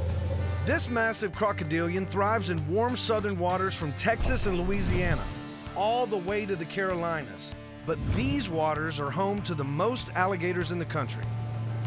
Today I'm bringing you on the Withlacoochee River. Great name. The name Withlacoochee is actually a Seminole name, and what it means is Little Big River, the river that comes and goes. See any? Not yet. We need to be looking up inside the hyacinths. They'll be laying on top of the lilies and the water hyacinths. Right here, to the right. Okay. There's a pretty big alligator sitting right there. Oh, wow. Look at that. Whoa. How big do you think that gator is? That fella right there is an 8.5, 9-foot alligator. That is huge. The alligator is a descendant of the prehistoric bird. Humans have likely been eating its meat since civilization began. It's been a Florida staple since the Native American Seminole tribe discovered its meat value. Low in fat, high in protein, and easy to hunt without modern tools. So a while back, alligator meat was going for $5 a pound, and now it's up over $8 a pound, which tells me that Floridians love their gator meat. If we were to trap that gator right now, about how much would you make off of that gator? Oh, probably around the $150. By the time you fully processed that alligator and deboned all the meat and took out the fat. So if you're only allowed to get 2 a year, that's not a lot of money. You're not so gonna make a living. You need a day job too, right? Yes. Which is why most gator meat comes from farms instead of the wild. So I would think to most people, hunting alligators is a pretty scary occupation. Yeah, you get used to it. Have you ever been attacked by an alligator? No way.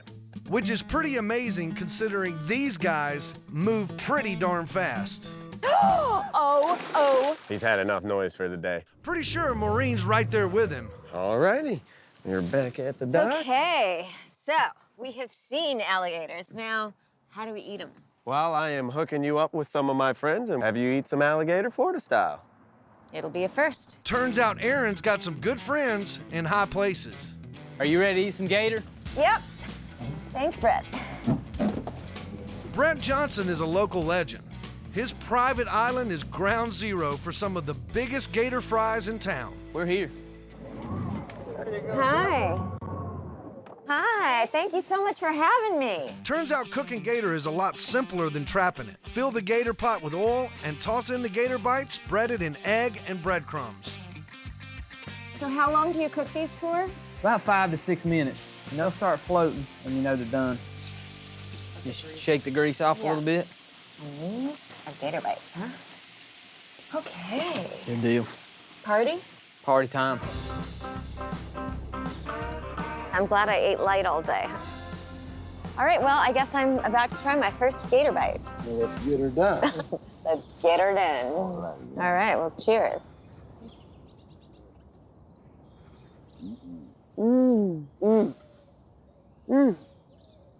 That's good.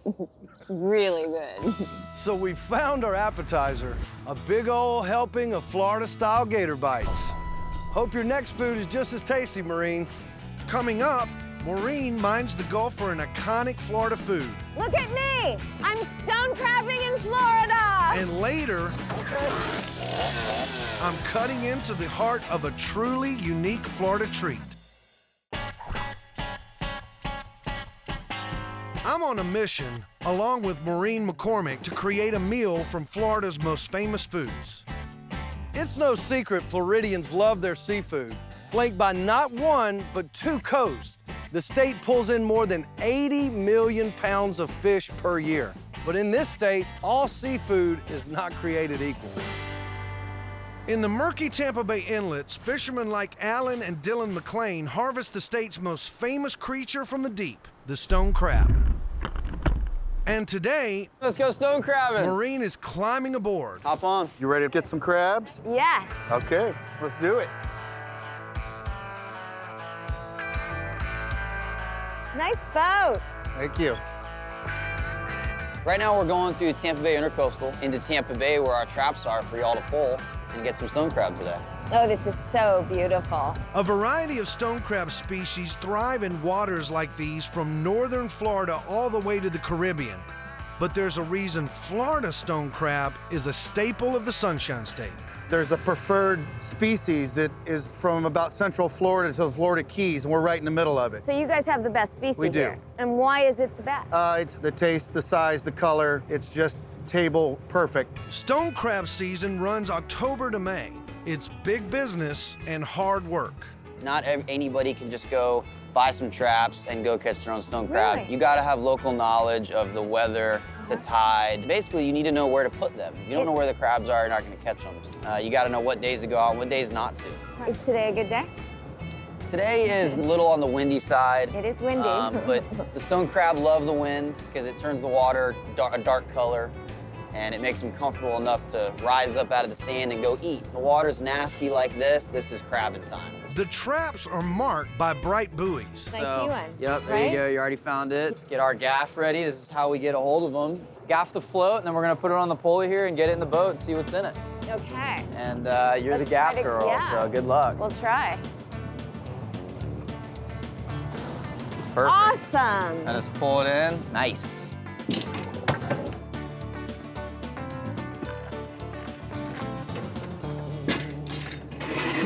And here's our trap. This one's got a lot of crab in it. Here's our bait bag with all of our nasty bait in it. It's got fish and pig's feet in it. Lovely combination. Right. And what we do now is we start going through it. For centuries, stone crabs were harvested whole, but in the early 1900s, locals discovered a better way. Don't harvest the whole crab, just the claws. Which means these guys are not only delicious, but sustainable to boot, because their claws grow back. You take the crab and you measure the side of his claw that doesn't move. How long does the claw have to be The before claw you has can to be crack 2 it off? 3/4 of an inch. Uh-huh. Break them.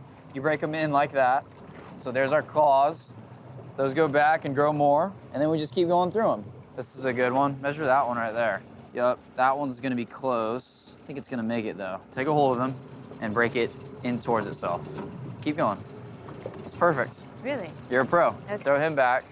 So, in a lifetime, how many claws will they regrow? So many. They molt every Wow. year with the moon phases. They lose them in fights, fighting each other for food. They So break. this is just kind of a natural thing. Yeah, totally natural. It doesn't change anything. They just grow a new one. We got 400 more to pull, so I hope you're ready.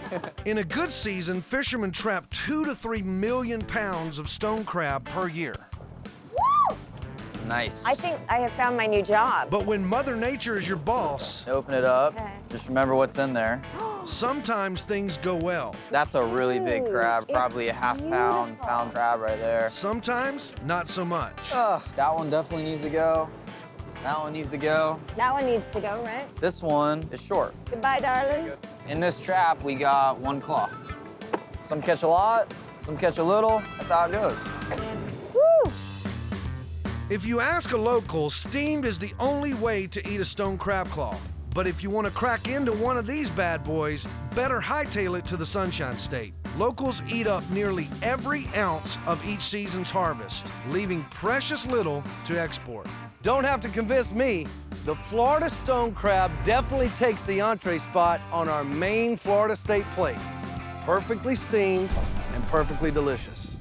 Coming up, Oh my God! Florida food, lumberjack style. With help from Maureen McCormick, I'm tasting my way across Florida in search of the best foods the Sunshine State has to offer. When it comes to interesting food, our next contender takes the cake. Or should I say, the frond. Florida is home to more than 2,500 varieties of palm trees, but there's one that boasts a very unique trait.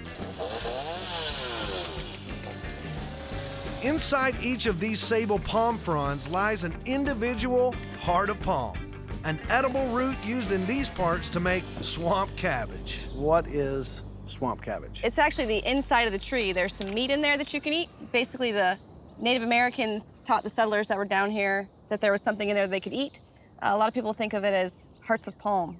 So how did they know that there was meat in there? It's believed that when the Native Americans were down here, they saw the bears pawing at the tree, and so they knew they were trying to get some kind of food. And then once the Europeans came over and actually introduced metal axes, then they were able to get into themselves and realize kind of what was in there and how good it was. So how long have you been doing it here in Southwest Florida? Well, it's really a tradition around here, and we've been doing it since we were little. So it's truly indigenous to this part of Florida. Definitely. Well, let's get to the heart of the matter. So what we're wanting in here is a cylinder of meat.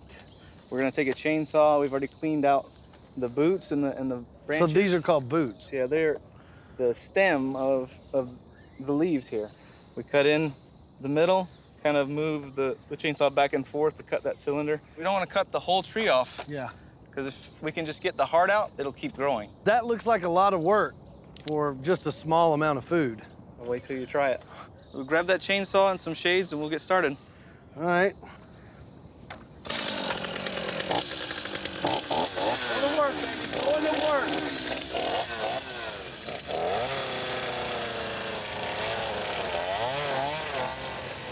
Can you feel something?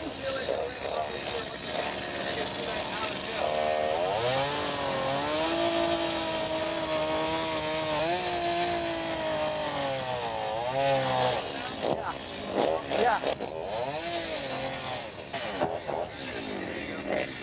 That should do it. So that's all you do? Yeah, now we'll hook the chain to the truck and pull the hearts of palm right out.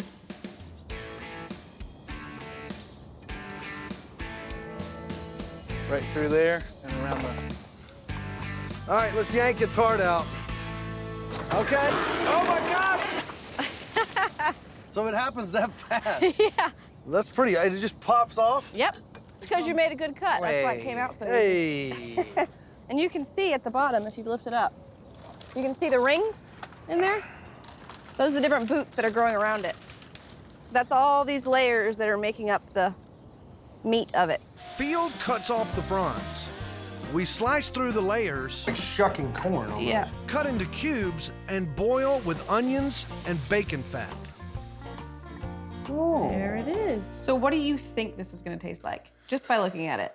I mean, honestly, It looks like it's chopped up cardboard. Well, let's see if it tastes like cardboard. It's definitely not cardboard. It's really soft. It's softer than regular cabbage. Mm-hmm. Sort of a cross between a dumpling and a noodle, I think. I think you've done a fine job on this hearty meal. Oh, thank you. Swamp cabbage has to be the first side dish on our Florida State plate. A local favorite whose highly unusual name is matched only by its incredibly unique taste. I told you it'd be good. You are correct. Next stop, Dade City, Florida, for our first official nod to the Sunshine State citrus. If the orange is the sweetheart of the Sunshine State, you might call its smaller cousin the sweet tart. This tiny golden fruit is so beloved in Florida, it has its own festival. Every year, hundreds of kumquat lovers gather to gobble up kumquat pie, kumquat ice cream, kumquat, well, everything. Unlike the orange, the kumquat is sweet on the outside and tangy in the middle, and Maureen's about to take a big bite out of this tiny fruit. Greg, these are amazing. Well, I'm glad you like them. So this is your farm. Yes. How many acres do you have here? About 65 acres that we harvest. It's 24 groves. I have been told that 1 acre produces 8,000 pounds of fruit. Yes, it can here in Florida. They're picked by hand because there's multiple crops on there. You can't pick them all at the same time. I'm gonna pick this one because it's a little green and I love tart. You like the tartar Right. ones. So sour, I love it. What's your favorite thing to do with kumquats? Marmalade. I've never had kumquat marmalade. Oh, well, you're going to have to try some kumquat marmalade. It's delicious. Marmalade gets its name by including the skin of the fruit, equal parts sugar, and a dash of lemon juice. Oh, it smells so good. Oh, it's magnificent. Talk about easy eating. 5 minutes. Folks here make marmalade in the microwave. It's done. Put it in the jars and then we... Ready to go. Very good. It almost tastes like an orange honey to me. Oh, that is so good. Citrus is a must-have on the Florida State plate. So on our main plate, a side of kumquat marmalade on toast. A sweet, simple, and unique tribute to the Sunshine State's most famous crop. Coming up, Maureen discovers the key to Florida's most famous dessert. I wish everyone could try this right now. It's so good. I'm searching the Sunshine State with some help from Maureen McCormick to find the most iconic foods Florida has to offer. Our next tasty treat was born in the picturesque Florida Keys and grew up to become arguably the state's most iconic dessert, the key lime pie. The key to this Florida favorite lies in its namesake fruit. Maureen's making a stop at Mike's Pies, where they whip up more than 60,000 pies a week. Here you'll find key lime pie by the boxes full. What you won't find are any imposter limes. Let's talk limes. Okay. What do you got here? This you've Yeah. probably seen before is it's a Persian lime. Uh-huh.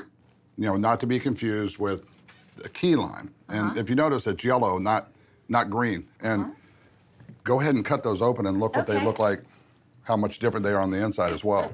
Compared to the Persian lime, the key lime is uniquely tart, and these days, sadly rare. You know, everybody thinks that, you know, we're getting these key limes from Florida. You know, there's no key lime groves in the country anymore. The last groves got wiped out when Hurricane Andrew came through. So we get these from Mexico.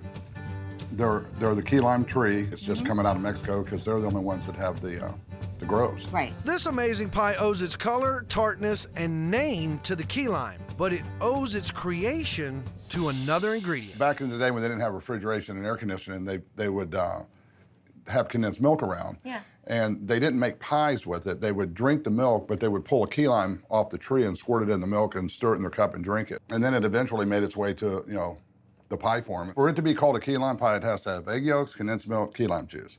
And if they're not doing that, then they're posers. And now Mine's a little easier to cover. comes the best part of the job. All right, let's make some pies. Oh, it smells so good in here. 3 simple ingredients. Condensed milk, egg yolk, and key lime. That looks like it's ready to go. You ready to put this thing in the oven? I am. Okay. The secret to Mike's pie is how long it cooks, which he refuses to reveal. Cheers. Cheers.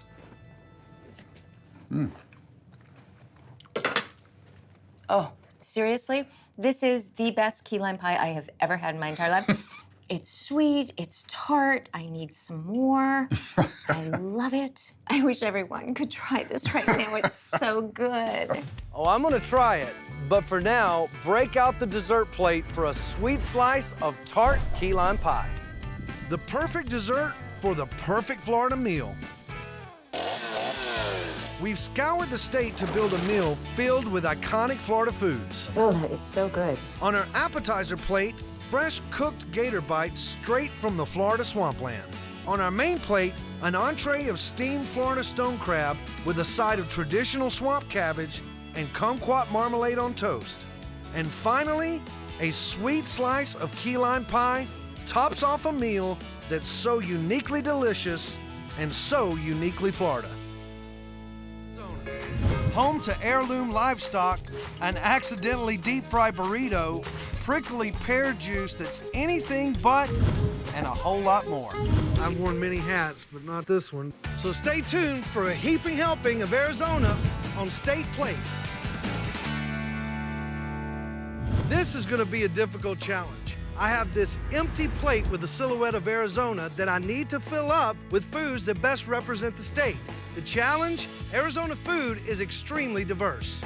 The Grand Canyon State is home to some of the oldest documented food traditions in North America. Native American crops like corn and beans have thrived here for more than 4,000 years.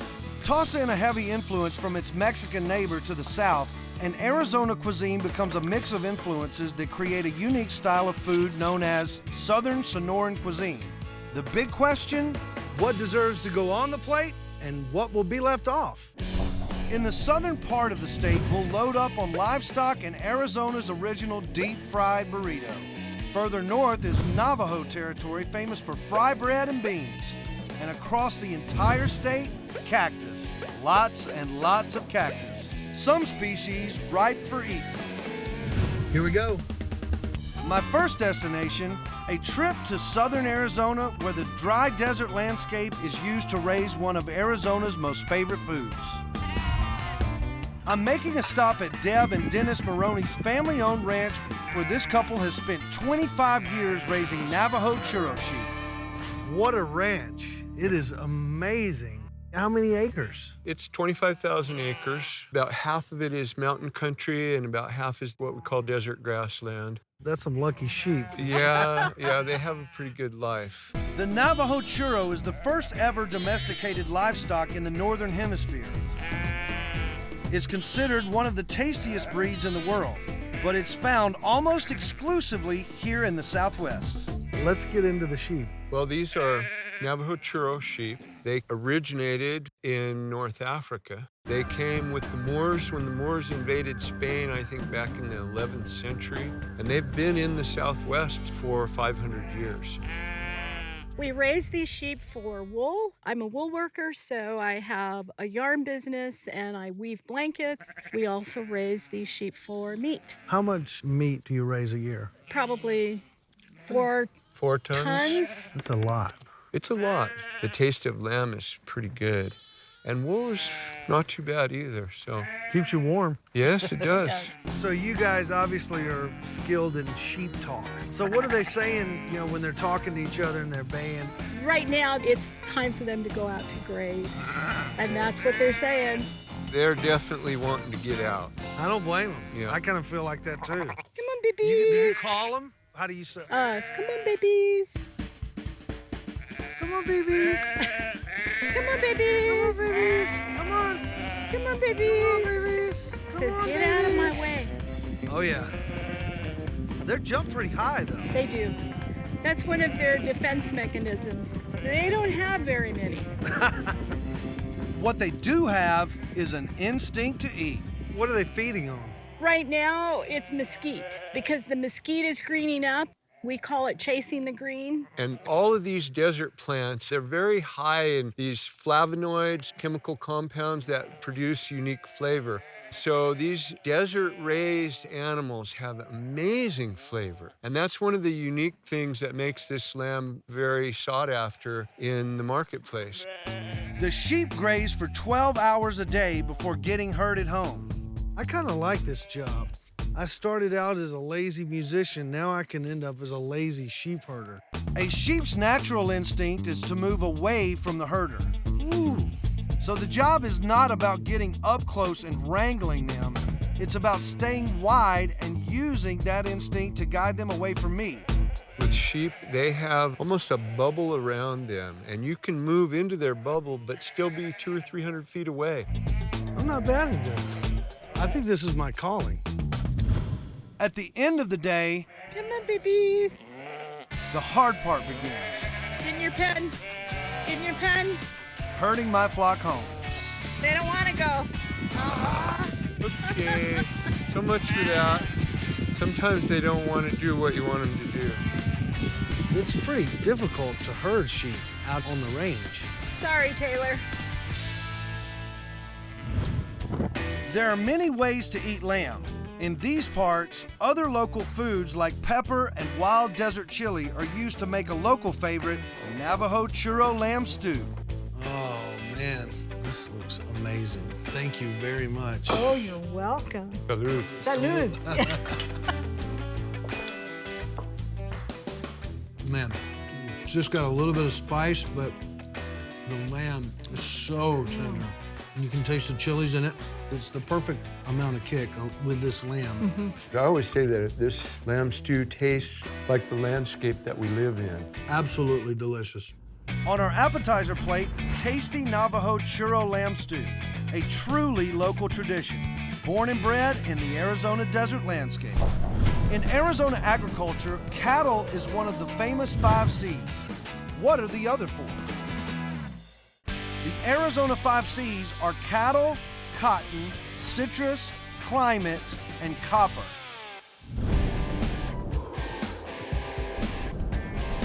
I'm making my way across Arizona on a mission to create a meal using the most iconic foods served up in the Grand Canyon State.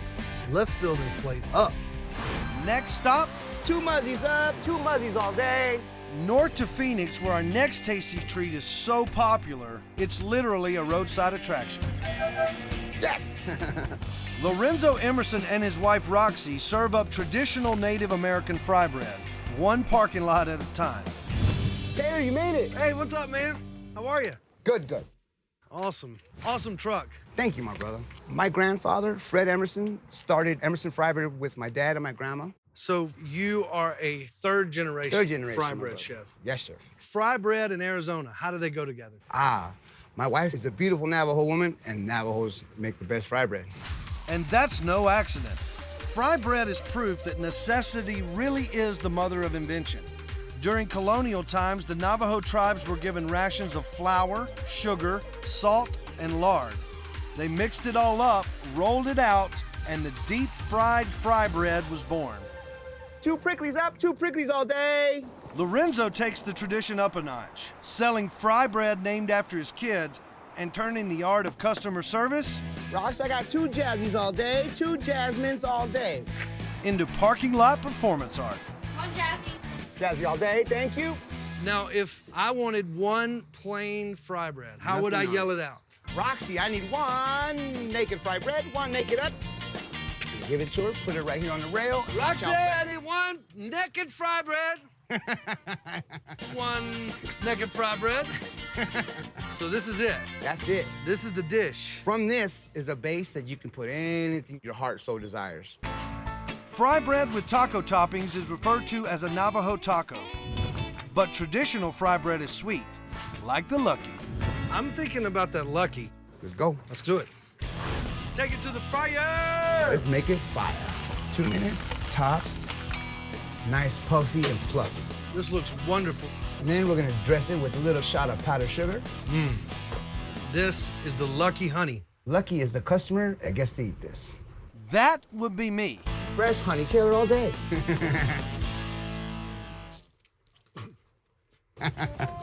Obviously, this is delicious fry bread. The dough's really moist, and with the honey and the powdered sugar, it's killer. Man, you make some darn good fry bread. Thank you, Cheddar. You can't come to Arizona without eating fry bread. So, our main plate starts out with a sugary side of traditional Arizona fry bread, the perfect nod to Navajo ingenuity, and those of us with a not-so-secret sweet tooth.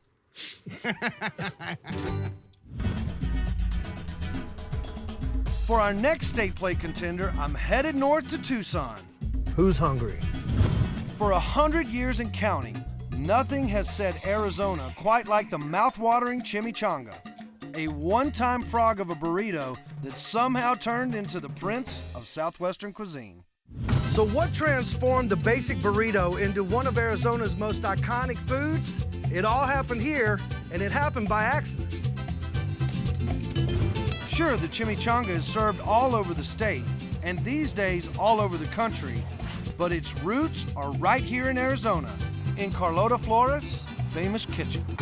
The birthplace of the chimichanga. Right here, El Charro. Give us the story of how the chimichanga was made. The chimichanga was invented by my great aunt, Monica Flynn. She lived on premise. One night, she was taking care of all the nieces and nephews. Children got hungry, wanted a snack. So she went downstairs and she was going to make a little burrito. And of course, these children got underfoot. And when they hit her, it fell in there. And she went to say, Chin, and it was a cuss word. She didn't want to say it, so she changed it and called all these little girls that were underfoot changuitos, a loving term for children. But it was two words blended into one, chimichanga. So you're telling me that the chimichanga comes from a cuss word? Yes. So it goes like this. Chimichanga. And that's how it was born. Today, the chimichanga's colorful past just may be eclipsed by its equally colorful present. It always starts with the flour tortilla. Yes, it does. Tortillas are serious business in Arizona, and the battle of corn versus flour is largely fought and won based on geography. In the far south, corn is the dominant crop, so corn tortillas rule. But up here, the crops are mostly grain, which means flour tortillas take the title of traditional. Start with refried beans. Now pick one of your meats. This is colorful. Yes. I'm going with pork. Now bring it back this way. I'm gonna get my hands dirty. That's half the fun of cooking. Now go ahead and start your process of folding this in. Fold it in first. Just a little bit, yeah. Just a touch. Just like a diaper, maybe. Now start rolling. Well, I'm not good at rolling diapers All right, just now yet. stop there. Don't hold too tight. Aha. Now you have a point, and there you are. You have a burro, which will become a chimichanga because you're going to go ahead and fry it. Go ahead and submerge. Chimichanga. A 4-minute stint in a deep fryer. All right, now you take this out. And voila, a crispy brown chimichanga. Let's decorate. We have guacamole. Yeah, I love some guacamole. And we like to... Let's go all in. Look at that. I think you should bite it. I think I Have a should taste. too. That is one delicious accident. Gracias. That's definitely going on the state plate. On our main plate, a savory chimichanga to complement our sweet fry bread. The perfect food to represent Southern-style Sonoran cuisine. In central Arizona, just east of Tucson, the dry desert landscape gives way to pockets of farmland and our next state plate contender. Despite being one of the country's driest states, Arizona does get rain, only 4 to 8 inches a year, but enough to grow 116 different crops, including cabbage, lettuce, and more alfalfa per acre than any other region.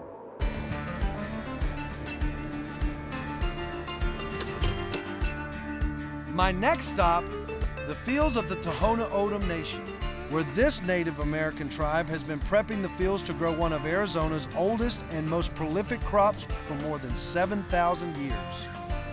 How are ya? Good.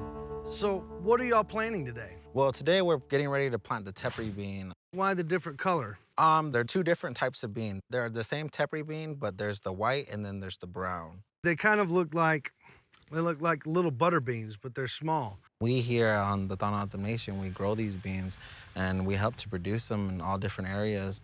History has it that the first tepary bean was grown back in 5000 BC, and it's no secret why Arizona claims it as an official heritage food.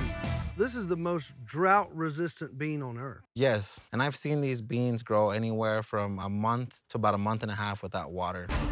First step to growing beans is planting. Go ahead and get a scoop of the beans, and what you're gonna do is you're gonna put a scoop in each.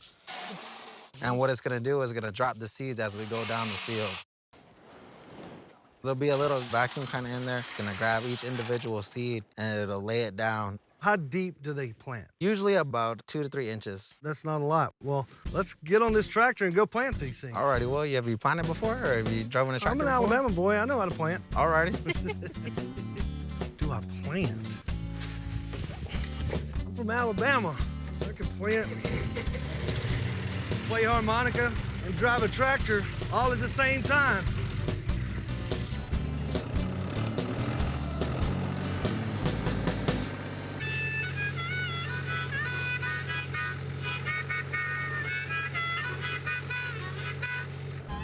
The seeder drops 4 rows at a time.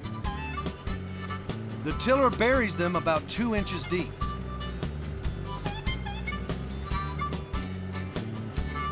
Each planting yields about 2,000 pounds of beans per year.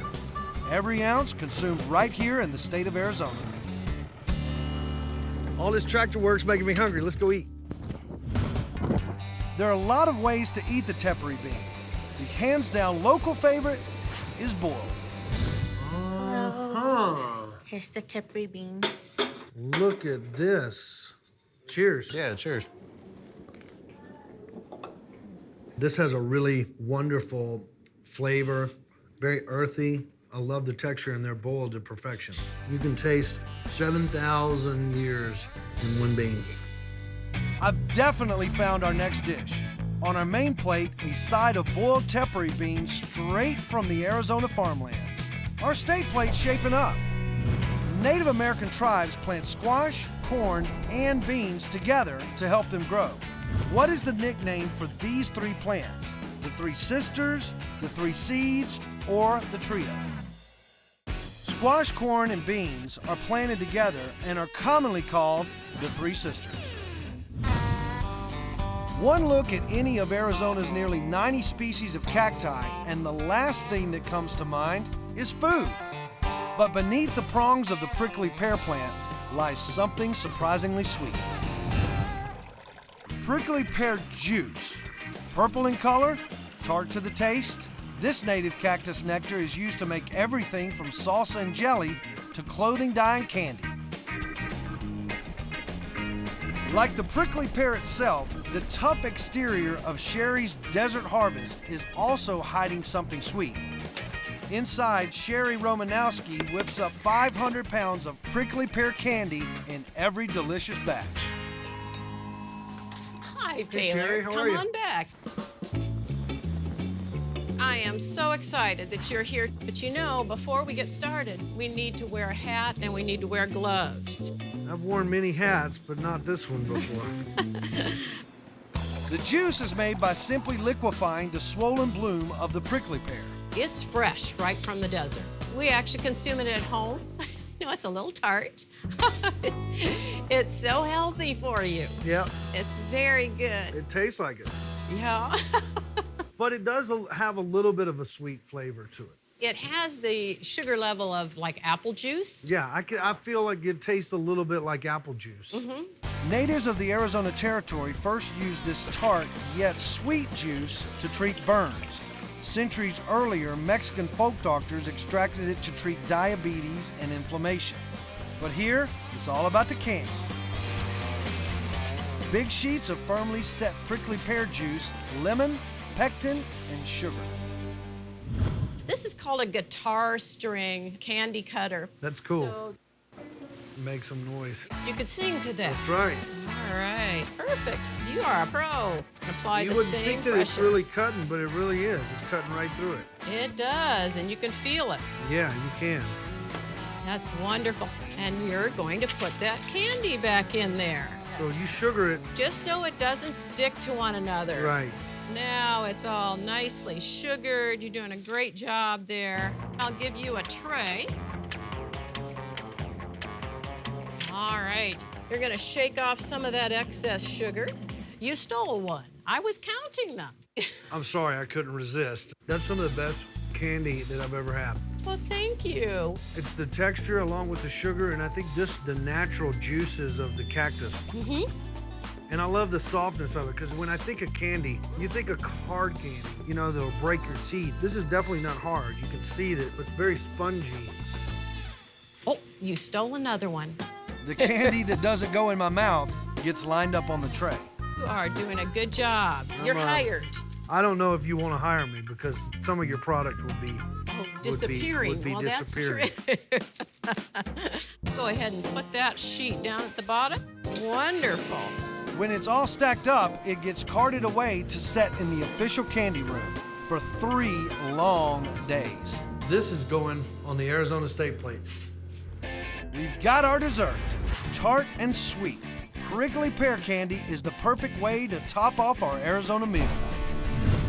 And with that, our plate is complete. Do I plan? I'm from Alabama. We've built a meal that pays tribute to some of the best traditions Arizona has to offer. An appetizer of spicy Navajo churro lamb stew, fresh from the Arizona desert. Absolutely delicious.